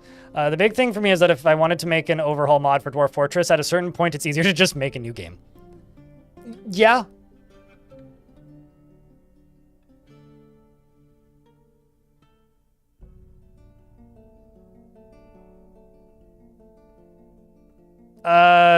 Assuming it doesn't crash, sure. Spectacle. I don't know why you would want to. Stone Sense is kind of fucking ugly. Stone Sense is nice of a way to visualize scale if you have no sense of imagination once or twice every now and again, but like, I don't know why you would want to play like that. I mean, sure. It might crash your game randomly, so save often. I know that a lot of the Stone Sense bugs were recently fixed, but I mean, like, it's a screenshot engine. It's not meant to play the game that way. I've said that to the person who makes Stone Sense, by the way. I think that it's a lovely little like visualizer as a thing to like enable and then disable. To show off a thing to somebody who maybe doesn't understand the game as much or doesn't know how to play. But like, I don't know why in the world you would want to play the game that way.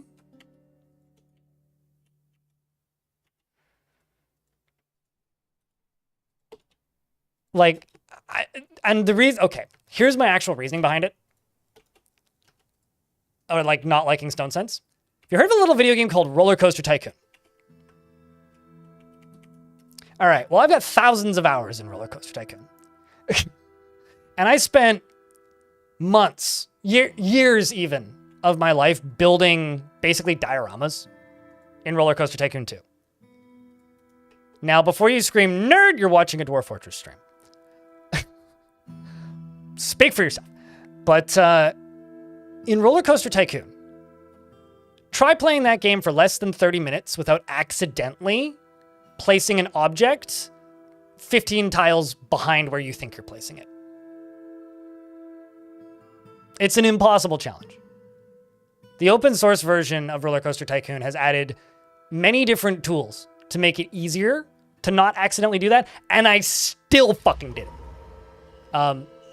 Sergeant Donut has started making an artifact and is in a fey mood. And is a glass maker, meaning I'm probably going to need to make you a glass workshop. Farsco, thank you very much for that Prime sub for a 10th month. Check, and I get a round of beers. Appreciate you, friend. And, so why the fuck would you want to play Dwarf Fortress in an isometric perspective? Like, isometric perspectives are great for, like, RTS games. Or, like, games that don't have vertical building. But the second you start doing vertical building in an isometric game, it's a fucking nightmare. Especially if it's a tile-based thing.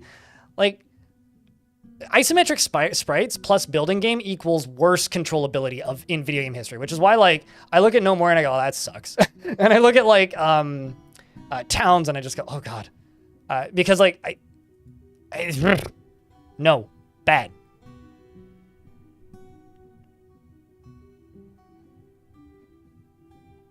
And as a game that, like, is basically built around building things. Like, to give you an idea, I don't even like building in games like this that are 3D.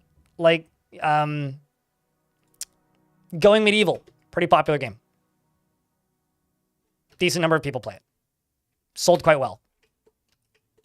No, I'm not interested. I don't want to have to angle a camera around in a 3D space to play bad 3D RimWorld.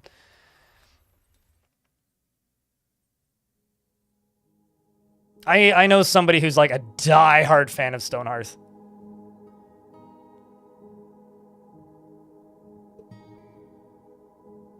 I mean, lots of people love going medieval, but like, I don't like RimWorld, Gaia. Like, if you want 3D RimWorld, it's a good representation of that, right? I don't like RimWorld, so I don't want to play 3D RimWorld. It's like, I'm good. But hey, you know, if you enjoy it, I'm not going to take that away from you. You are 100% allowed to enjoy a game like that. This is why I bought all of this raw green glass. I mean, so do I. We don't need to turn this into a RimWorld discussion. But like, it's going to be a dwarfy artifact. It's got cat lather in it.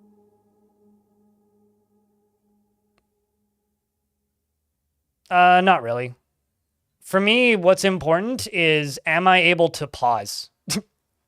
Am I able to just like look at what I'm looking at? Are the colors bright and easy?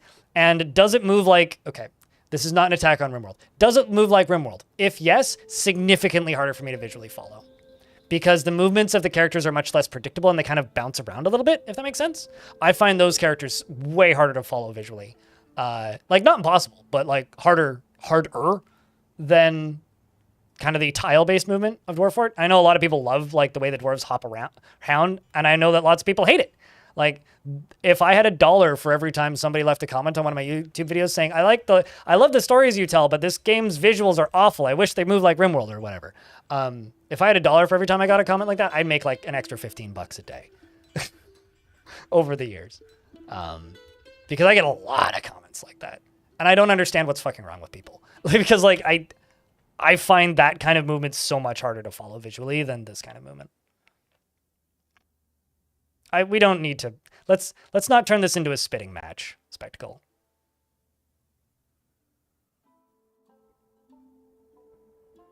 Let's not do that. A lot of people love RimWorld. And there are elements of RimWorld that I love too. However, zigzag, they kind of go diagonally usually. Uh-oh.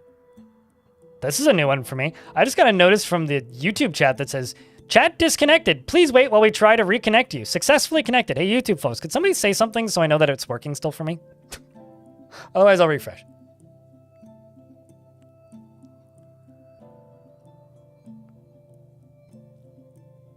You love it when I say something so brutal that the mic doesn't pick it up? Oh, why did the mic not pick up? I guess we'll never know. Yeah, it's still there. Not much, Jesus.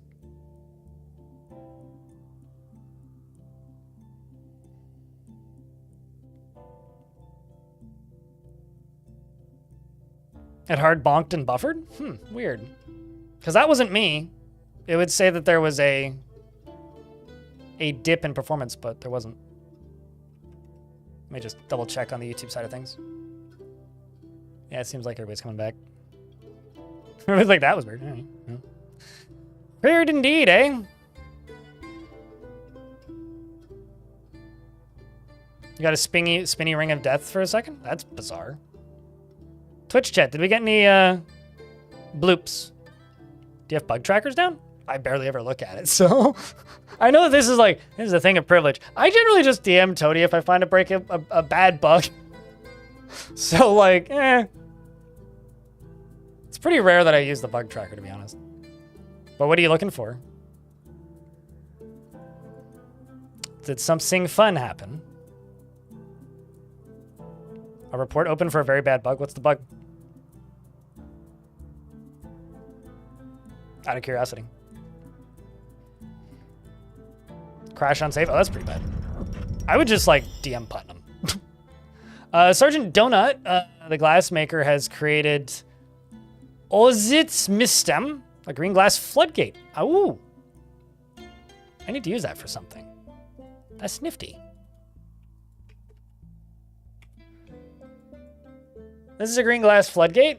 All craft store ship is of the highest quality. It is encircled with bands of leather and brass. This object is adorned with hanging rings of silver. On the item is an image of Fortress Basements, the large slick metal right glove in green glass. On the item is an image of Afe fragrance patterns, the elf, and a cave dragon in green glass. The cave dragon is striking down fragrance patterns. The artwork relates to the killing of the elf fragrance patterns by the cave dragon. Ceiling common. In the Cunning Hills. Okay. I almost misread that as something dirty. On the item in the late summer of 716 during Sus plus Pokak, whatever, the fierce assaults.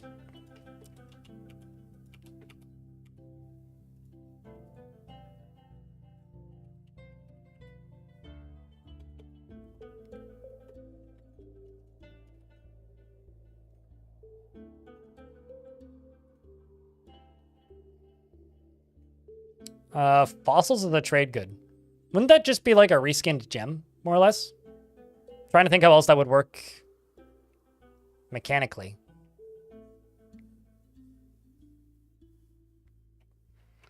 Well, none of them are really combat dwarves yet. Would you like Zon, Led, Odom, or Iral? Although I will say most of these dwarves are just tossed into the military at random with no real logic behind it, so they might not be in the military forever. I'm actually kind of annoyed that this fort doesn't have an aquifer.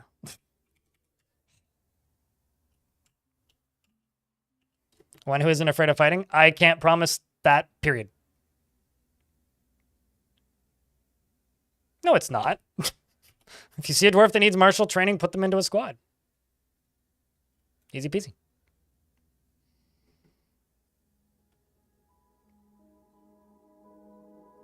None of them are named that.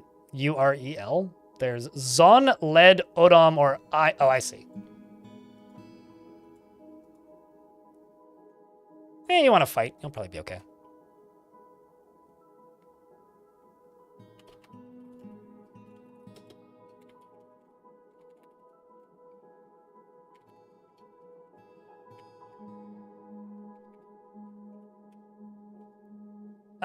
You're part of the crystalline air, which is funny. He finds something humorous in everything, no matter how serious or inappropriate, and is prone to strong feelings of jealousy, curious and eager to learn, and doesn't seek out excitement. He's not particularly interested in what others think of him, scratches his ear when he's trying to remember something, and taps his feet constantly when he's nervous. He needs he always takes a deep breath whenever he's surprised and needs alcohol to get through the working day. Dreams of crafting a masterwork someday, and personally values self-control as put up by family. He'll do okay. He likes Sylvite and Brass as well, and Rubium Black Gibbon Bone. Ballista parts, links for their tufts, their ear tufts, and the words of the North Way, and the sound of the cobalt boulders, and the sight of the velvet of meadows, and when possible prefers to consume water buffalo cheese and cranberry wine, and finger limes, and absolutely hates mosquitoes. He is married to Odom and is a member of the Creed of Cobalt. He's a pretty happy dwarf, although he's afraid after experiencing trauma. Killed one of those necromancer soldiers here, probably in the fist fight brawl fight that happened not too long ago. That's everyone though? Well, sure there's somebody who loves mosquitoes for some dumb reason. Bats like mosquitoes.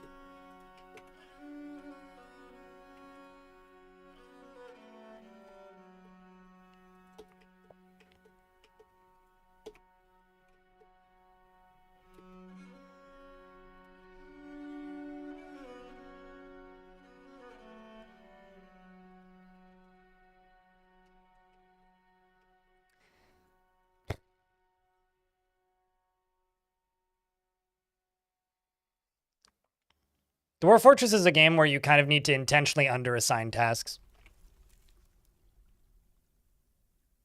But I kind of like that about it. It's like the second you just kind of treat the dwarves a little bit like real people, they're always happier.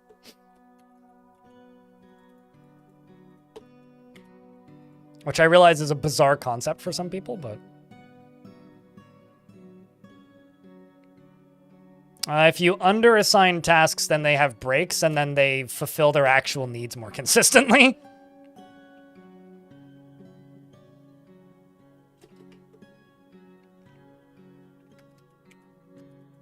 This is melted. We're making some progress. Just need that to melt. I'm just going to let the game run, because we're just hauling stuff and nothing crazy is going on at the moment.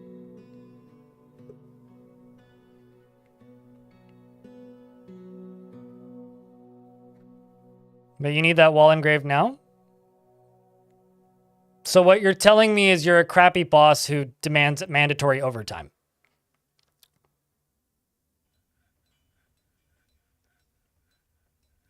I don't know. I haven't played The Sims 1 since I was like 10 years old. Jaeger, thanks for the 5-pack. It's good to see you, man. Hope you've been well. An elven caravan has just arrived. Appreciate the drive-by, mate. There's more than one game inspired by Stalker. Actually, speaking of games inspired by Stalker, I should play some more Zero Sievert. I've been meaning to play more Zero Sievert for a while. I'm kind of surprised that they're trading with me, because I'm at war with an elven faction. So it must be a different faction. Presuming I can sell wax crafts, probably. Well, I'll probably just sell cut gems, really. Just bring 2 diamonds and we'll see what they got.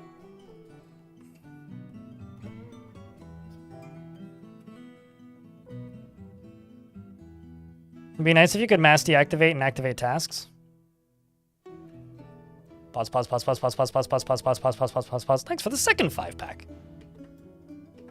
It is my birthday next week. So, appreciate the drive-by, mate.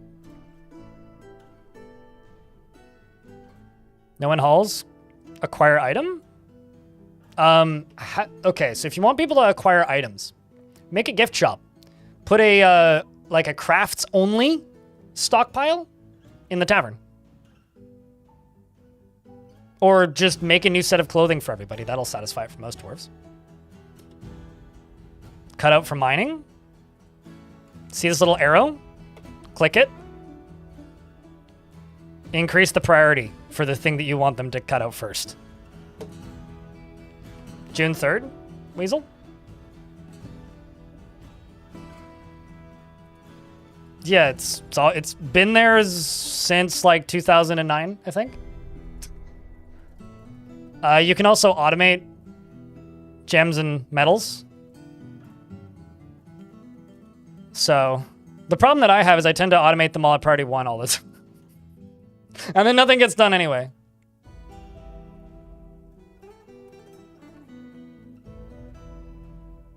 I missed you, Lily. Jesus H. Christ. That's, Alright, chat. If 2 people either prime sub or cheer a bit, I will gift a sub to start a hype train. Because holy shit. Thank you, sir. Unemployed Shaku cheered. X100. Can we convert this in some way? I hope so. I'll check out an anonymous one.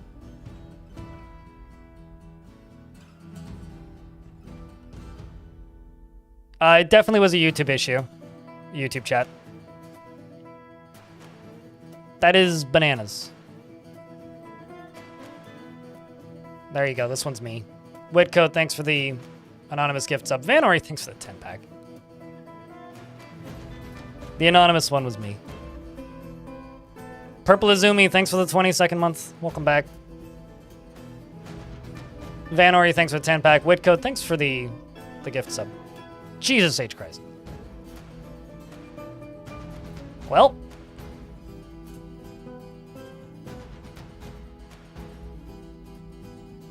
Wow. The elves didn't even bring any animals. Well, I will buy...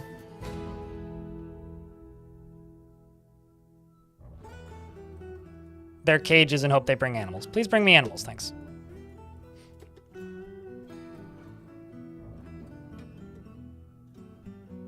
If everything is priority, nothing is priority. The lowest priority is 7. The highest is 1. You can also, I don't ever use this tool, but you can also set stuff as planning, and then they don't dig it, and then you can convert it by just clicking and dragging like that, and then vice versa by clicking on that. You can't copy or paste it or anything. Jaeger, thanks for the additional 10-pack. Jesus Christ, man. That is a level 7 currently hype train. It needs 12 subscriptions or $56 in bits to level up. You guys are bananas. And seriously, Purple Izumi, thanks for the 22nd month. What was I doing? Sorry, my brain is off now. I need to reset it. Storing items in the stockpile.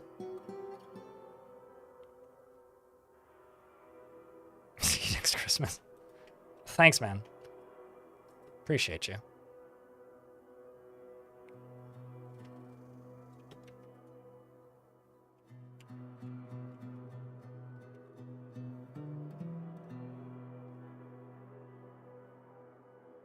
Is it worth buying any of the elves, fruits, and leaves? If they bring... It depends on what they bring. I mean, like, if they bring something that's brewable, yeah. I would say so. I'm also going to full heal that elephant. This one.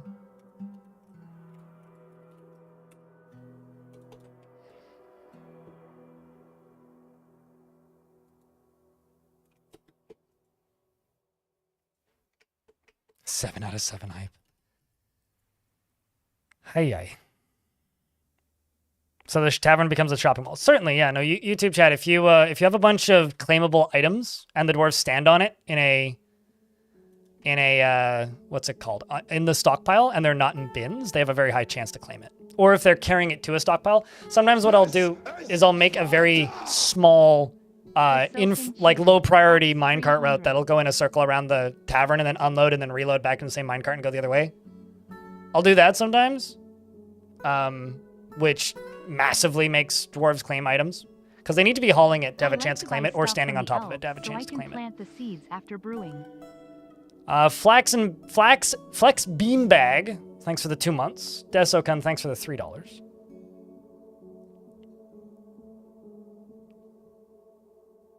Neezer, thanks for the 10-pack. You also got Jaeger in there. That's funny. Appreciate you, man. I feel like hype trains and Twitch are just kind of a time bomb. It's like you just need one person to inflict the crazy and then everything just pops off.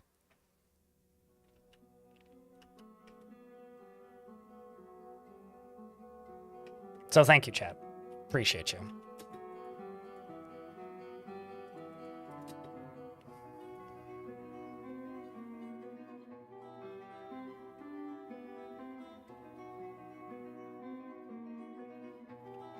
How does tree growth work? Trees grow based on the season, and they drop fruits when they're in season, and they spread saplings around the map periodically, which will occasionally regrow. Although you can't completely exterminate one type of tree because you would need to exterminate every seedling and also every tree on that like biome in the map, which like isn't your map specifically. It's like, where is my fort? It's this. So I would need to exterminate every single one of that type of tree in like this whole region down here, basically, to go make it go away, which would require a lot of adventure mode time. No, you're not going to run out of wood. Also, you can go down to the caverns and just go get more wood, or you could import it. Like I've settled on maps that have absolutely 0 wood in the caverns or anywhere and just imported it and been fine. I have 0 intention to stop. Yeah, you're 0 intention. You are by far the highest sub gifter, I guess is the word to use here on this stream, so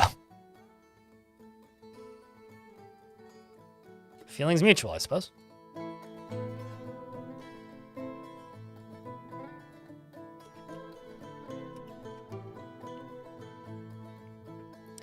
Yep. I mean, now it needs 20... Well, I think it probably just changed. 27 subscriptions, or $130 in bits to level up. Raging Cave, thanks for the 5-pack. You didn't need to do that. Lava overflowing, is that like power overwhelming?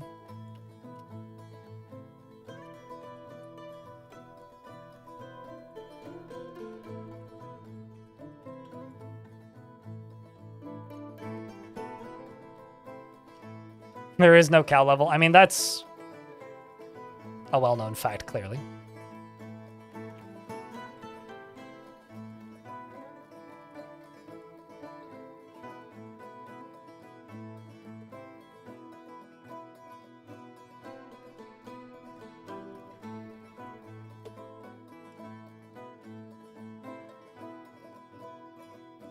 Is it a 12x multiplier? I never knew that. Fun fact.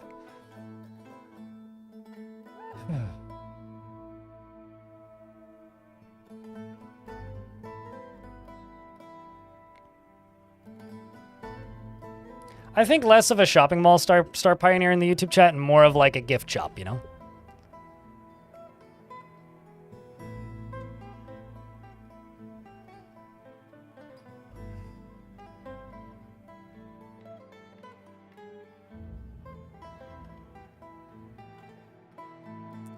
I think that in order to find tips for your brother has to find his own way. I don't see as poorly as your brother.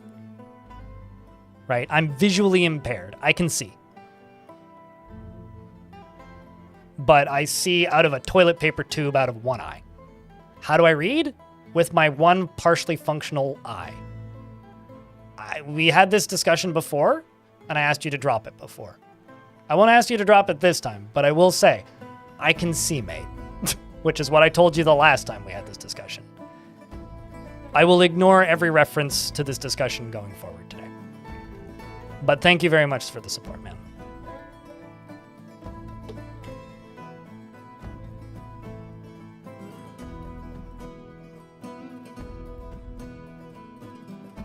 Am I having a good day so far? Yeah, no complaints.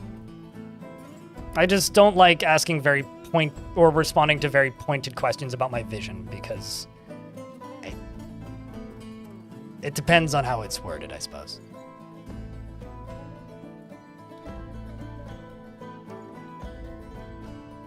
Yeah, it's like the dumpster behind the Walmart. Jesus.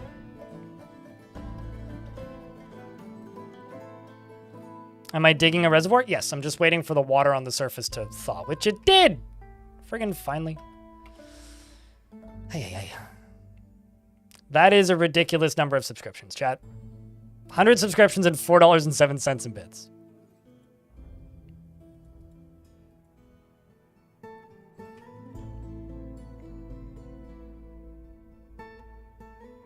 I mean, the high quality mood in Dwarf Fort is like an imperfect science, and it's never going to be possible to satisfy every single need for every single dwarf.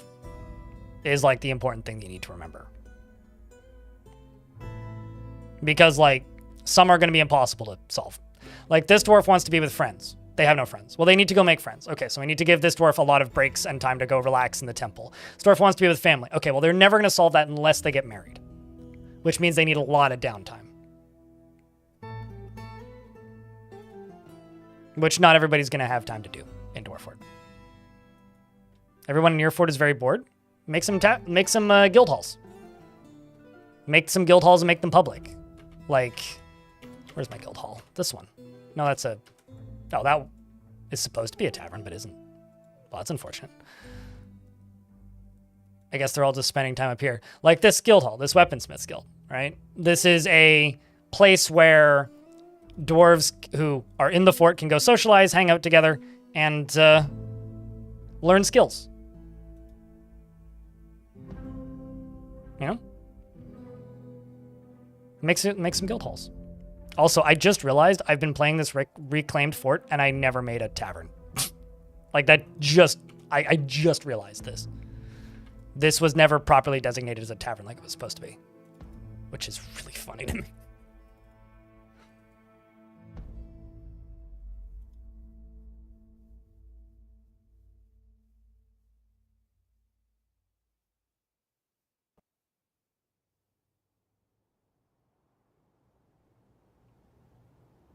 The queen matchup progress is progressing. She's now kindred spirit with the suitor, and a few others I put in her put her in the tavern, and she made the suitor the barkeep. Well, there you go.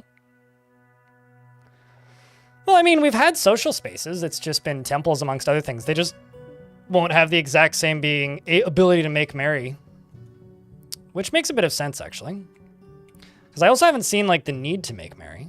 I guess it helps that like I have some pretty high value dining halls anyway. And some migrants have arrived, speaking of. Okay, so before something else happens, and I need to edit something, I'm going to rebuild this last pump. But regardless, chat, thanks a huge amount for that ridiculous hype train. Like that's nuts. That's like a week's worth of subs. So thank you.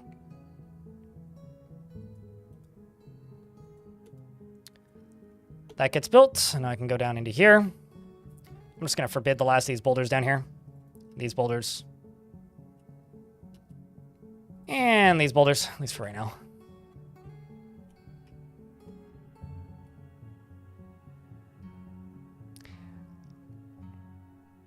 Chat, can I please get a round of beers?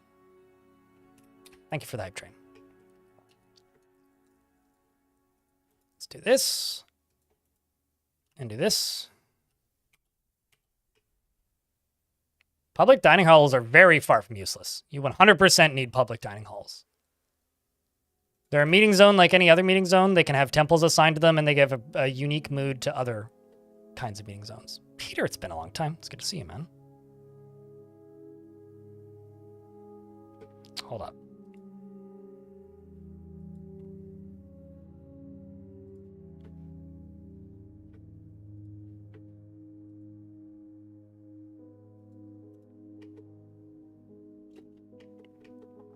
And here comes the water.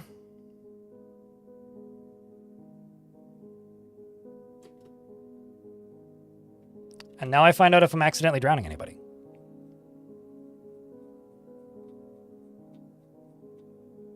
Not currently, so that's a good sign.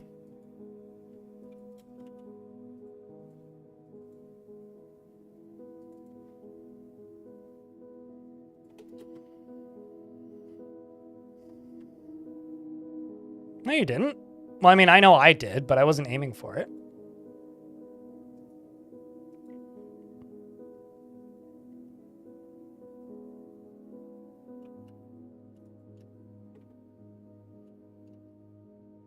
Chat room, can I get a round of beers? Thank you very much. Eager.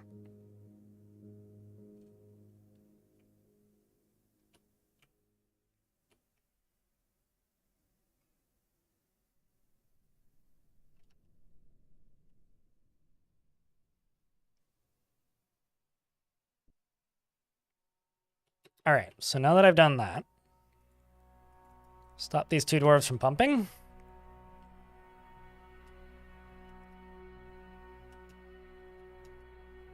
Let's open this up. Let's make some obsidian, chat. Why did we have to reclaim the fort? Because the faction that I was playing previously was a mostly dead faction. And I'd stopped getting migrants for about 2 years. And with the restrictions that I'm currently running with for this fortress, it was making, like, actually achieving what I wanted to do here not impossible, but way harder than it needed to be. So I opted to just, like, let a siege that was going poorly anyway go poorly, and then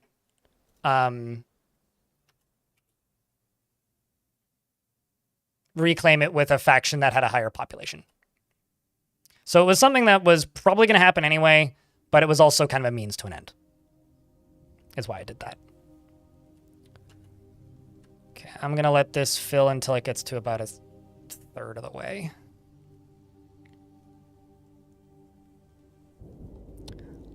We're more librarians, and I do need to expand the library a bit, but right now I'm not doing a ton of rapid expansion. What do they need? They need another temple and a priest and a farmer's guild. Right now I'm not doing a ton of rapid expansion, and the reason for that is I don't want to get invaded more than I need to be right now, because I don't have any real form of weaponry.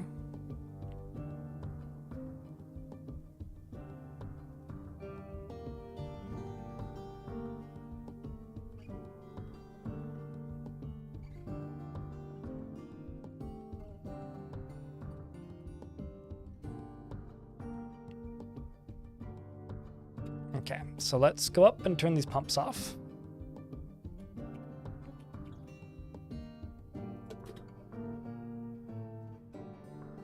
Perfect. So that the rest of that'll drain into here.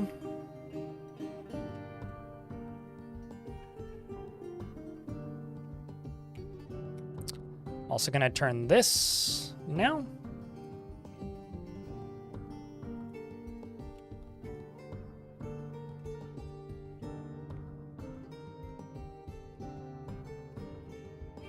Seems about right, or reasonable, neither.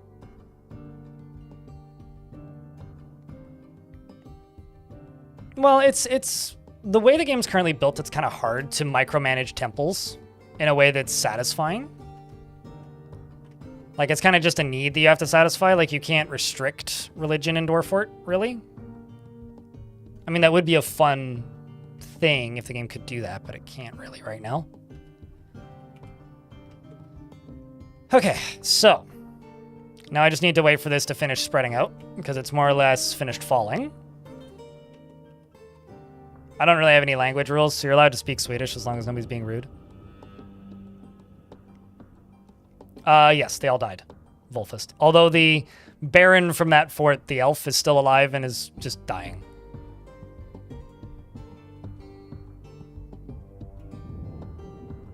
How so, Mike? In YouTube chat? Or did somebody in YouTube chat help you?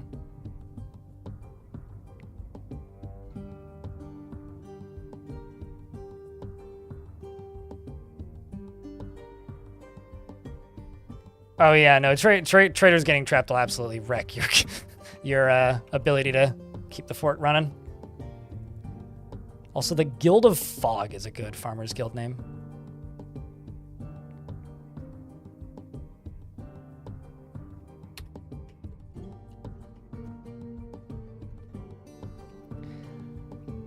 Boy, oh boy, oh boy. I'm curious where they're actually hauling these from right now.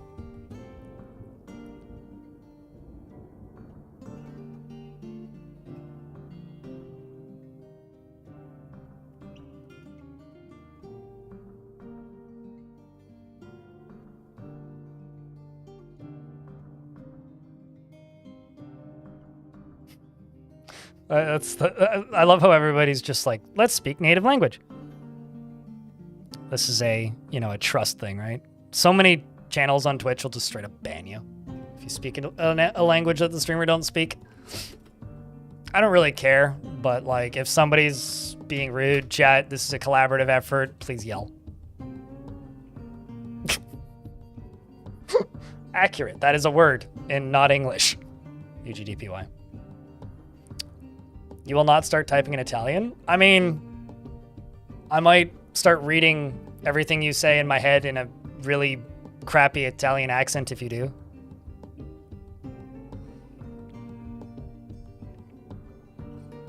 Four squads, full steel axe, dwarves can only live so long, 25% of your population is crippled and they gotta keep working because no migrants. Yeah, what I would say, if you've had no migrants for super long, Mike, deconstruct and reconstruct your trade stockpiles, or trade depot if you haven't done it yet.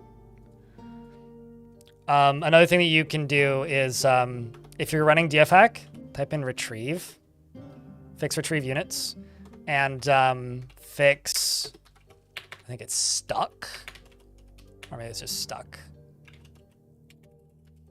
Fix stuck merchants, yeah, that one.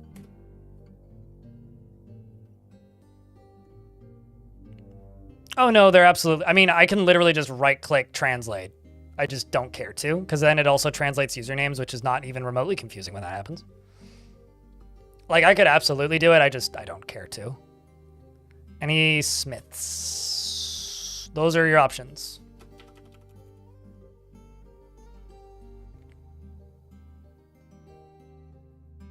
Because you need to assign them to stockpiles. So, click this, and then add them to the stockpile. You'd like the weaponsmith, Troll?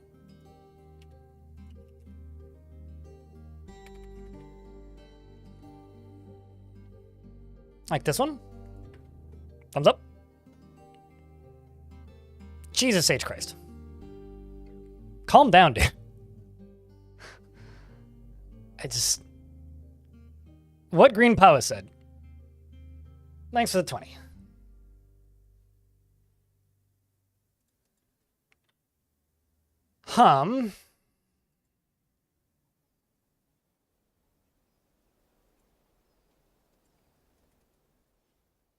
I need to scroll back up in chat pretty far to see what Drell said. Yeah, that works. Cool. We'll roll with it. Also, I have a very limited amount, but I'm gonna make Jaeger a statue. Brass statue. 1. And it's going to be a new image of object and hold up.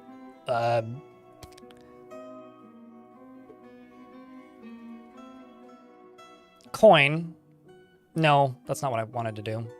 Jesus Christ. Keep working. Delete element, the coin. Okay, so I was going to make it 100 coins, but that was another 20, so it's actually 120 coins, and Jesus fucking Christ, man. My birthday's next week. Not today. Do I have to send one thing at a time? Oh, I see. I just have to unselect this, select this, 120. Van Ori, thanks for the 100 bucks. Crypt beer, crypt hee hee. Thanks for the 100 bucks. I'm just gonna say this. I don't think I've heard that particular notification in at least a year. I can't remember. Like, I think that's about half of the bits I got last month. Like, the entirety of Twitch has just like simultaneously agreed to stop using bits. So I can't remember the last time I saw that notification or heard that sound on this stream. Thank you for the 100 bucks. Jesus H. Christ. Twitch doesn't take forever. What are you talking about? I will be getting all of the money from today on the 14th or 15th of next month, depending on, is that a weekend or not? I can't remember. Or whatever the nearest weekday is. No, the 13th probably. That's not forever. People stopped using bits? Oh, yeah. I mean, like, in comparison to what it was like 3 years ago? Oh, yeah.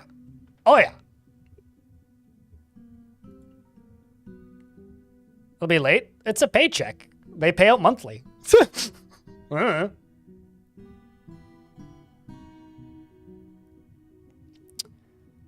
Sigh.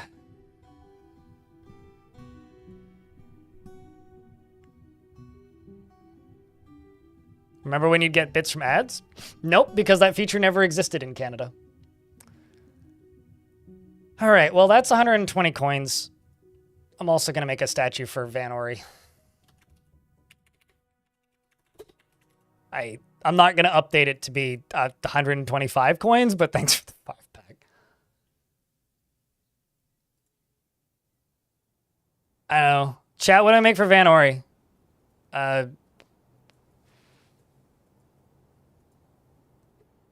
Like maybe 100 small rocks. We'll go with that.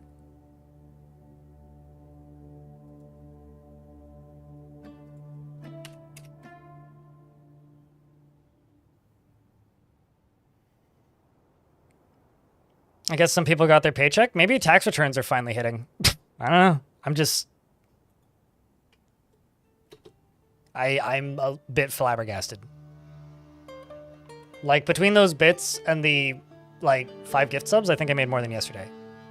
So, entirely. At least in Twitch revenue. So I'm kind of just bewildered right now. I've also got a pony I need to eat.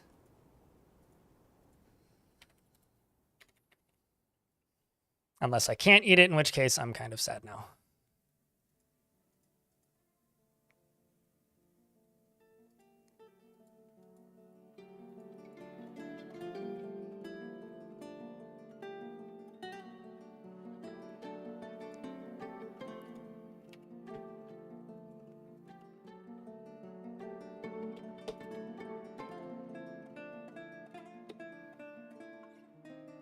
You played your first game of Dwarf Fortress after this channel took 6 attempts to get a fort running? Sounds pretty good, though. I mean, hey, if you got it running, that's saying something.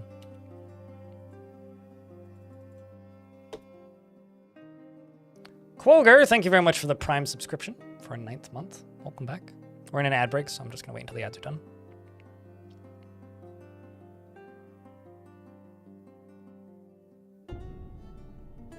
You had a trader get trapped in a tree for 3 straight years before you noticed? Oh, really? Well, that's funny. I had a trader get stuck on a roof of one of my surface forts.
Excuse me, what the fuck? Sorry, I went and got a sandwich. I realize it's invisible, but I swear there's foodstuffs in this.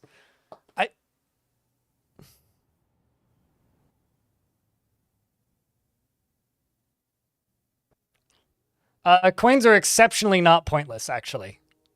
Coins are a decent trade good. I'm just gonna eat my sandwich. Coins are a decent trade good. And also one of the most effective ranged weapons of all time. And very, very, very, very, very, very, very, very, very, very, very, very effective, what's the word? Brain.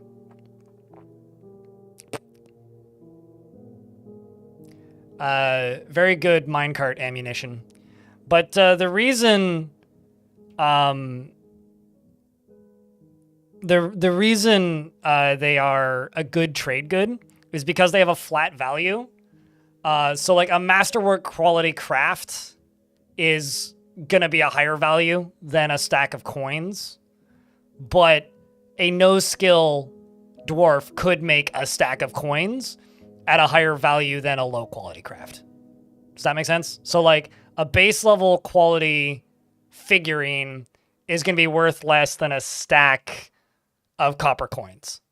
Or a copper figurine is going to be worth less than a stack of copper coins. Or, yes, unless it's a masterwork quality. So it's like if you have no skilled metal workers and no trade goods and you have a fuck ton of copper, just mint up like 20 stacks of coins and then suddenly like you're good to go.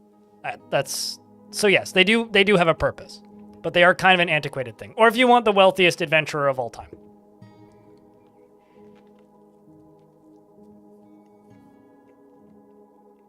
I'll be honest with you. My brain is kind of melting out of my ear a bit. Whoa, already 30 months crypt comfy crypt beer. Mate, you can watch whenever you want. You don't have to watch twice a year, Jaeger. What? Stop asking me about my eyes. That's it. Hi, Telenartho. How are you? I have a sandwich. It's delicious. How was your stream?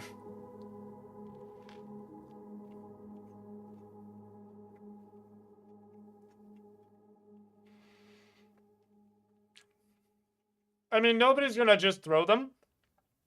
You can launch them out of minecarts, which I haven't done in ages. But just put them in areas where dwarves will fight, and they'll just pick them up and huck them. If you want everybody in your fort to die suddenly, put coins in your tavern on the floor, and then wait for like your tavern keeper to start a brawl, and you will just have like 150,000 pieces of dwarves and no actual dwarves left. It's pretty great.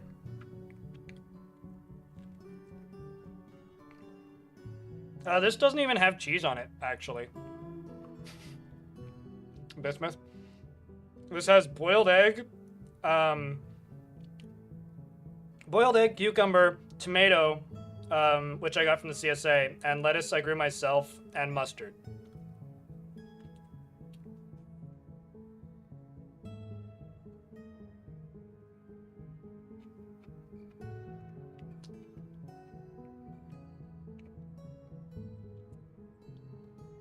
So for anybody who's confused as to why I'm just taking a break and eating a sandwich and the game is paused, it's because Lil Jaeger gifted 325 subscriptions. What the fuck? That's why I'm just sitting here and eating a sandwich.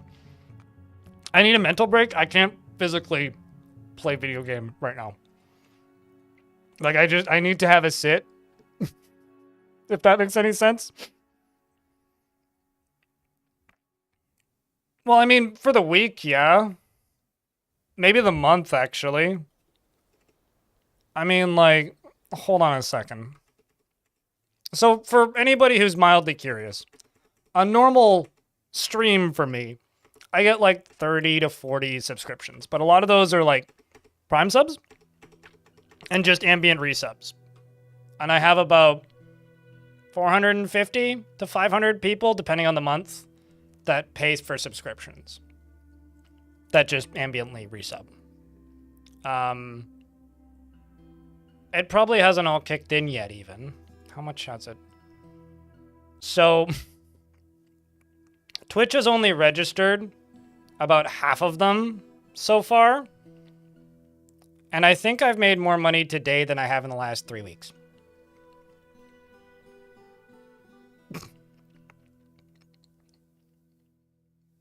Rayleigh, thanks for the 30 subscriptions. You didn't need to do that. Cutest, thanks for the Prime.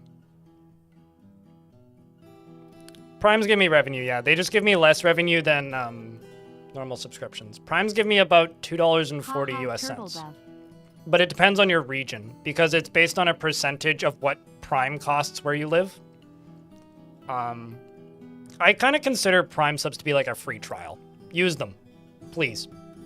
Don't worry about what I get. It's money that Amazon has to pay me that they would keep otherwise. So use them if you have it. But that's kind of the best way to think about them. They're kind of just those. They're kind of a free trial. Got to raid in one run, you're hanging out with your son tonight. Do what you gotta do, Talon. I hope that you, if mods haven't shouted out Talon, please shout out Talon Arthur. Go follow Talon Arthur. He streams Dwarf Fortress and sometimes other things and does a lot of creative writing stuff. And I'm eating a sandwich. It's delicious.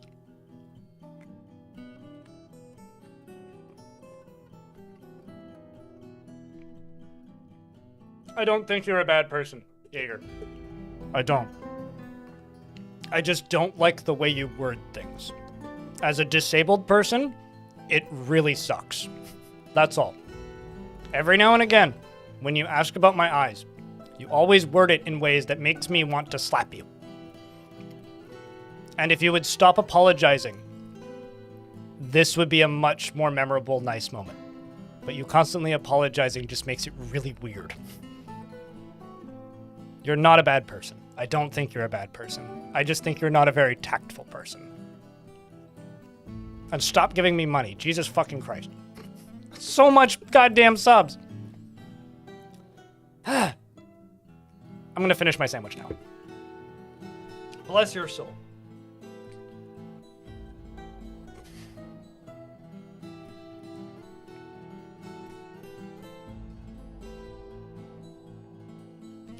Also, you're certified not a bad person because Jesus in YouTube chat just said that they're reserving a spot in heaven for you, so.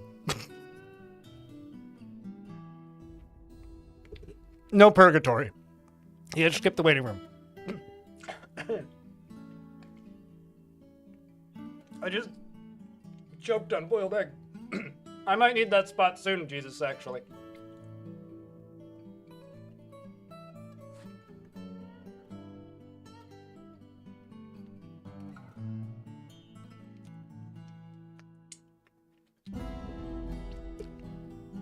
Sorry. Telling Artho is who needs the shoutouts. TELINARTHO.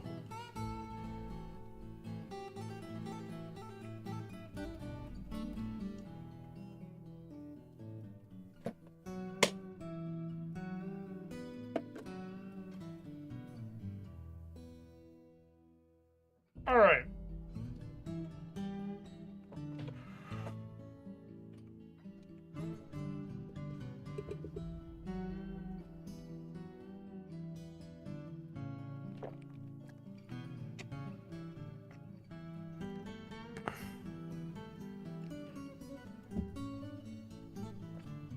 For reference, this guy. Just go give this guy a follow.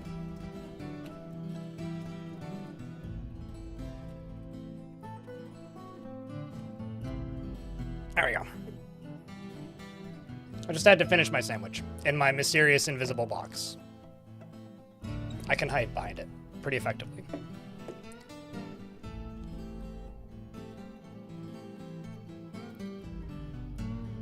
Yep, and if I didn't like you, you'd be banned, Lil Jaeger. So can we agree to stop apologizing?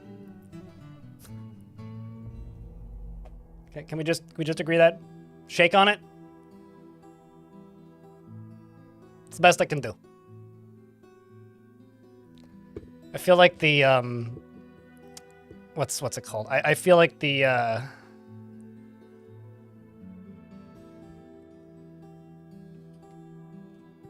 Sorry, I had to burp.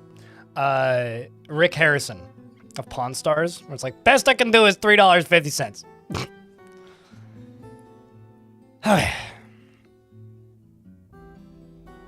Now you just sound Canadian, Streety. Okay, so you only play gospel music here? I don't know. Have you seen the Blues Brothers? Jesus, that shit bops sometimes. As long as it's that kind of gospel music, I'm fucking good with it, dude. I went $2,000? Man, it's a cardboard box with a thing that says valuable on the top of it. I can't tell you what more I need. I know this is a what's in the box situation, but I just shook it and it's clearly empty. Yes, I made more money today so far than I did the rest of this month. Jesus H. Christ. Holy hell, hot damn. All right, well, excuse me. I have to remove my brain from the floor. It's getting in the carpet. I'm in Canada. I live in the capital of British Columbia. Yeah, it randomly unlocked the other day, and I haven't looked into how to turn it off. So yes, I do in fact have a clip tracker.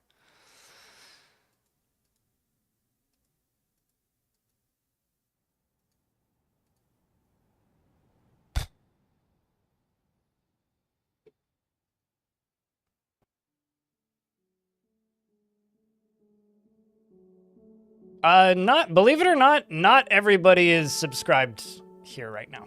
Because I just saw a name fly by that isn't. So.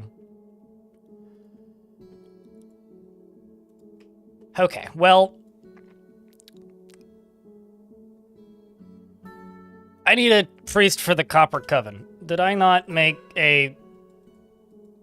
I can't even remember.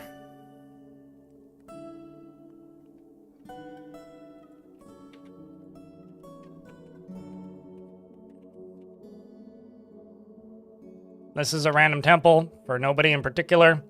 It's the Creed of Cobalt. That's the Bronze Sect, so I need to make one for the Copper Coven.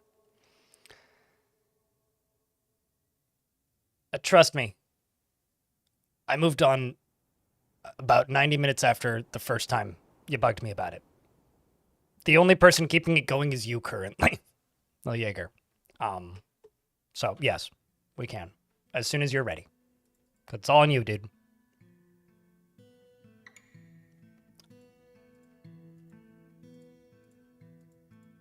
For reference, if anybody wants a wee bit of backstory, this is a discussion from like months ago that's being brought up. Also, I think I need to finally make bedrooms in this fort again. I'll just do that for a minute while my brain cools down.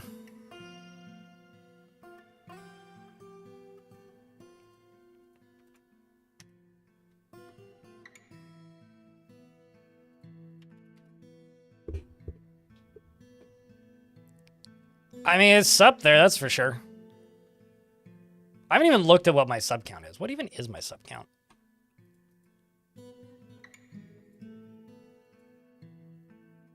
Like, I don't even know. Yeah, word, Tibbe. 1,275. Jesus H. Christ.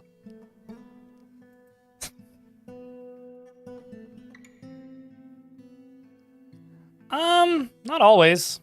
Spectacle. I feel like, I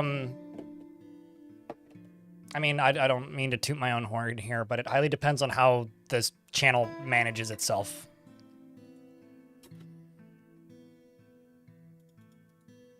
It's a thing that the creator or streamer kind of needs to cultivate, I guess is the best way to put it.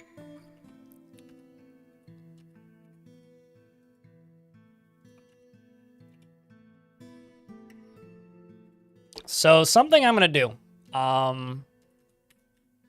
This right here is a bridge. And on either side of this bridge, I'm going to place gold bars. The door behind me is creaking slightly, so I'm just going to go open it so that it stops.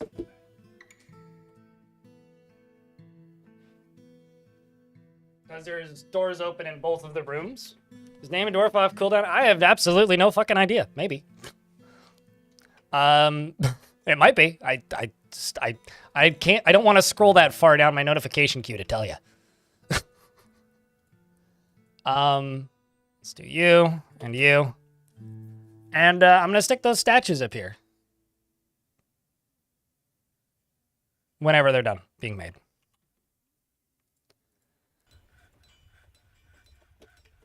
That's what we're gonna do.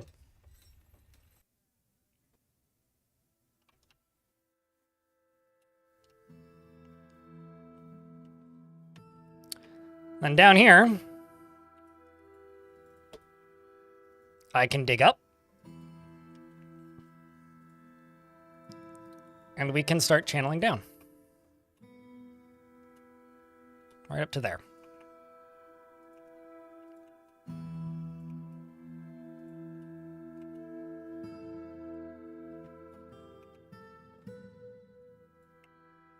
And we can start making stuff out of obsidian.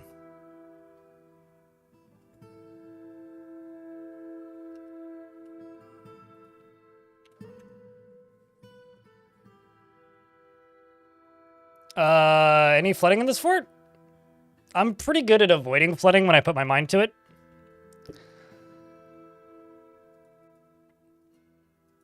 So no flooding in this fort so far. I was gonna name a statue that. Did you want me to name something else, Lee Jaeger?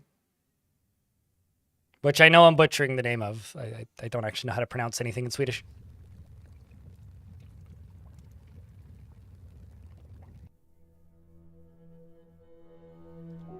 Let's do everybody in this channel a massive favor. Bum the sad. Shut the fuck up. That's what I'm gonna do. I'm just gonna say go away. And let's do everybody else a favor, Disastrophe. Let's not talk about my eyes. I am visually impaired.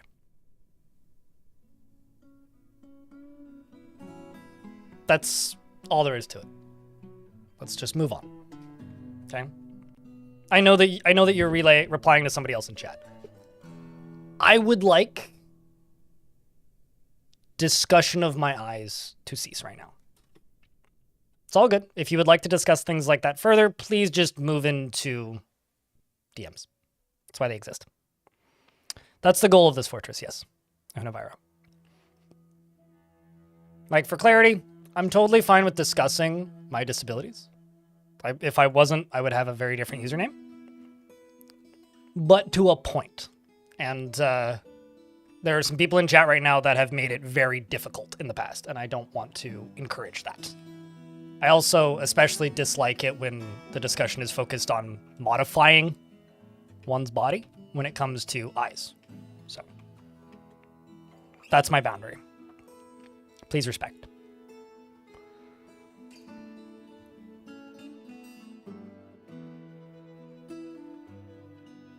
You had your very manly shopping at Walmart recently. Razor blades, lug wrench. You're feeling American? Did you drive them home in your pickup truck?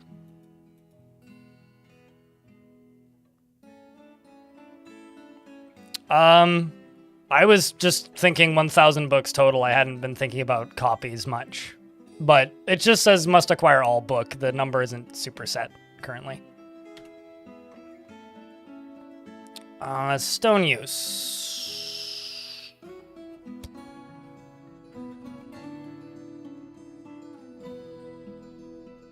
So we're going to now use obsidian. I'm also going to say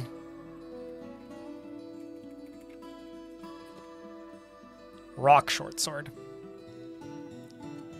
Just going to make 40. 40 of them. I mean, it certainly was on the brink for a minute there, yeah. Certainly was.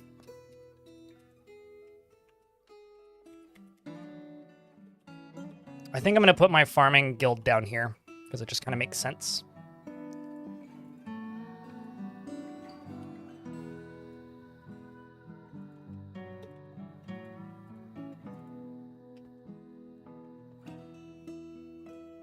Nope, you should let all of your dwarves read it and make as many copies as possible, Tibet.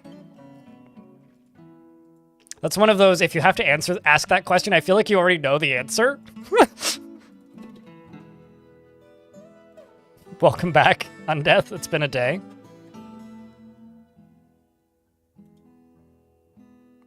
I think you might be thinking about a me video, actually. The most horrific contraption of DF? I mean, Dwarf Fortress can be a very sadistic game, so... You know, when you talk about, like, melting people's fat out using minecarts to make them more agilic, stuff can get pretty messed up pretty quick.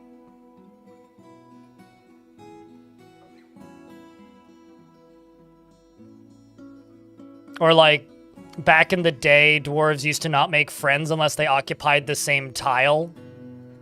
So people would make one tile, like a tavern that's, like, this big. And then lock dwarves in it, and then drop food in. That's kind of brutal. But that was a long time ago and was only a thing in the game for a very short period of time. I don't know. I mean, I was kind of joking, cutest, but I respect the honesty.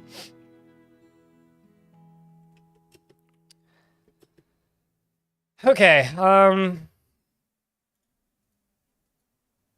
I need a temple and a priest for the Copper Coven and the other thing.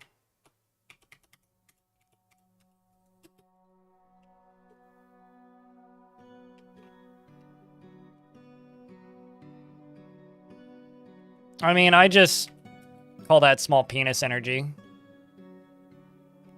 So, you know. Can always spot an asshole, sure, yeah.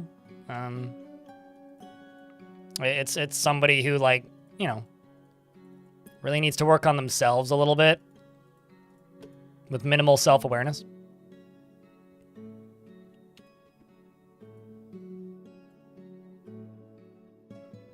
What about muscle cars? I mean, okay, question. Antique muscle car? Cool hobby. Potentially. Modern muscle car? Shitty priorities? Or broke. Massively in debt. Usually. The Forgotten Beast Sim Socialismum? And I would say the same thing about supercars outside of, like proper racetrack stuff. Has come a huge feathered leech. It has a broad shell and it is ravening.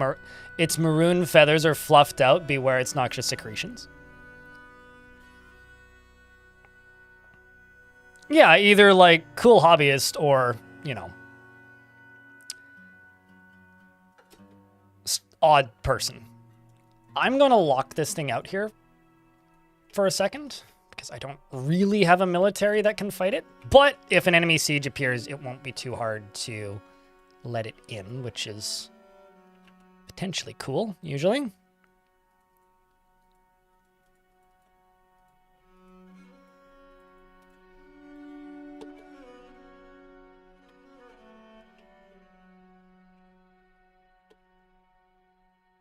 Of course, the dwarf immediately appears right there. Get inside, dwarf. I need you to go inside, dwarf.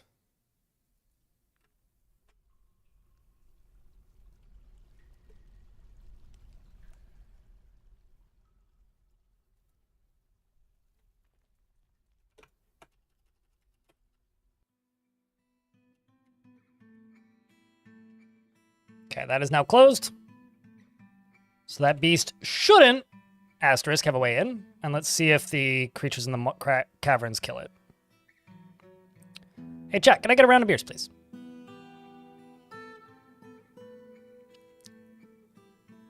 Just don't... Spectacle. Is it already dead? No, it doesn't seem to be. Where is it, though? No, it's just off map. We can't see it currently. So it might be dead. Thank you, chat. How are the bees doing? Buzzing, probably. Enthusiastically.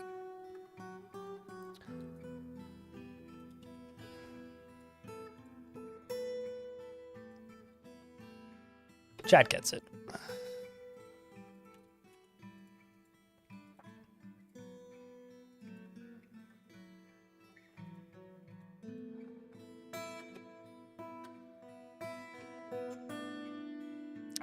No, Cave Invaders are not back.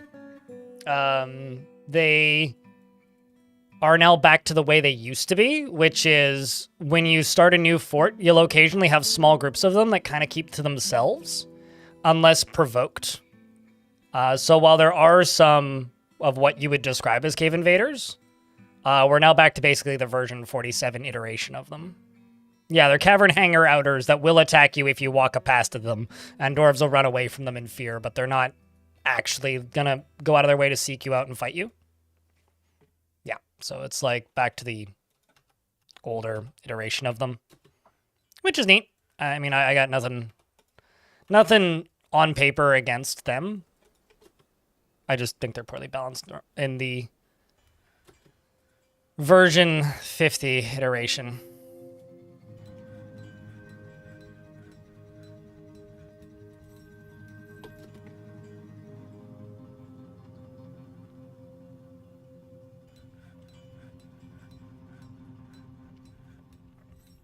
Kimi Räikkönen got a fine of 120,000 euros, I presume, right?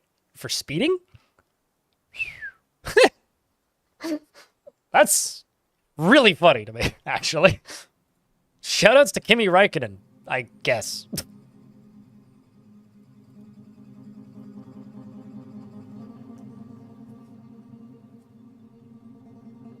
So wait, in what currency? I mean, Kimi Räikkönen is a Formula One driver, so he drove for Ferrari for a bit. Like, guy got paid okay. And I know he's driven for NASCAR. I'm not sure what he's doing these days, but like, guy's got money.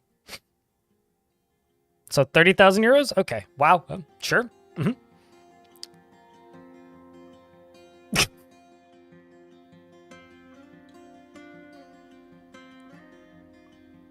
I mean, the classic one I like to return to is like Twitter getting a fine, or Twitter's owner, I suppose, getting a fine for putting a giant flashing X on the top of the office building, and the fine was like $850 or something. It was like less than $1,000.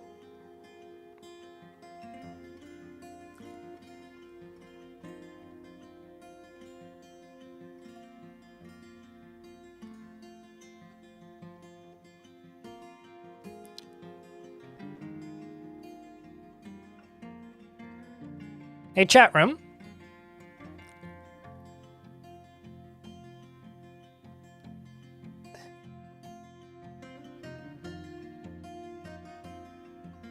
I'm in a really tough spot right now.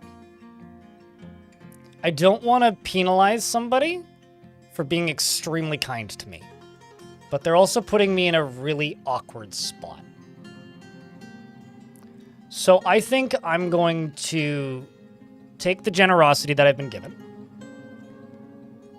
and take the rest of the day off. I'm gonna go grocery shopping. We'll be on tomorrow, normal time.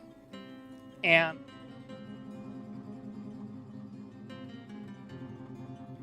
you guys can find me here. You know where to get me. You know where to contact me. You know where to tune in and watch. And that's kind of amazing, though, that Kimi Räikkönen thing. So, if you would like to raid somebody with us, YouTube folks, you can tune in here on Twitch. And I will be on tomorrow at the normal time. And we'll be streaming at the normal time. I'm also going to go pick up my meds, because that's another thing I need to do. And they close at 5, and it's 3 o'clock right now. So it makes my life a lot simpler to just go get them right now. So thank you very much, Jaeger, for allowing me the luxury of taking the rest of the day off, because you've been so kind. And YouTube folks, like I said, if you want to raid somebody, pop over here onto Twitch. Otherwise, I will Whose penis are we talking about now? Sorry, that's just funny. In regards to the Twitter sign thing, yeah, YouTube folks, I will see you tomorrow normal time. If you would like to raid, pop over here onto Twitch.